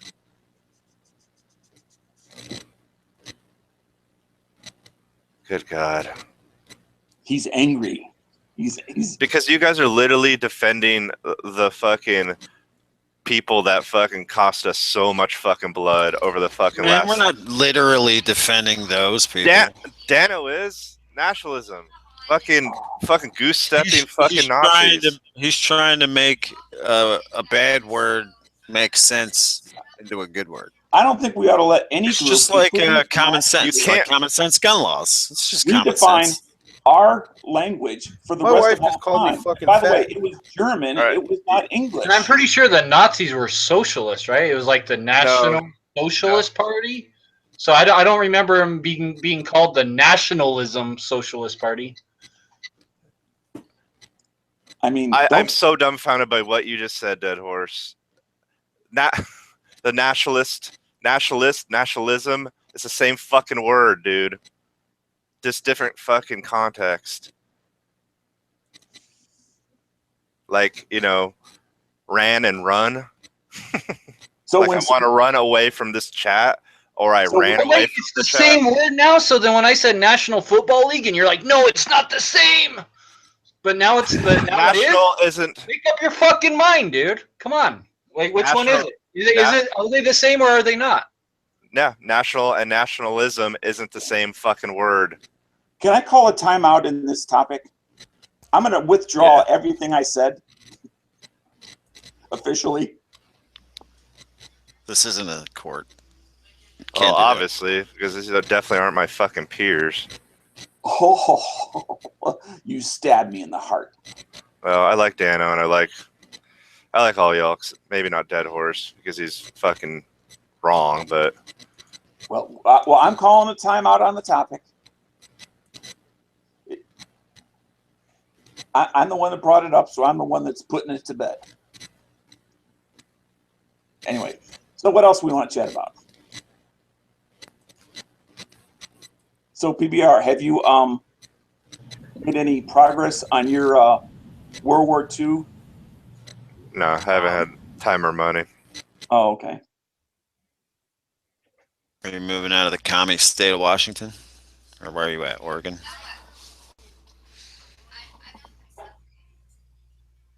They didn't put anything on the ballot for your state, did they? No. That's good. So what was it in Oregon that changed with the ballot? Nothing. Oh, okay. I thought, California. yeah, well, I was aware of California and Maine. It just I thought there were some more minor things that were. I wasn't sure if it was Oregon or whether it was Washington State. But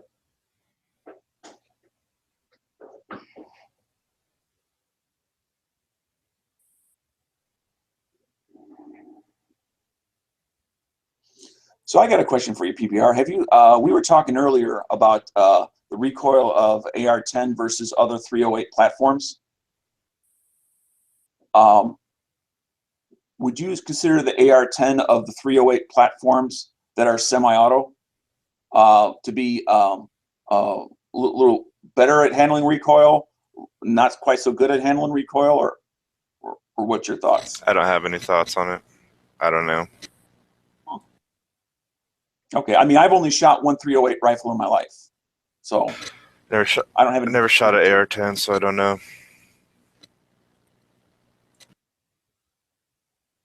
To answer your previous question, Dano, Washington passed a gun violence restraining order law, which allows your neighbors and friends to call the police and have all your guns confiscated.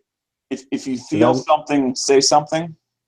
That was another California original from a couple years back, and the reason I made the decision to leave California. And it's probably, I'm going to guess it's going to go to Nevada next, since Nevada has the highest rate of domestic violence in the nation.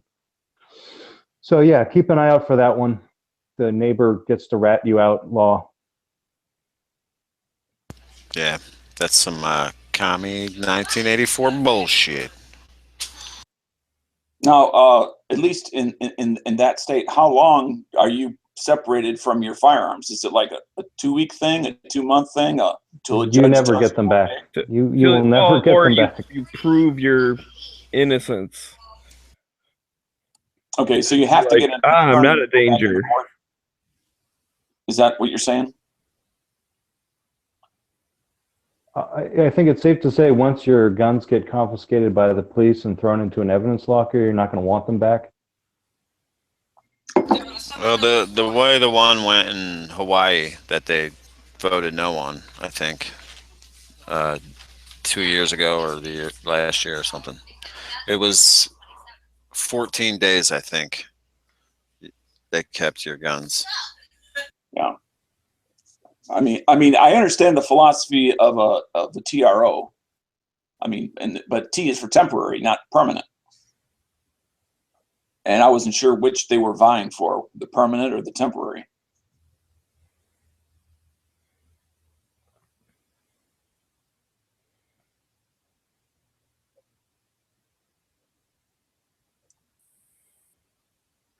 Yeah, I mean, I think this is one of the linchpins in their gun control legislation efforts because it's like a backdoor confiscation essentially, and they can use, protecting women and protecting families and as the veil for getting guns out of the hands of Americans. I don't think it would stand up under Supreme Court scrutiny. Depends on the court that's there at the time it arrives. I understand that, but if it were to I go mean- like nationwide, something like that. I mean, ideally, the court would stay somewhat homogeneous and simply always look to the Constitution to make decisions, and that would be the touchstone of making its decisions. So, but that's not the way it works in the real world. We have activist judges. We also have activist lawyers, so somebody's going to get their shit taken away, and they're going to fight it, and it'll get taken. I'm sure the law will get struck down. Also have public scrutiny.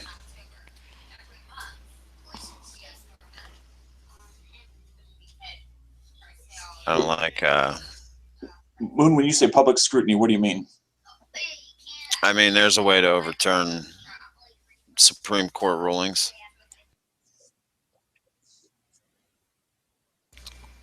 Isn't it like an act of Senate or Congress or something? Well, yeah, the Congress can pass legislation to revise the law that they And we pressure them. that Right. SCOTUS base their decision on. Like if they base it on law XYZ. I don't well, like then fully depending on the Supreme Court rulings, but Well, right. It's they're kind of made as the last bastion of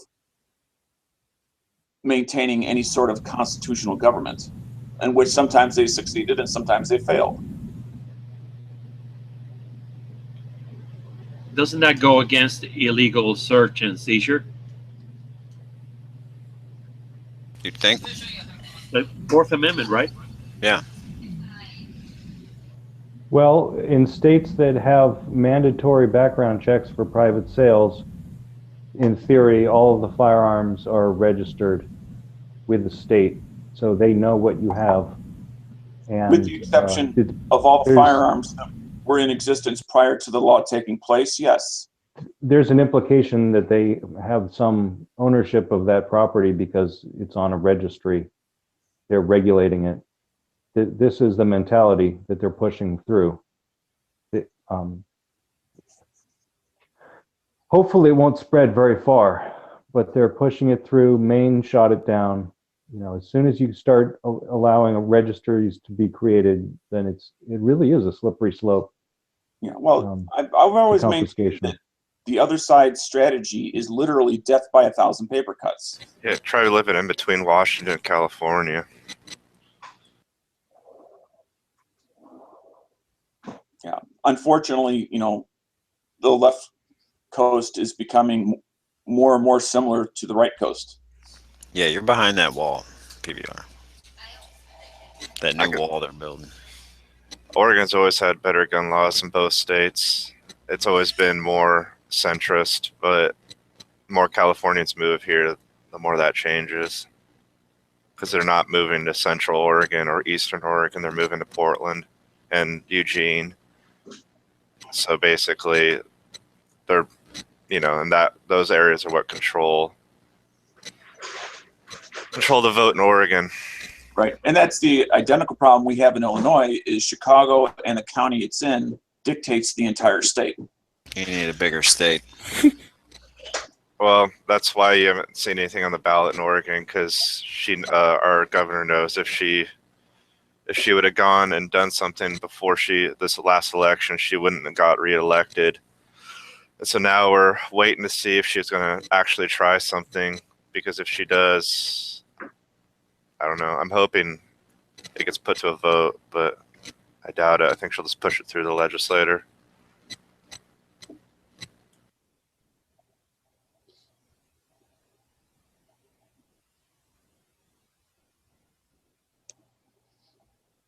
Well, it'll be interesting to see, because all the sheriffs in Nevada said they weren't going to enforce background checks on private sales. And as I recall, there were a number of sheriffs in Oregon and Washington that said the same thing. Yeah, that's the thing. Like, I think what our governor is concerned about was all the, I mean, if you rallied up the fucking red part of our state, it could do a lot of, I mean, there's a lot of votes out there, but I think now she's not so concerned about votes as she is just, she doesn't have to worry about it. She's elected for the next 2 years. So And the way I'm thinking about it is that just because Bloomberg can go in and get a bunch of votes and dupe a bunch of urban dwellers into thinking they're making their state safer, doesn't mean that the laws will be enforced or even recognized.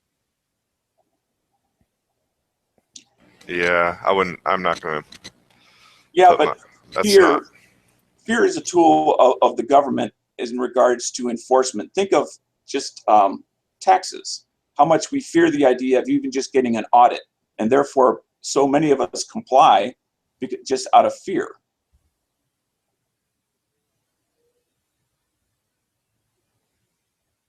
Yeah. But like I said, there's lawyers too on our side too, and this shit can get coercion. This shit can get ran up the Supreme Court. Hopefully, we get a good, solid justice, and this kind of stuff can get overturned.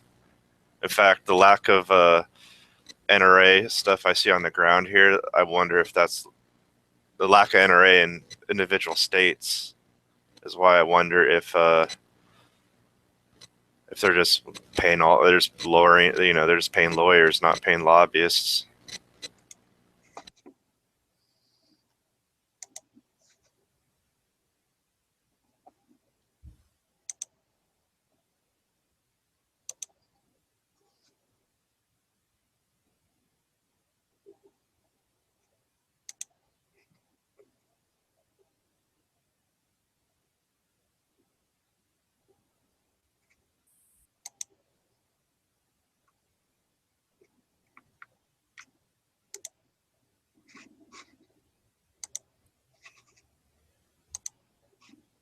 So what states do you think they're going to go for these background checks on private sales next?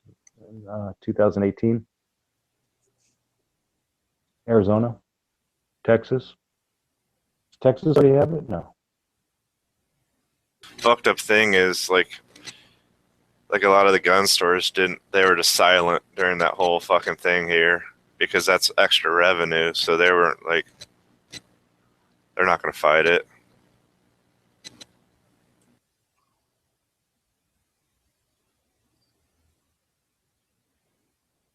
What you got to do is you got to become friends with somebody with an FFL. That's all, and then you don't have to pay the whatever fucking charge every time.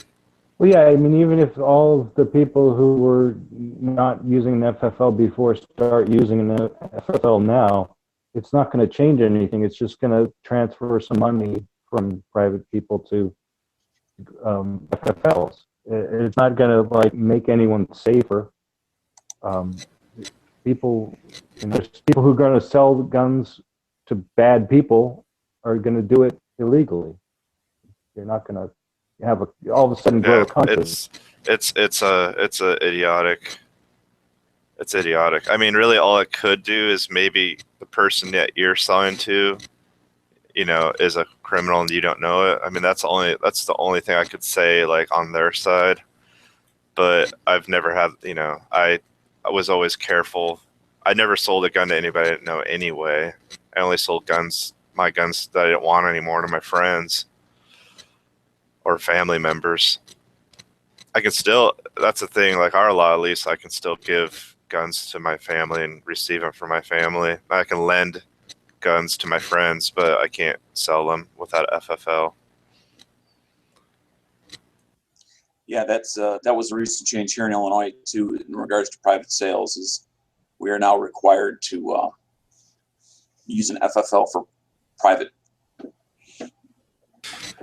I noticed the fence there. They put that there to keep you from hugging him too hard, Dana.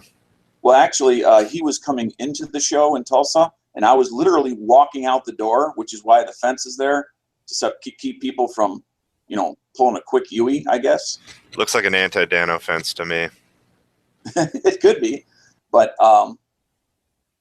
yeah, let it never not be said that I am not tight with the NRA. I can just call my friend Wayne. All right, Dano.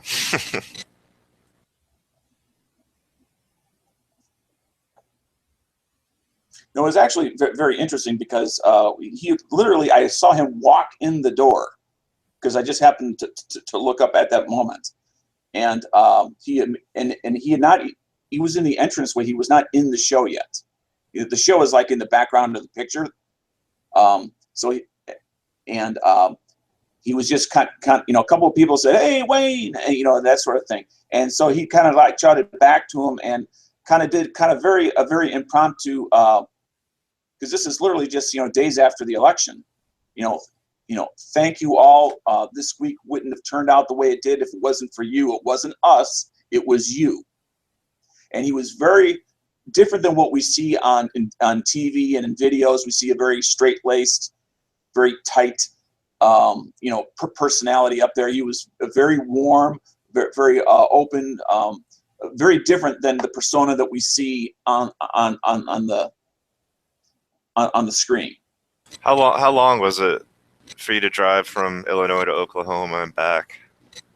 It was 685 miles from my doorstep to the hotel. Wow, so about a day. Yeah, well, I broke it up in the 2 days because I also stopped in Springfield, Missouri at the NRA Museum. Oh, nice. Did you buy anything cool? Please tell me you bought something cool for driving 600 miles. I had some cool experiences, but I did not buy anything cool. I bought some things, just not cool things. Like what? What'd you get? Some reloading stuff. Oh, cool. Pack of gum. You get a pack of gum. Oklahoma gum. Yeah. But it was a blast. I mean, between the range day that we had, that was great. Going to the J.M. Davis Museum, that was great. The NRA Museum, that was just me by myself on the way getting there. That was fantastic. Then of course there's the show itself, it's difficult to describe because of its size. It's so gargantuan in size and depth and breadth of museum pieces and multiple examples of museum pieces. There are very few things that are one of a kind that are there. Very cool. I might have to go next year. Well, I'm flying. There's no way I'm driving. Yeah, if my suggestion is if you can afford to fly, fly. If you're of distance. So Dano, does Wayne have a shoulder holster under his shirt there? I'm Actually, seeing, I don't know. What does I'm he seeing smell? a button. I'm seeing a button that's not buttoned on his shirt. What's that all So about? what you packing, Wayne? What does he smell? What does he smell like, Dano? Couldn't tell you, but I do see what you're talking about. That button, like across, straight across, like a belly band, except chest height. A boob band. Yeah, I mean, I have no idea. I mean, I saw both his hips because his jacket was open when he was walking around, and I didn't see anything. Either that or he's just old and forgot the button a button. Exactly. He looks ancient. You know, he also very well could have had someone there with him that was unknown, you know, to me. And, you know, personal protection, because you figure, you know, that's the kind of guy that would be targeted by some nut job. No, he's definitely packing. Time for some new blood, Wayne. You're looking ancient. But yeah, I'm 5'10", but I'm kind of leaning over towards him, so he's about same height as I am. A little trimmer. I'm fat. Notice you guys are both hanging out in front of the wheelchair rental place. It's the exit. Yeah, right. That cage is to keep the old people in one area. It's like the place where you take your kids. Take your senior citizens over here and let them roam around with their shirts unbuttoned. Yeah. Like daycare. Bingo. A TV. Bingo. I thought you were making an exclamation, and then I realized, no, the game. Or a TV showing Matlock. Because they're old. But P226 had a table just maybe 50, 60 feet behind me in that picture. And that's the main entrance right there. So he's got an excellent location for a table. What was he selling?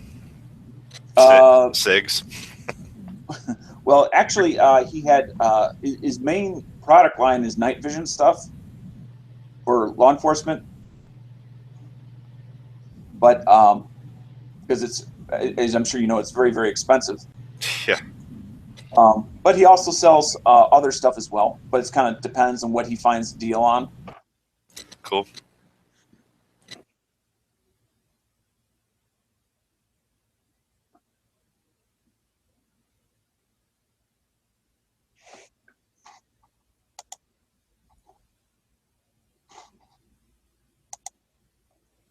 And now Wayne is gone. So you got a Lee hand press, is that right? Yes. How much fun is that? Tons.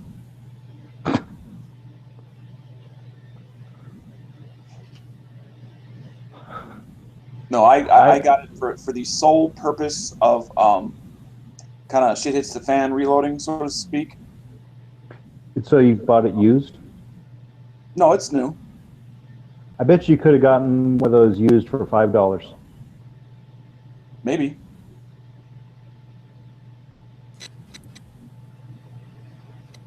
Yeah, well, I'm sure you got a steep discount at the show. I'm sure the prices were lower than they would be anywhere else.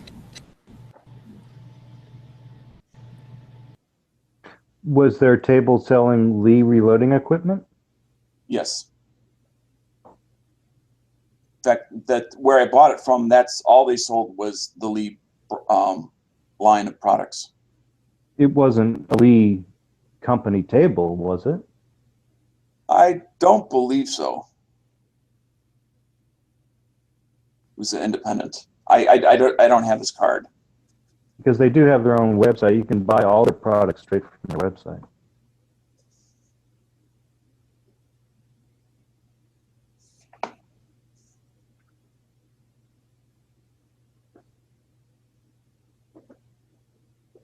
Have you reloaded any ammo yet, Dano? I made a dummy round. Cool. Just to, and what I did is I got Foos to help me out in setting the dies and adjusting them.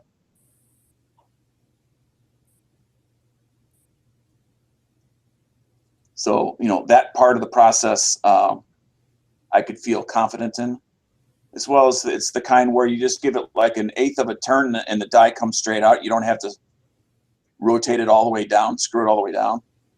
It's got a quick release design that you normally see on the single or multi-stage presses.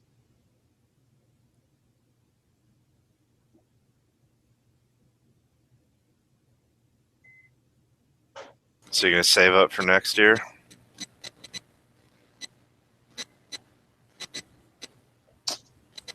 Well, I didn't go to the show with necessarily one particular firearm in mind. I mean, I have lots of firearms I would like to acquire.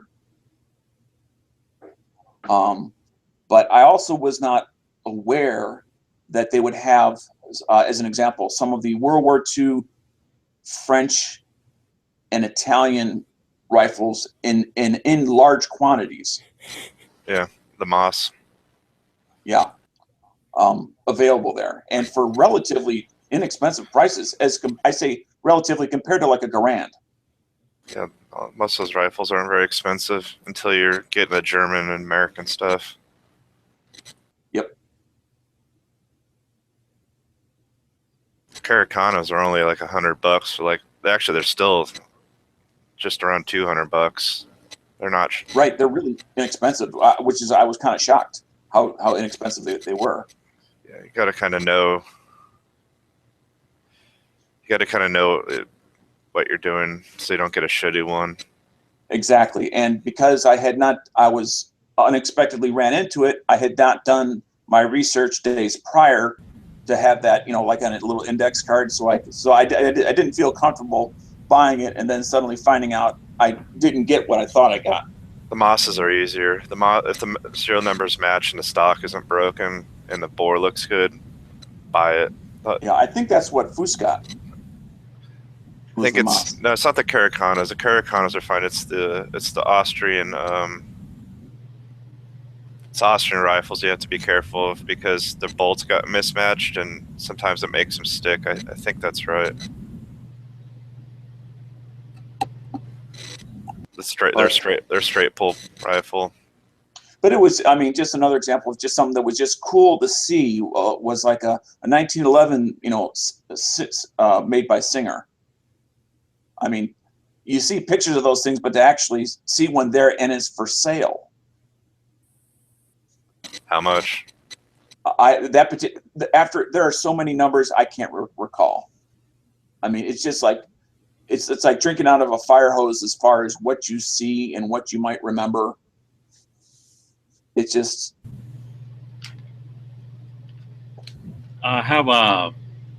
Did you see this?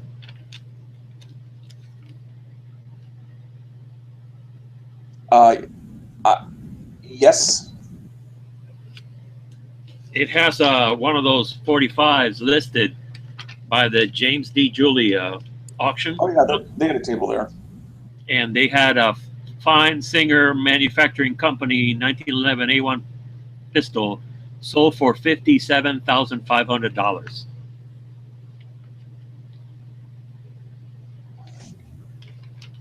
I think my dad picked this up. Yep. Yeah.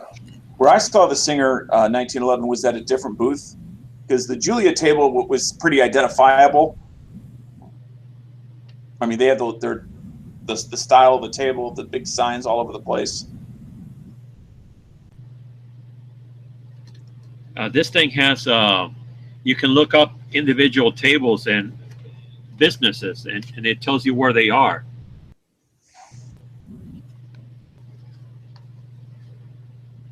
I didn't get to see this. I didn't know it was there. My dad brought one back. Yeah, I didn't even see those until the second day.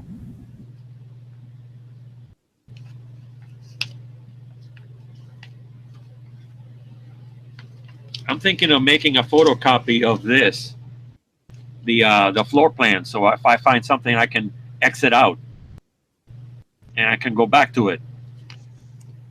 Well, it won't be the same thing next year or next April. Yeah, but you can get one of those beforehand. Oh, really? Yeah, I'm sure they had them there the first day. Oh, I thought you meant before the first day. Oh no! You get there and you get one of those and get a highlighter and piece of paper and go to town. That's what I would do. But like any gun show, except it applies even more, is I'll give you an example. There was one place that was selling Anderson strip lowers for $250.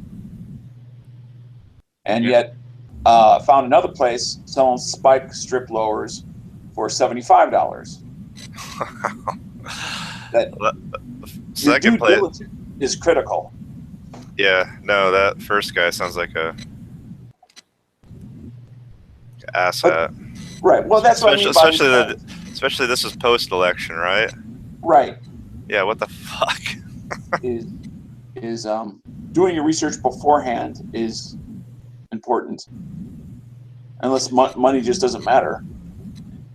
Yeah, but with you're talking about CNR rifles earlier, it's as long as they look good and all the numbers match, you're fine. You know, as long as you don't see any cracks in the stock and the bore looks reasonable and the condition looks like it hasn't been too badly abused. You're like you can pretty much pick up any, even if you don't know anything about mosses, you can pretty much, if you know about what to look for, you'll be fine. I wouldn't sweat it too much if you see something for a good price. Also got, and I know Ralph did as well, got a chance to listen to John Lott give a presentation. Yeah. I found interesting. Who's he? Sorry. He's John Lott. Did you buy his book, Ralph? Didn't you buy his book? No, I still have this this book to read. So, oh, okay. He's an author. Yeah. No, yeah, but, John Lott's the guy that he does a lot of statistical analysis, yes. And one of his books was More Guns, Less Crime, because he really breaks down the whole, like, oh, if there's more guns, there'll be more crime. One example that he gave as far as statistics is that in the United States, the percentage of daytime, what do you call it when they intentionally break in during the day when they know you're home? They call them hot burglaries or hot break-ins or whatever. There's a name for it. Home invasion. Home invasion, yes. Daytime home invasions where they know you're home, and that the number of that occurred during the day in the United States is 30% of them happen during the day. Okay, the percentage that happens over in England is 70%. Because, and he's saying that the difference being that they know the people inside cannot fight back.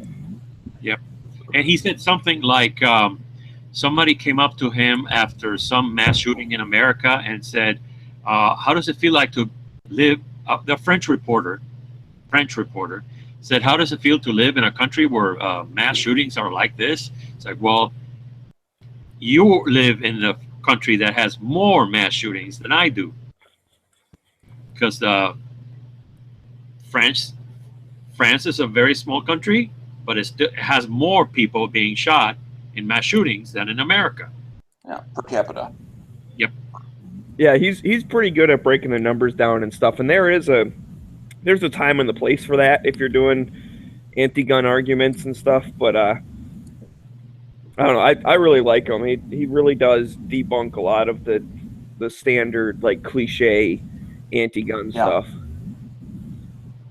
The stuff we all hear about as well, as far as like why Australia is so good and we should be like Australia and we should be like the UK. I mean, all that crap. And he does take an affirmative position that, like, more guns actually cause less crime, and I think that's a bit of a reach. I mean, he has some stuff to back it up, but what I do a little bit softer position, and I say, okay, it definitely is not more guns, more crime. Like, at least it doesn't cause more, Now, whether it actually causes less or it's just, not related at all, that's where I think the argument is. But you can definitely shoot down the idea that places with more guns have more gun crime, because that's just not true at all.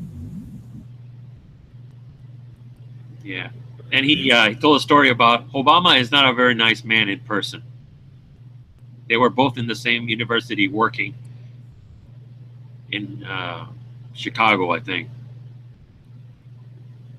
And he wouldn't debate him. Obama wouldn't debate John Lott. He's not a very nice person. Yeah, well, like physical crime in the UK is really high, like assaults and aggravated assaults, home invasions, everything like that. In the UK is like far higher than it is in the US. Yeah, well, and that's like you said, it makes sense if they're not scared of you being able to fight back. All you have to do is be stronger than the victim. You don't have to, if you think you can win in a fight, then you can fight the guy. Whereas here, you try and fight the guy, you might have an equalizer. Or the little old lady, right? I know G-Webs always brings it up. We always think of it as like a fit, male or whatever. It's like, no, there's more people in this country that they can't defend themselves, even if you gave them a baseball bat or something. A little old lady, she'd get her ass kicked anyways. But give her a gun, she only has to move her finger. Or the veteran without the use of his legs in his home. We only need our hands. Yeah, but you got to have something in them. It's the equalizer. I saw a guy when I was in Cabela's, and he was buying a gun, and he was in a wheelchair, and like he could kind of use his hands, but not really. Like he had something was kind of messed up or whatever. But it's like he was buying a gun, and he makes a little like whenever he gets to think so I was kind of talking with him a little bit, and he has guns before. This is just another one he was buying.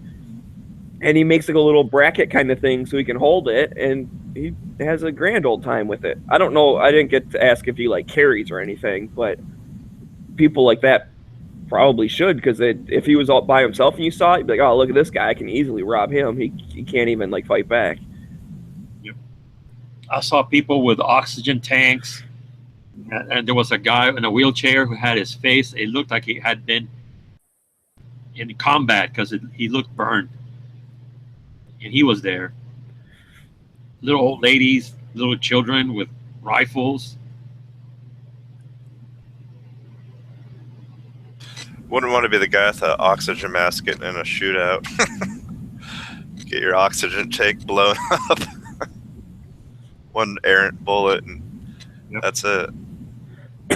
Well, it could be a defense thing. He's like, go ahead, shoot me. Come on. True. So just throw the oxygen tank at the bad guy and shoot it. There you go. Here, hold this. Boom. Oh, you son of a...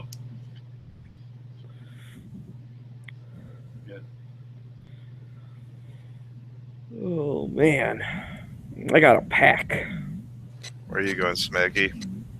Indiana. Woohoo. Cool. Never been there. For work, I assume? Yeah. Yeah, I don't know many people vacationing in Indiana. Yeah. Maybe for hunting. They have a lot of deer down there. A lot of deer everywhere. Yeah. But they can't really use rifles. They can use straight walled cartridge rifles or shotguns, but they can't use any like neck down. For hunting? Yeah. I don't know if it's because it's like so open and so flat that like if you shot a rifle and missed, it might hit someone's house a mile away or something. I don't know what the reasoning is, but that still leaves like 30-30 and 45-70. Exactly. Wait, it's 30-30 is good to go. Yeah, it's not neck down. So, I mean, you're not completely fucked for hunting. I mean, that's really all you need anyway. If you're hunting deer. Right, and Michigan just did that also, because we have like two zones. It used to be the rifle zone and then the shotgun zone. And so up north you could use rifles, but like the further south you get, and then when you go west, it was kind of like a weird shaped line. But anything below that, you had to use shotguns. Well, now they call it restricted firearm zone instead of shotgun zone, because you can use shotguns or straight walled. Which is part of the reason I'm thinking of getting a 357 lever action. For hunting what? Deer. But it's more okay. So my main thing is I want a lever action. That's my main motivation. And then there's you know like, you get a 30-30 for hunting, and then get a fucking 357 for fun. Or well, I was going to combine the two, get the 357 for fun, because it's only like a 2% chance that I would ever actually go hunting with it. yeah, it's true. I got my place up north, so I just take my rifle up there. You can get 30-30s for a lot cheaper than 357. Yeah, my dad has a 30-30, so I can already shoot that. That's true. All right, what day is it? Saturday. Yep. So I need Sunday, Monday. We're coming back Tuesday. Okay. I'd rather shoot it. I don't know about hunting with 357. Well, the deer. I mean, varmint hunting you could, but you're gonna have to hit the deer exactly where you exact right place. Otherwise, you're gonna be chasing them around. Yeah, I wouldn't use a 357 on anything bigger than a jackrabbit Coyote. or coyote. I don't know if I could do coyote hunting. Yeah, a deer. You might end up like fucking following that blood trail for fucking miles.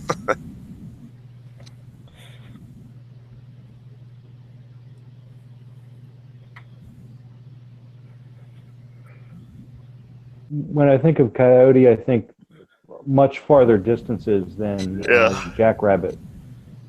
That's I'd true. Probably want something more like a 223 with a It'd be spitzer. more like defense, like if the coyotes got close to you rather than you getting close to them. That's what 357 is perfect for. If you come across a wildcat,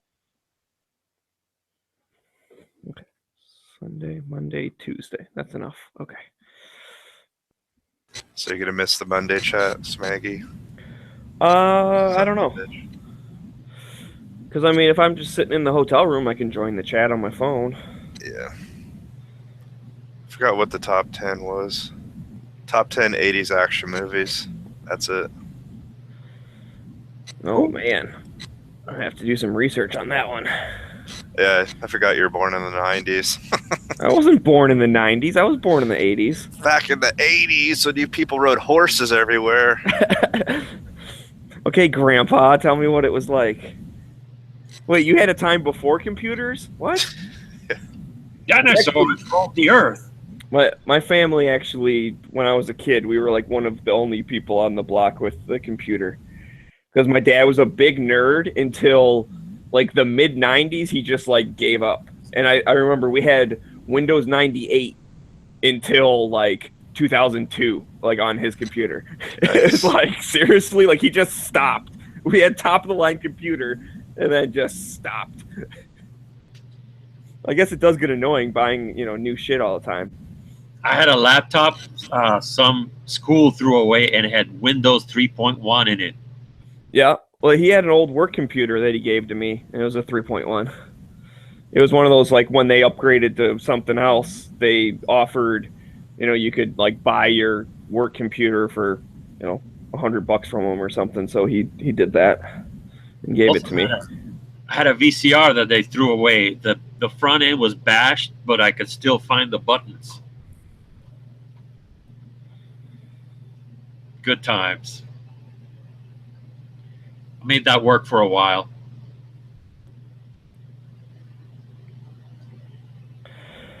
All right, Sunday night. Yeah, I can wear my Zombie Hunter t-shirt, right? That's work appropriate. The boss already knows I'm a nut job, so why not? I always have a bag ready to roll. With toiletries. Well, yeah, I mean, all my suitcases have that kind of stuff in it, but I don't pack my shirts and stuff. But you have to wear folded and pressed stuff, right? Your business, right? Not when I'm in the plant. I just wear like any collared shirt that has like 2 or 3 buttons, like those types of shirts. So it's like kind of nice, but not really. Yeah, polo shirts. Yeah, I wear those in the plant, which doesn't really matter. I got to wear a freaking like clean suit on top of it anyway, so you never really see it. But it just gives that little appearance of like, oh, he's got a collar on underneath there, like he must be cool. It's professional. Yeah, but when I go out to dinner, I can wear my Zombie Hunter T-shirt because who gives a shit. Yep. I'll do that. So that's that. I think that's all I need. Just got to go get my clean suit out of my other bag and put it in my backpack. And then I'll have all my work stuff.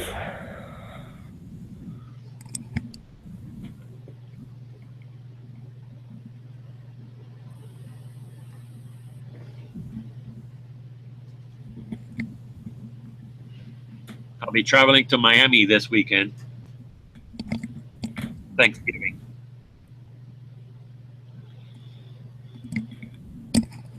Don't like going to Miami.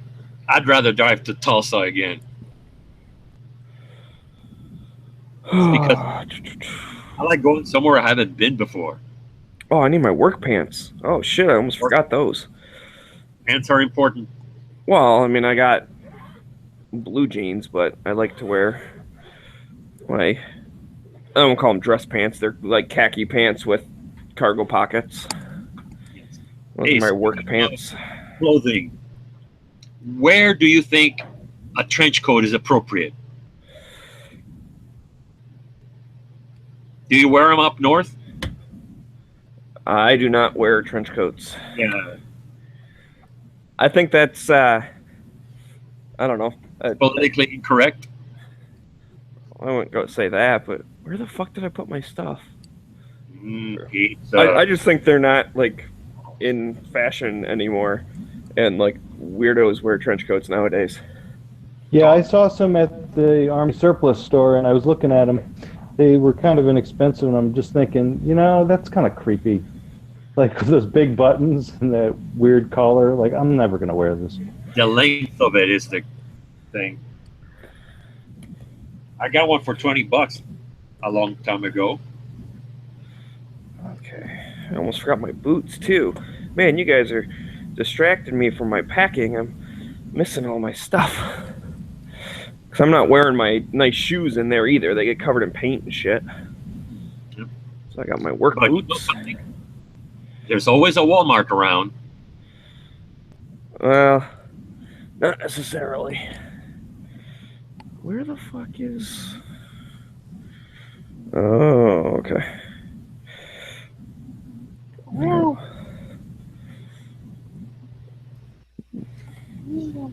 Where'd everybody go? I think we're still here. Dude, Clay's got food. Oh, shit. Oh, man, I love pizza. Too bad I can't have one. Oh. My dad, he can't eat them. His doctors... He can't eat pizza. Oh. Because his health. Yeah. Is that the meaty one? There's got to be some kind of alternative. It's almost as good. They never put enough of that garlic sauce. Yeah. Oh. This is a custom pan pizza. It's got grilled chicken. It's got roasted garlic. And artichoke hearts. Yep. I save it chicken for the and artichoke hearts. That's the way to go. None of this sausage. None of this extra cheese. Oh man, that pepperoni was spicy. You're eating chicken hearts? That's kind of weird. That's actually healthy. Yeah. It's chicken hearts and livers. It's on sale special, $10 for 12-inch pie. Oh, okay. I was only half listening, so just wanted to make sure I heard you right. Cat wants to go. I'll be right back. I think. Hey, you want to go out? Okay. Suitcase packed. Woohoo! Be over there.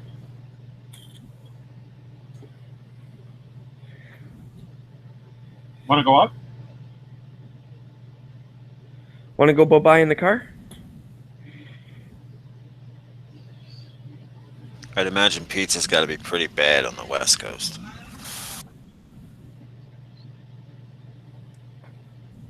Well, there's a place that does Chicago-style deep dish. Oh man, They've I'd love got to get 2 locations, and they are the best pizza I've ever had. Of course, Yeah. I've never had deep dish in Chicago, but yeah, it's very authentic. They do all fresh sauces, and yeah, that's well. And then they just everything else is just a chain. I can't find anybody local that does Chicago style pizza. I'd like to have some. Pizza Hut used to have something called the Priazzo, which was like a pizza pie, a deep dish. Ooh, I can't remember They those. stopped that a long time ago. Anytime a small pizza shop opens up, they only last a couple of years. It's weird. Usually because they don't know what they're doing, or there's this one that opened up that was doing all these gourmet kind of pizzas, like curry and Thai flavored pizzas, and they were pretty good, but they're really expensive, like over $20 a pie. And when I can just go to Domino's or Papa John's now, just opened up a store right near where that other one was, and get a pie for $10. I only eat pizza like once a month, if that. So you know, I'm not going to spend $20 on something with like Thai peanut chicken when I can just get a regular grilled chicken pizza for half the price. I think it must be the energy that it takes for the ovens that is the most costliest thing. Because if you think about it, the ingredients that make the dough are like 4 ingredients, like flour, water, eggs, and stuff like that, right? It must be cheap, the ingredients of it, but you got to keep the oven on all the time so you're ready to make pies. Well, a lot of pizza places out here have brick ovens. You just got to keep something burning in there all day. Yep. Yeah, the wood-fired ovens are popular here too, like in restaurants. That'll serve a full menu, and then they just have a small selection of hand-tossed wood-fired pizzas.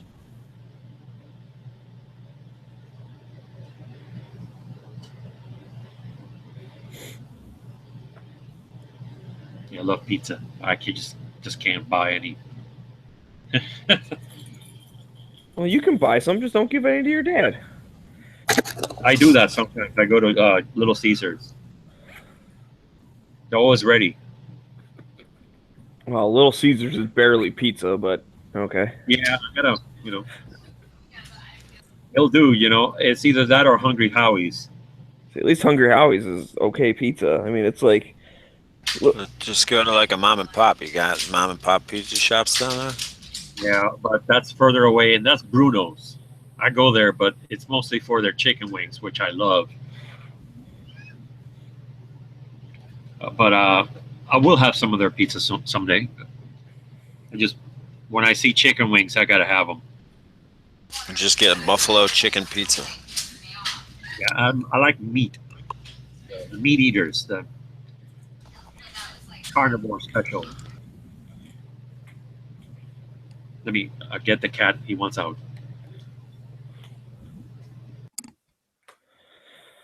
All right, that's that now. Gotta transfer over my safety pin. So that's important.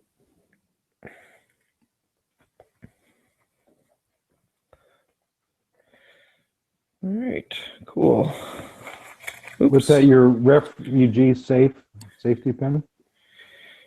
No, that's my safety pin that I've always carried a safety pin on me because you might need it,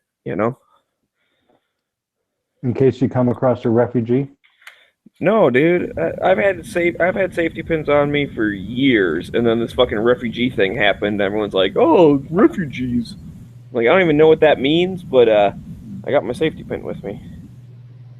It's always good to have.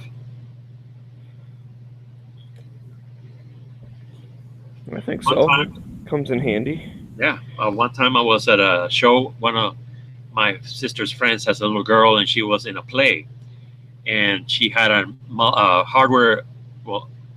malfunction with her outfit, and I had the safety pin, and they fixed it up for her.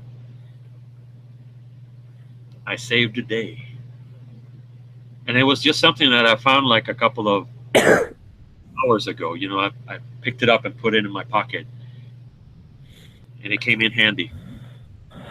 All right, so that's that. Malfunction. All packed up. Oh, you know what? Maybe I should take my Subaru pass with me. I don't know if that's still good, but I have it.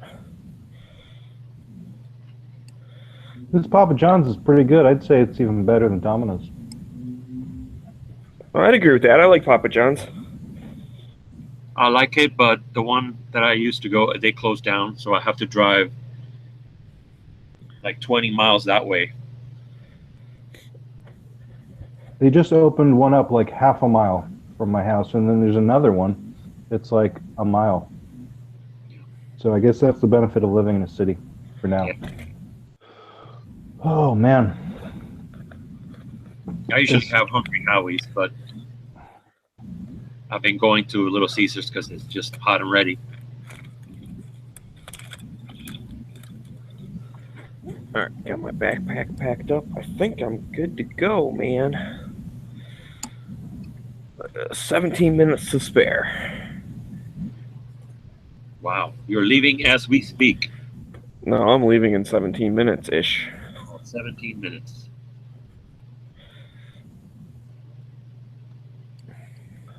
I didn't see Dano leave.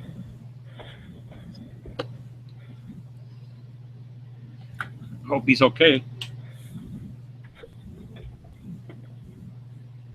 Is this your chat, Smeggy, or is this Dead Horses? Moons, I think. Okay.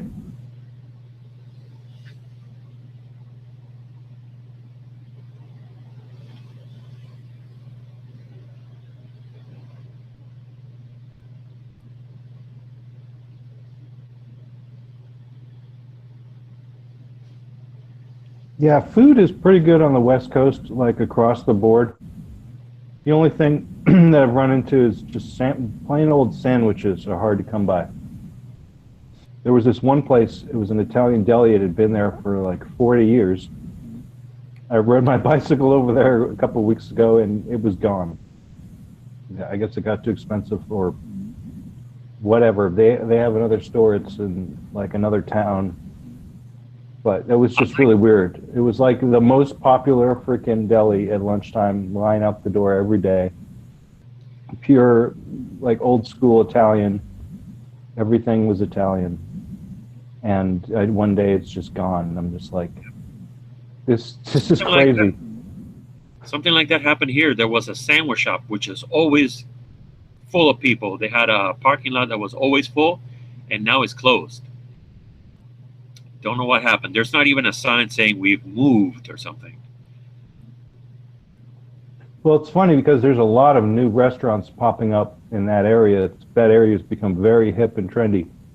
And there was a place that did open up across the street a few years back that did chicken sandwiches. It's like all they did was a chicken sandwich. And they had a line out the door and down the street every day at lunch. So they may have lost a lot of business to those people. I hadn't been going into this place just because it was so crowded. This Italian deli was so crowded, I tended not to go there very often. And but yeah, you can't fucking buy just a plain regular sandwich at a local type sandwich shop around here. It just doesn't happen. Everything is either corporate, or it's like some weird ethnic type food. Yep. And when I say weird, I don't mean like bad weird. I just mean like Ethiopian. Indian, Ethiopia, like I should have said exotic. Yeah. It's some exotic ethnic food that is really, adds to the fabric of the community and is is a great experience and so on. But yeah, it's troubling not to be able to just go and find like a good handmade sandwich.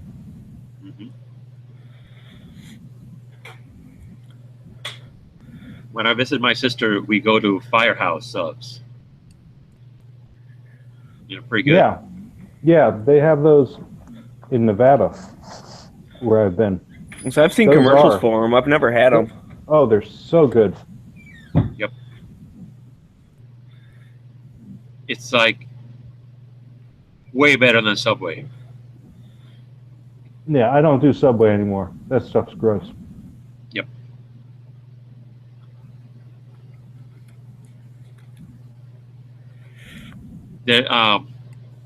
One thing I do, I've been to the West Coast a couple of times, and one time I went to a place called Del Taco, and that was awesome. It's like a Mexican restaurant, but they have everything else, like hamburgers, and it was. That's a big corporate chain. Yeah, it's a big chain. Yeah, they had it was a chain, but they had all the stuff. They had, if you're hungry for just Mexican, you can also get American food, like a regular hamburger. You're not stuck with, this is a taco place, So I like that. El Polo or El Pollo Loco. I know. They've got really good chicken. We have a place called Pollo Tropical, which is nice. And that's a place where you eat, like, it looks like a dinner. Rice, beans, pork, or chicken. So I like, it's just a small franchise company, really just in Metro Detroit, but it's called Chicken Shack. And they have roasted chicken instead of like fried. It's fucking good, dude. Way better than KFC. And their ribs are amazing too. You can get like ribs, and I guess they have really good seafood. I never really get seafood there, but like they go out of their way to make sure that they get like the top notch like seafood stuff.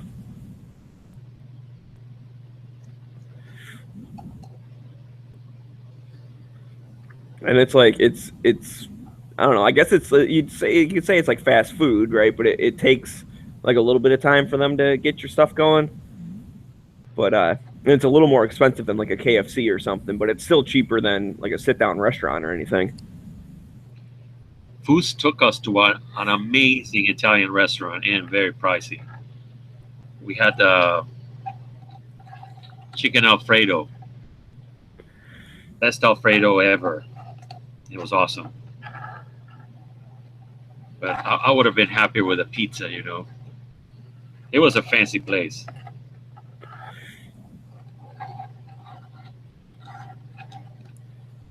But I probably couldn't have pizza because I was with Dad and trying to keep him around because I like him. Have you heard about that thing at Starbucks where people tell the baristas that their name is Trump? So I've not heard that, but that's kind of funny. So when they call out the drink, they have to say Trump. I saw this video. There was this one barista who refused to do it. He refused to do it, and so the customer gets out his phone, starts filming him, telling him that he's checked it with corporate, and he can have any name he wants on his drink. Well, that's hard. I don't think that's the store manager is on the phone in the background calling the police. I'm just like, why do you even go to Starbucks? Well, wasn't that a big thing? Like, they put on their drinks like Happy Holidays or something, so people said that their name was Merry Christmas. Oh, that's cruel. It's like, whatever, dude. I mean, half the time they don't call your name anyways. It's like, you're the next one up. You just take it. Like, here you go. Like, thanks. I don't drink coffee, but Taco Bell started doing that. They asked for your name. I've never once given them my name. I'm like, dude, fuck that. I'm John. I'm, Kyle. I'm what? Like, I just make up a name. I like that, making it up a name. Yeah, there was one day. So I was there with my ex-wife and a couple girls she worked with, and two of them were named Sarah. And so the first one orders, and all my name's for Sarah. The second one orders, all my name's for Sarah. we order our food. They ask me what my name is. I say Sarah. And then the last one's like, Michelle. And I'm like, what the hell, Michelle? We were all being Sarah today. And she's like, oh, I didn't get the joke. The first two were real, though. It's like, oh, my name's Sarah. The dude kind of looked at me weird. I'm like, whatever, type it in. Like, we're the only people in here waiting for food. We'll know which food is ours. Like, it doesn't matter what my name is. Yeah, Pollo Tropical, they gave you a little thing that says a number, and you put it on your table, and they find you. Yeah, like if I went into Starbucks and wanted them to put Trump on my drink, I'm afraid they're going to spit in it or some shit like that. Why would I do that? I was thinking that's a bad idea. When the food is out of your sight, you don't know what they're doing to it. I want a soft drink for a cop. Yeah. What does that mean? Oh, it means he's going to make it extra good. Yep. Does that look like spit to you? Yeah, it does. Yeah, fuck it. I'm about to win $1 million.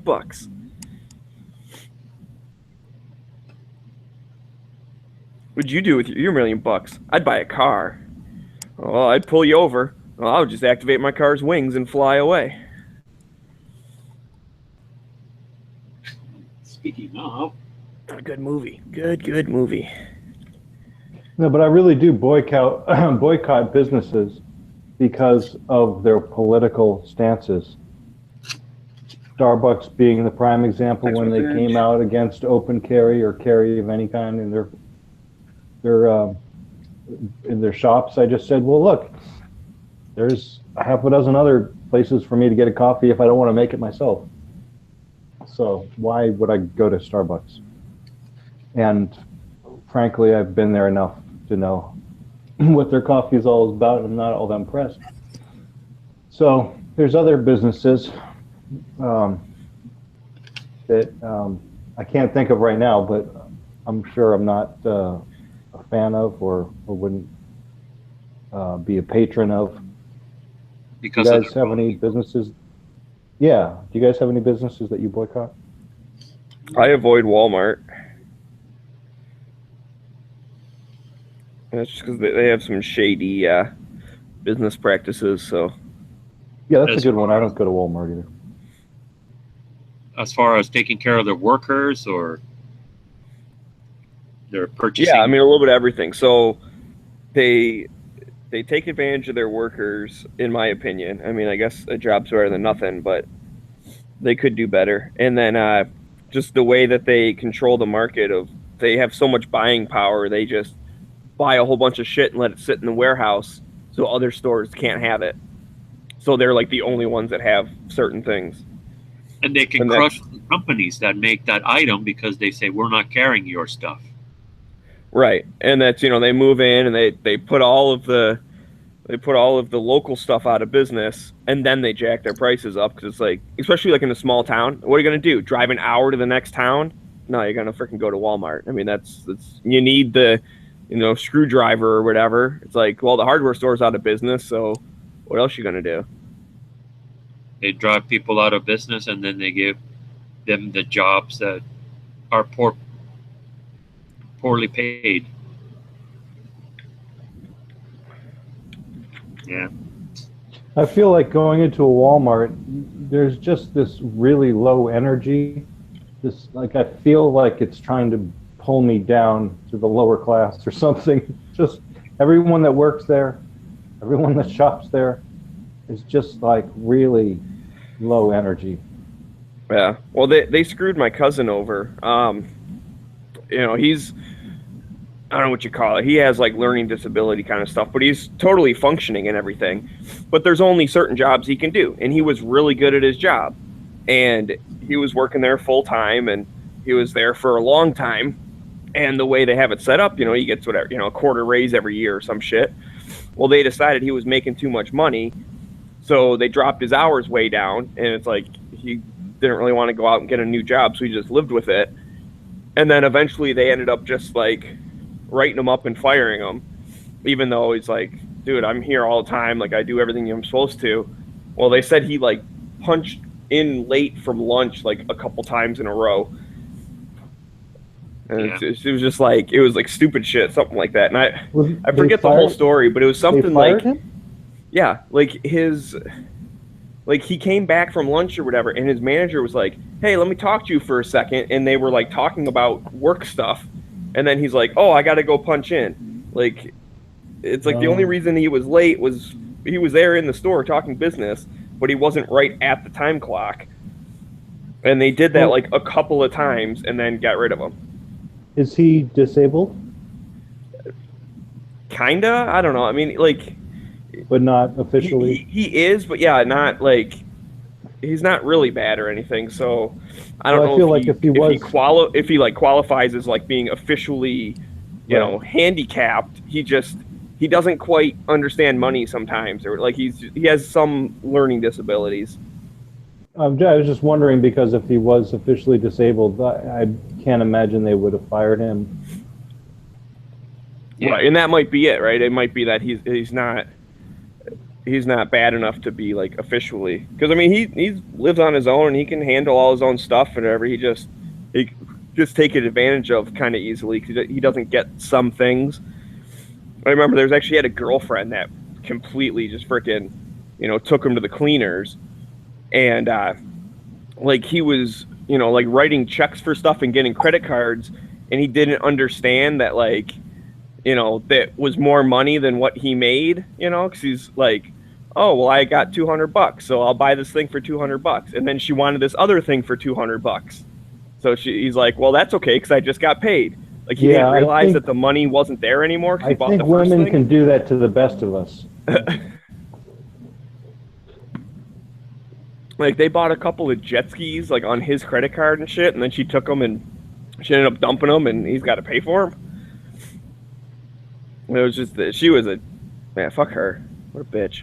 He's good now, though. He's got a nice wife, and they're happy and stuff, so. Oh, cool. I just That's remember cool. that because I was kind of a kid, too. Like, I'm the youngest cousin in my family, and he's one of the older ones. So, I mean, I don't even know what he is. He's got to be upper 40s by now. So, like, when he was going through all that, I was still, like, 11 or something. You know, like, I didn't really quite get it. But I knew enough from hearing my aunts and uncles talking that she was a bitch. That's terrible. Yeah. There are many cruel people in the world. Yeah. Well, and that's, if we would swing it back around guns, I'm sure if Obama has it his way, he wouldn't have his rights. Because his parents, like, help him with his money and stuff. So I think they're, like, what do they call that, right? When you get a person doing your shit for you.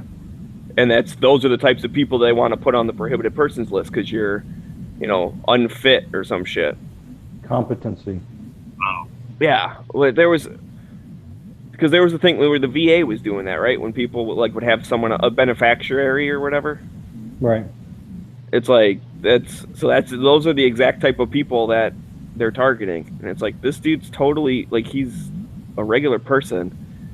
That's the part that pisses me off, is when everyone, it's easy to say, like, oh, well, crazy people shouldn't have guns. Well, okay, maybe, but where do you draw that line? And the problem is they've stretched that line so far out that, like, they can pretty much put anyone on the list. Oh, you went to a therapist once? Well, then you lose your rights. You know what I mean? Like, that type of shit. They can define it any way they want to exclude anybody they desire to this. Yeah. Yeah. Oh, your neighbor says you looked at him wrong. You have anger issues. Your neighbor says you gave him a dirty look and won't talk to him. We think you have a problem.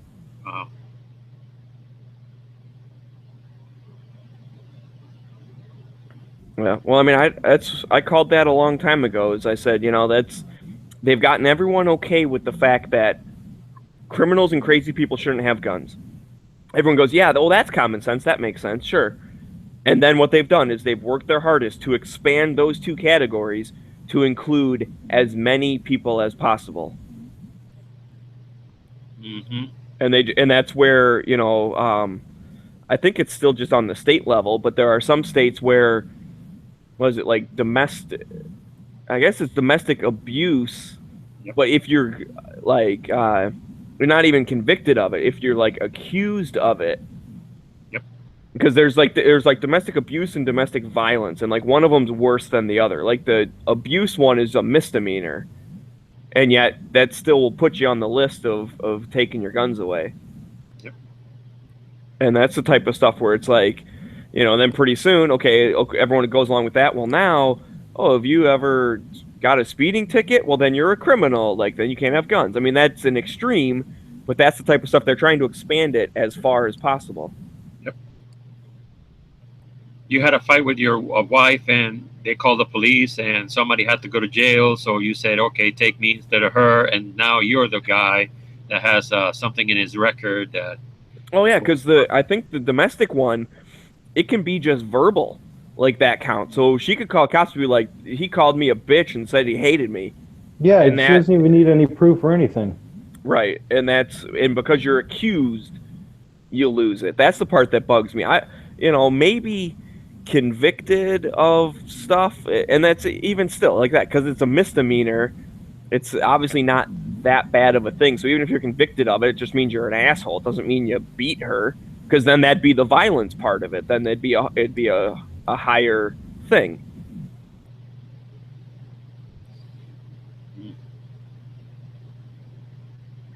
So I don't know. It's crazy, man. That's what they do. I mean, it's one of those things. It's interesting when, you know, obviously they do sneaky stuff, and you know they're playing chess. Like, so you always got to think 5 moves ahead. But it's just interesting when some of their moves are so transparent. It's like, how are they even expecting to get away with this? Like, it's so obvious what they're trying to do. But a lot of people, they just don't care. They don't think about it or whatever. And they just go, well, I mean, it's common sense. Bad guys shouldn't have guns. It's like, well, I agree with you, but where do you draw the line of bad guy? I don't think violent felons should have guns. But there are even some felonies that I think are no problem. I was talking with a guy in line at the airport a while back. And, it was a long line. It was when that Delta server crashed and like all the planes were delayed by a couple hours and they canceled like 1,000 flights, and it was just crazy. So we're in line waiting to check our bags, and we're talking, and he said something about guns. I think I had my Gun Channels hoodie on or something. Somehow he saw something and he's like, "Oh, you're into guns?" I'm like, "Oh yeah, I like them. They're cool."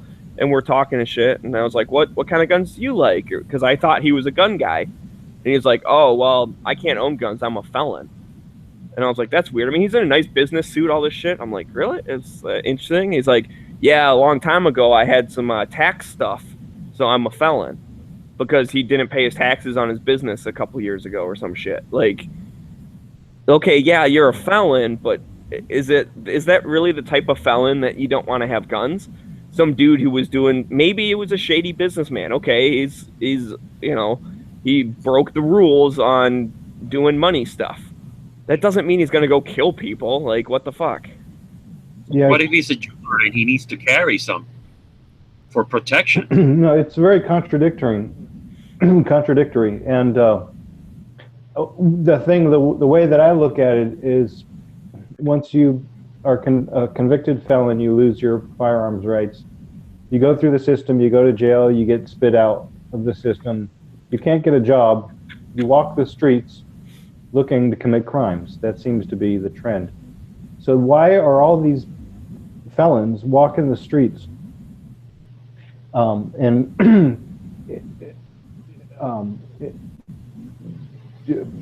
am I trying to say?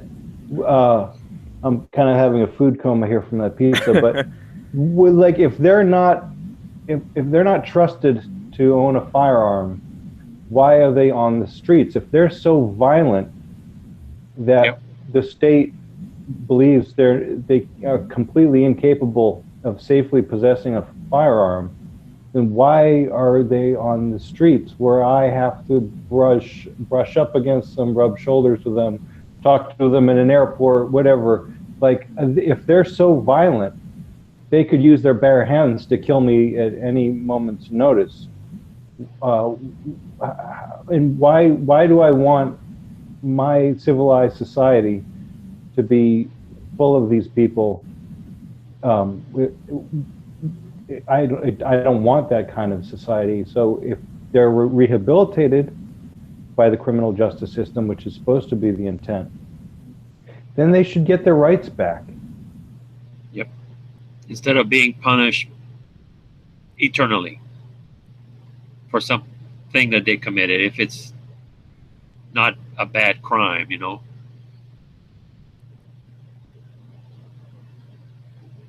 They shouldn't be always under the... Well, in theory, even if it's a violent felony, Yeah.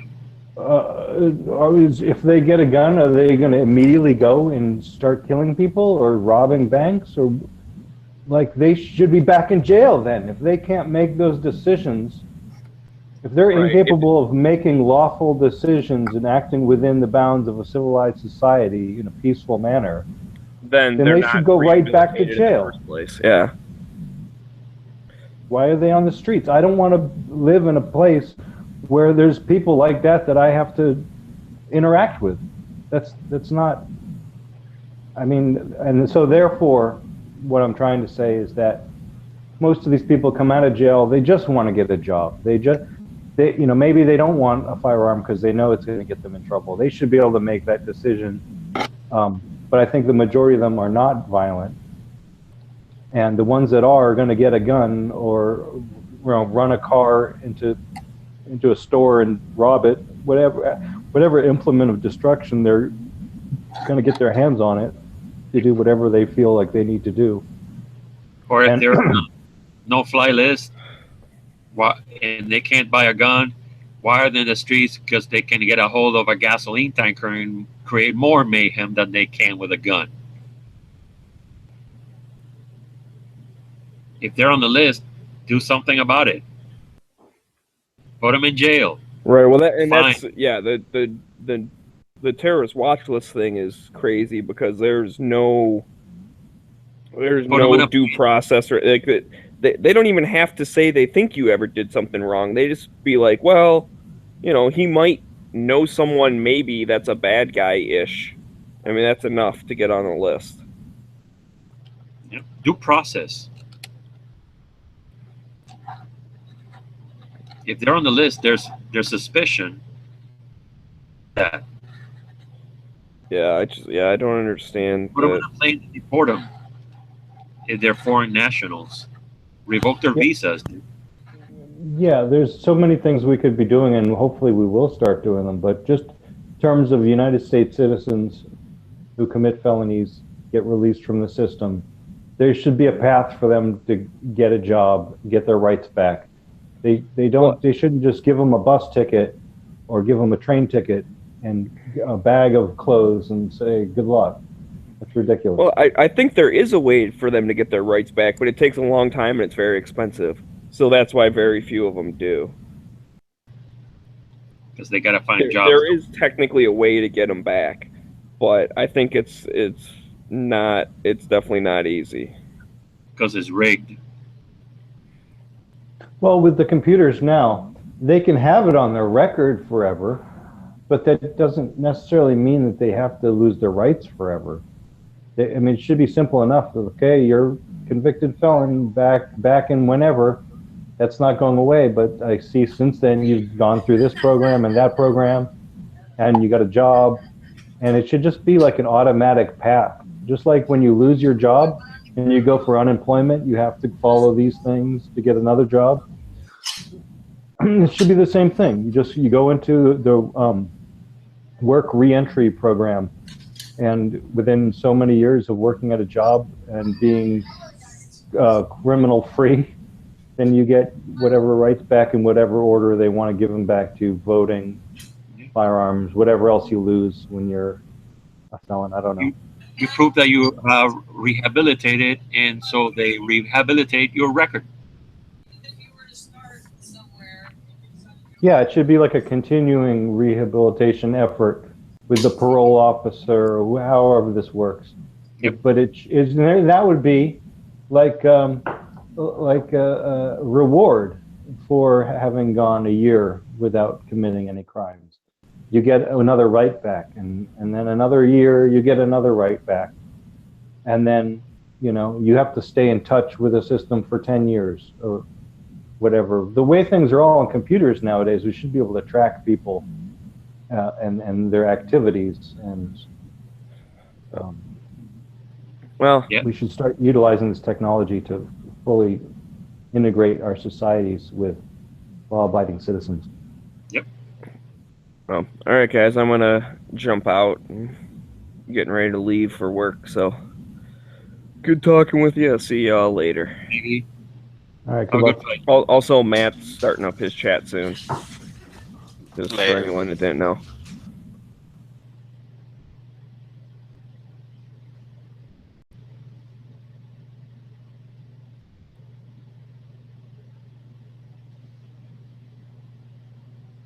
Yeah, I really don't like the idea that I'm walking around next to violent ex-felons, ex-cons. I don't like that idea. They don't have any path into society.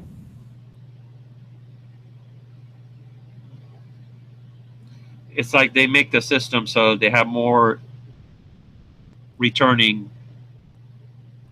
Yeah, They- recidivism is extremely high. Yep. Once you're in the cycle, you can't get a job, so you go back into the life of crime. That is the only choice. So you go back into the system. So it's kind of cruel and unusual. It is a punishment.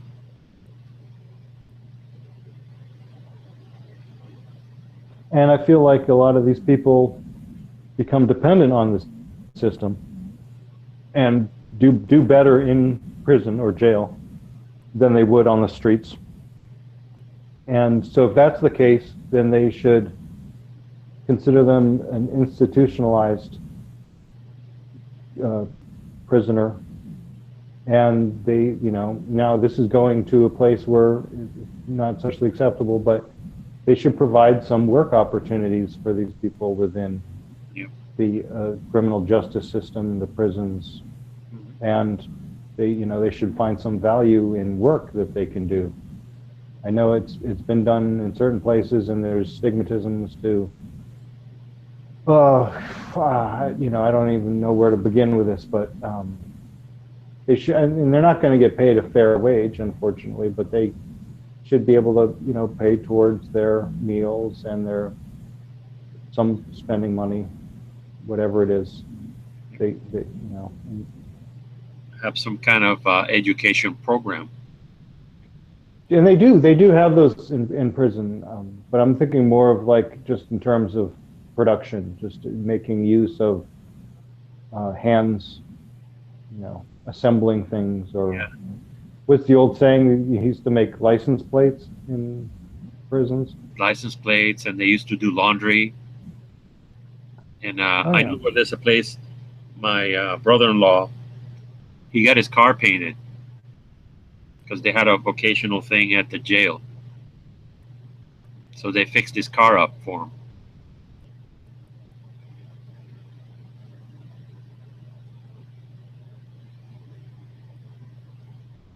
Yeah, we need more of that for sure.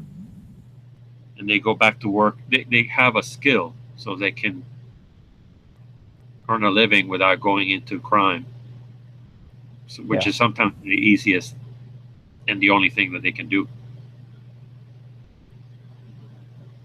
Yeah, and it's changing mindset. It's changing the mentality of people that, you know, felons aren't worthless, felons aren't scary. They've been let out into the public because they're not harmful. They paid their debt to society. Yeah, we need to really start trusting these people more if we're going to let them out onto the streets. We need to change the mindset of people who are more willing to hire them. You know, like there's a thing that a lot of government contracts, there's a thing for military or no, veteran-owned businesses. I don't know if you've heard of this, but there'll be special provisions in government contracts for a certain percentage of veteran-owned business participation. Well, why couldn't there be something like a felon, or no, it'd be a ex-con owned business participation, or an ex-con participation inclusion, something like that. Where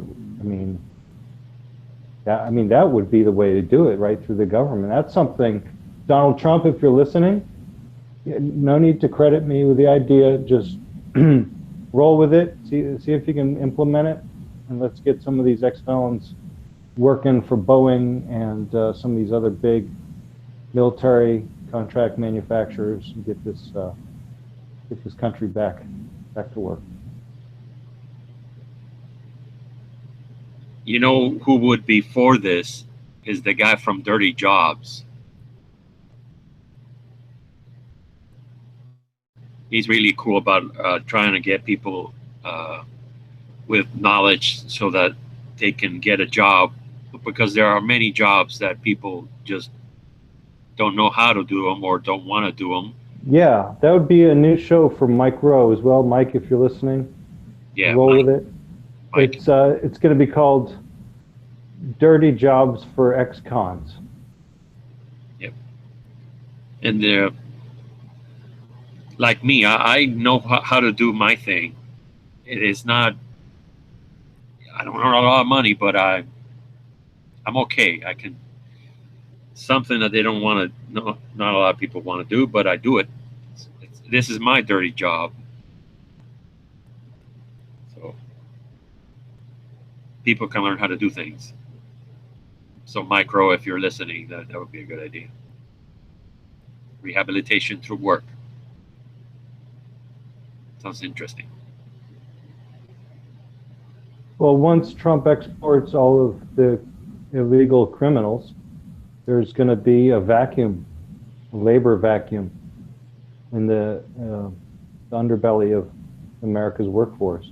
Yeah. So we're going to need to fill that.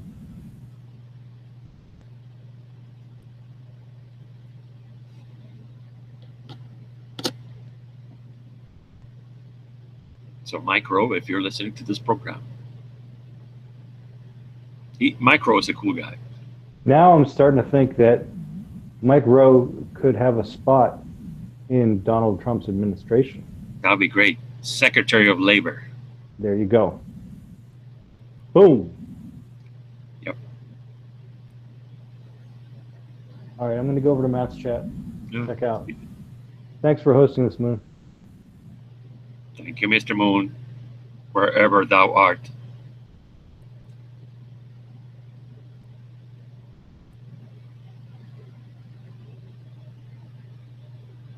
It's like I'm on TV.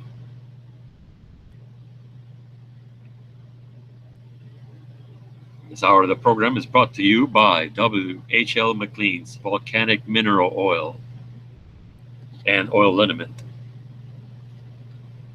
Ask for it by name. Take a swig.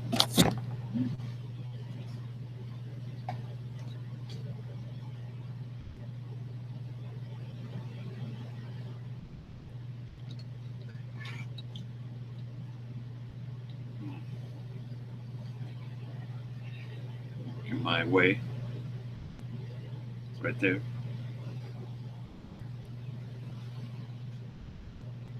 Almost at the 3/4 line.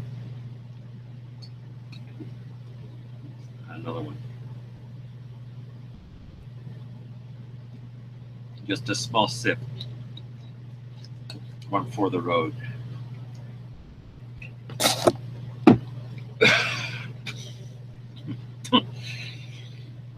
That did it.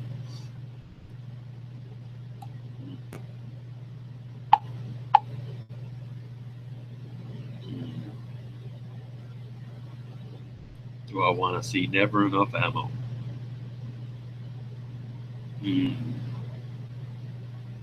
What would you do, viewers?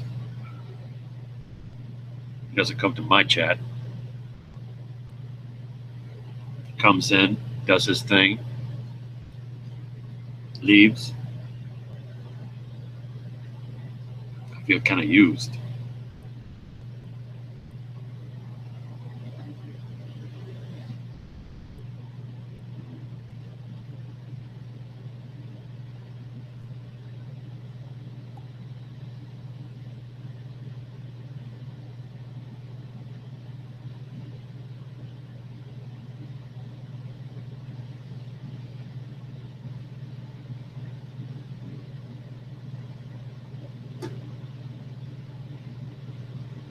the time of the season. First cookie tin of this Christmas time. I'm gonna shut this down now, and then everybody can head over to Never Enough Ammo and watch that, and then wait after that for somebody else to start a lobby. So, all right. Happy trails to you. Yep. Thanks for joining. Thanks for chatting.